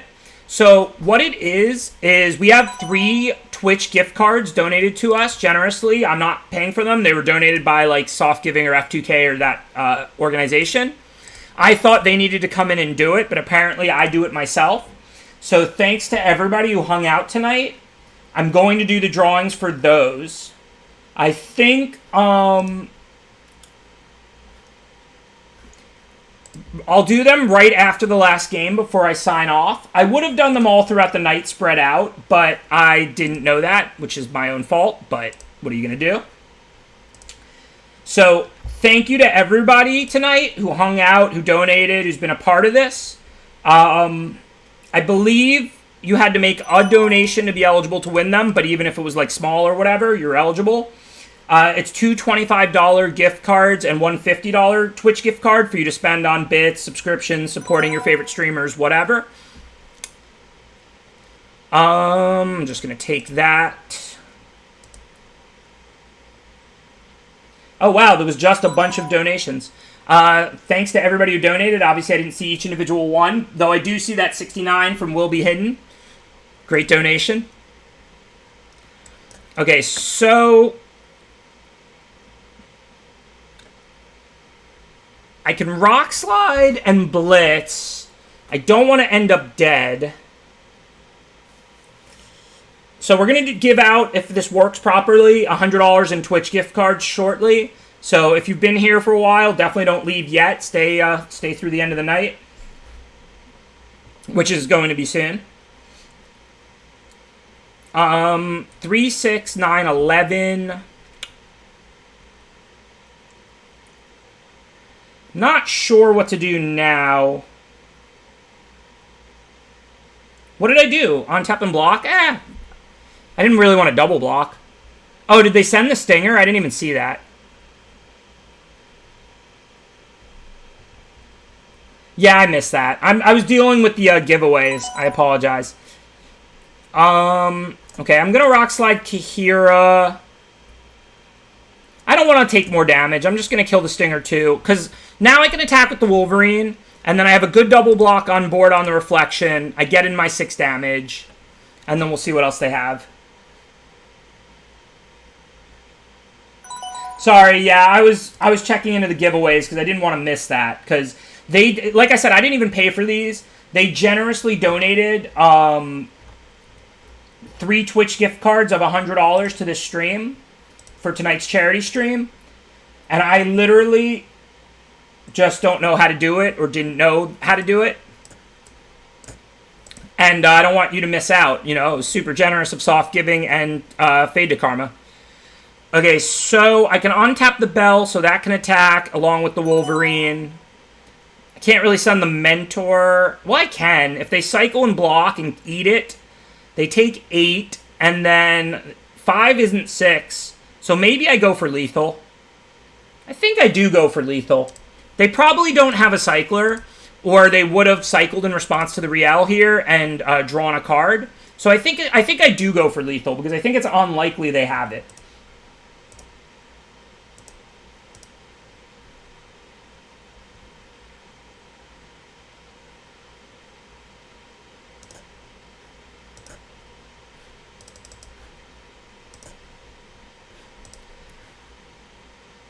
Thank you, ICB Kayak, for that generous $125 donation. Appreciate all the great support, and that we accomplished my goal of hitting the 28 but not the 35. Thanks for putting us over. So I'll be organizing a viewer draft, which is something people have asked about for a long time.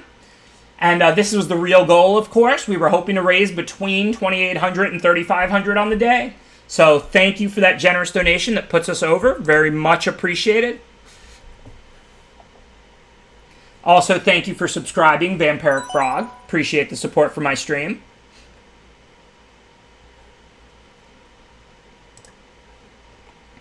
Also, thanks to Mr. Billion for getting in there and donating $5, and Kajota for the $20.67. Appreciate all the generosity.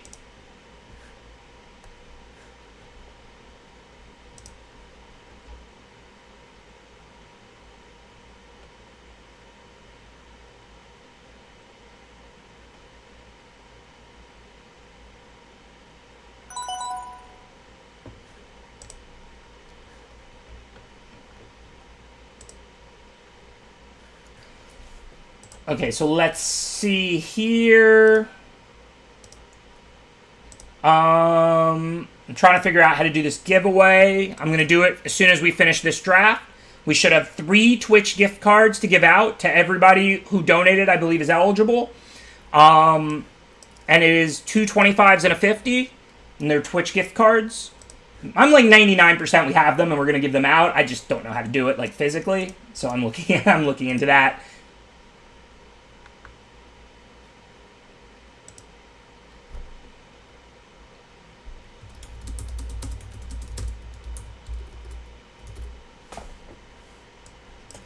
Okay, so 1-1 stop Boot Nipper just fine. If we can trade a 1-1 for Boot Nipper, that's pretty good. But we'd rather get Otter out than Mentor right now, so let's just play Otter and pass.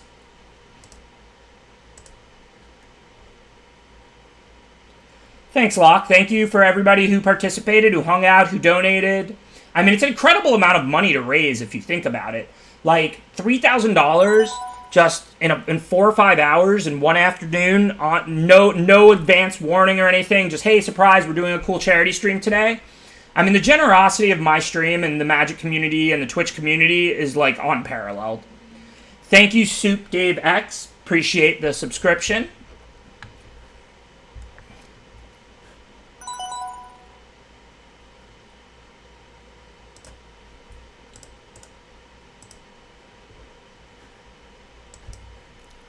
Okay, I think we're going to Rock Slide the Poacher, even though we don't have an attack this turn. If we let them on tap with the Bushmeat Poacher, then they can sack whatever else we kill, and we're holding 2 more removal spells.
So we can Rock Slide the Whisperer, and then we just get a nice attack. If they want to eat a 1-1, I get a card off Otter. If they block Otter, I don't get a card. I get in 2 damage. Obviously, 2 damage is not exciting, but it's just a good free roll attack. And we certainly wanted to Rock Slide the 4-4.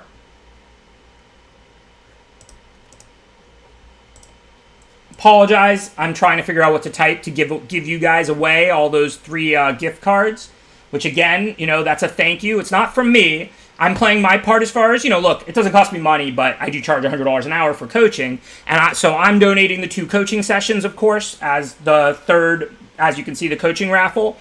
Soft Giving and or Fade to Karma, I honestly don't know, or Twitch. I really don't know where these came from. But I didn't pay for them. They supplied us with $100 in Twitch gift cards, 2 25s and a 50 to give out during the stream for free. So that was the giveaway part. And we're going to give them away before we sign off today. I'm not exactly sure what I have to do to give them away. So that's why I'm distracted now. Despite what it might seem like, I tweet all the time while playing and stuff, and I know how to do that. It's not that. It's 100%. I'm trying to figure out how to do this raffle because I have no idea. So I'm literally just asking in the Discord and chat groups for help. I just literally have no idea how to do this raffle. That's why I'm kind of distracted at the moment. They said go to the dashboard. So let me see if I enter prize, $25 gift card. Okay, and then there's just a start giveaway button. So I guess it really is that easy. Okay, so we're going to be giving away 2 $25 Twitch gift cards and one $50 Twitch gift card. If you want to be eligible, I don't believe you have to type anything. I think you just have to have donated. I think you might get more entries based on the size of the donation. You might not. I'm not sure, honestly. And I don't want to encourage people to donate beyond their means anyway, so I'd rather not even say. But if you did want to make a minimum donation so that you're eligible for the raffles, for the coaching sessions, eligible for this, if you did want to put in that $5 or $10 minimum donation, do your part crowdsourcing this. I do want to give you the opportunity to do that now before I start drawing. I don't believe there's any need to type raffle. I think literally you're eligible if you've made any donation, even the minimum. I think you might get an extra entry into the raffle per minimum donation unit, or you might not. And I know that's useful, but I honestly don't know. And I honestly don't even, I don't want to encourage people to donate money they shouldn't for stuff like that.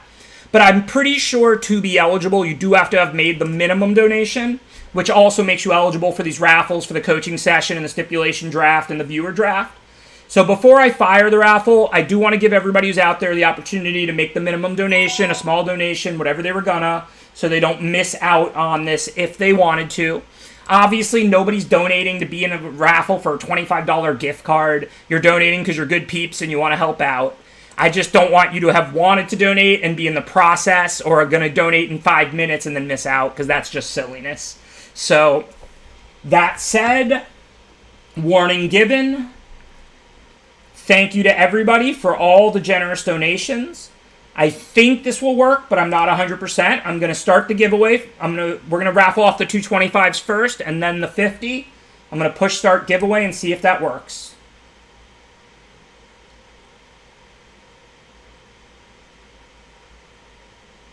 Okay, yeah, it gave me all the details when I did it. The giveaway is going to happen in 10 minutes. Donations under $25 get 1 entry. Donations over $25 get 2 entries. So it's not like if you donate 100, you get 1,000,000 entries or anything like that, I think. And in 10 minutes, it should show it on the screen. Well, this game kind of turned into a weird stalemate. I'm going to cycle Typhoon, because of Nethroy here, of course. I'm going to cycle Typhoon and make a big flyer and then see if we can ride that to victory. I don't know if it's going to work or not. I didn't know there was a 10-minute queue on the giveaways. I don't want them to all happen at the exact same time. So I'm going to just start the next one, if I can, in a minute or two. I'll space them out a few minutes apart. You do not need to hit hashtag raffle, I don't believe. I don't think that makes any difference. Just to be clear.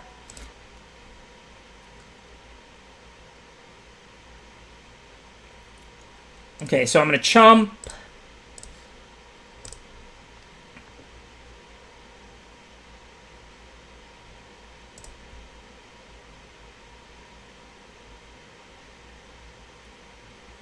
So, of course, we're going to cycle as Typhoon now.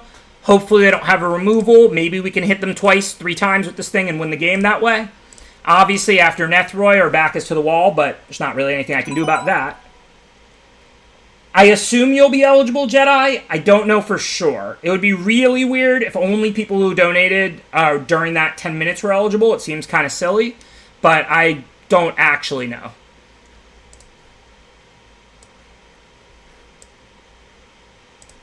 Okay, well, they don't have that much lifelink. They have Nethroi and a 2-1 that we can just block. I'm going to kill this one here now, Nethroi with Rock Slide. I mean, they have Poacher, so maybe that's not a great plan. Oh, you know what? I can kill both. I can Rock Slide the Poacher and then put Lord Drakis on an Otter and get back, like, Blitz, and then Blitz Nethroi. And I've got enough mana.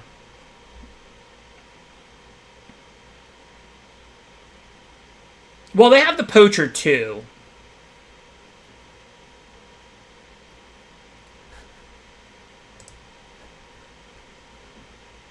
Oh, I guess I can only start one giveaway at a time. Might have to do the other giveaways on my next stream. Let me see what's up, or if I can stay on just a little bit longer.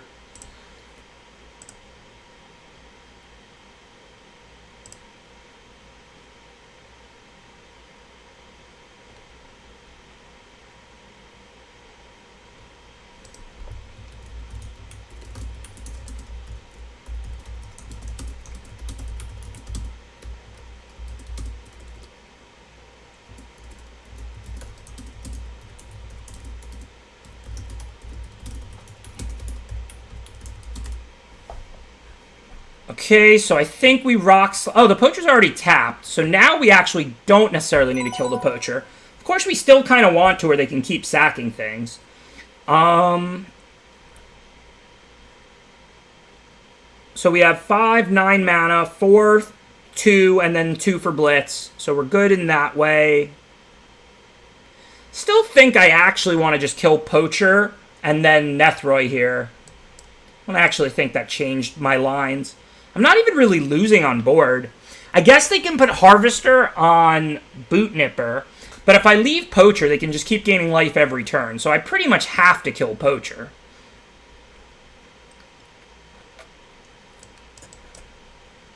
And then let's Mutato here.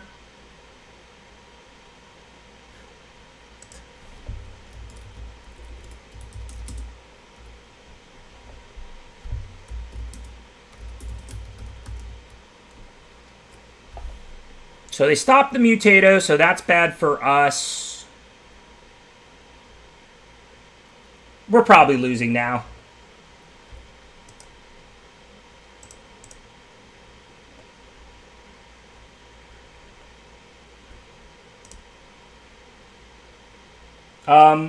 So I really, really appreciate everybody's generosity and all these donations.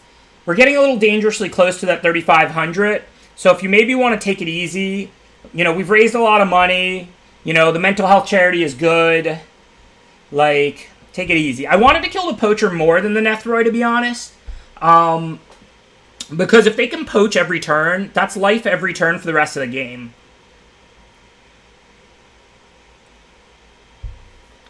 I'm not sure if I played that turn optimally or not, but I really didn't have much reason to put them on much removal. I mean, I don't know if they realized it, but they could have killed the 6/6 flyer with the ram through, with Death Touch here. So since they didn't kill the 6/6 flyer, I kind of assumed they didn't have any removal.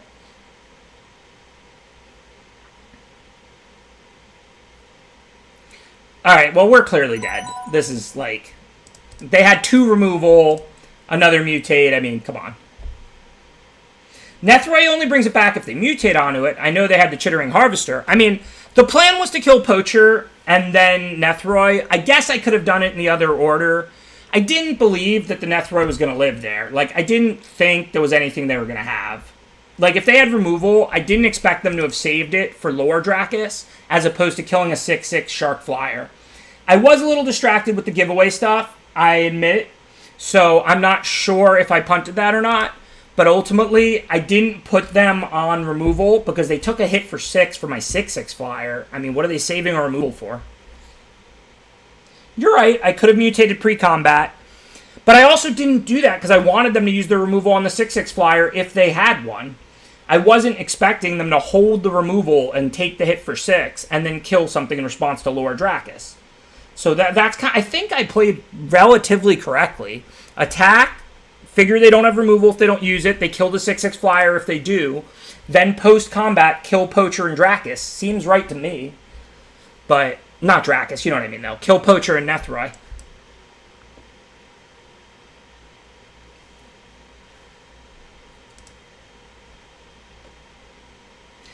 So I talked, what I had at 9 is actually a coaching session, and I talked to them, and they're actually watching the stream, and they said what's going on for charity is great. So I'm more than welcome, they said, to do these giveaways and stay on, and we can just start that at 9:30 or 10. So what we're going to do is finish this draft. We're going to do these giveaways. We're going to raise $3,475 for charity, because obviously nobody wants to see me rap, no question. Thank you, Pancake Snake. Appreciate the subscription. Obviously, this is the last draft of the night. We're currently 5-2, so we're going to play a couple more games. If we lose, we're done. If we win, we have one more game after this. And then we're going to give away those 3 gift cards, the first of which should be rolled off in 2 minutes. And then after that, I'll just immediately queue up the next 2, and they are 10 minutes each. Well, I'm not rapping tonight. I have to write the rap. So even if there does end up being me rapping, I'm not rapping tonight. Guess I just play another otter for now. If they don't have removal, it stops the 1/1s. No, I'm not going to freestyle. I'm going to write a little magic rap. Oh, what just happened? Did we really go from 2,600 to 35? Just like, what is going on here? I didn't sign up for this. I literally did sign up for this. Y'all are too generous. What is going on here? Stop it.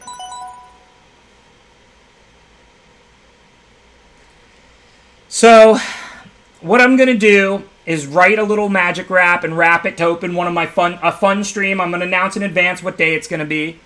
Obviously, it's not going to be my usual, like, all the current format, all strategy. I mean, I'm going to talk about my plays and everything, of course. But we're going to do one day where I'm going to rap on stream. We're going to do stipulation drafts. We're going to do a viewer stream. We're going to play songs. We're just going to have a fun stream to celebrate raising 3,500.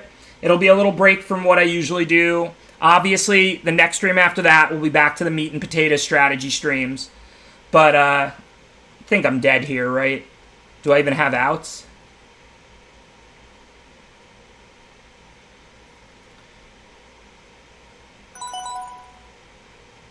Guess I might as well draw a card. 2 blockers doesn't save me.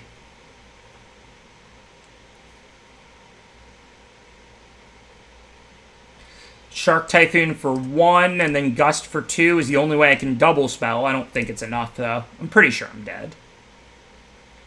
Can't even Gust any of the big things. If I Gust the 2/2, they tap the 1/1. If I Gust this thing, it has haste.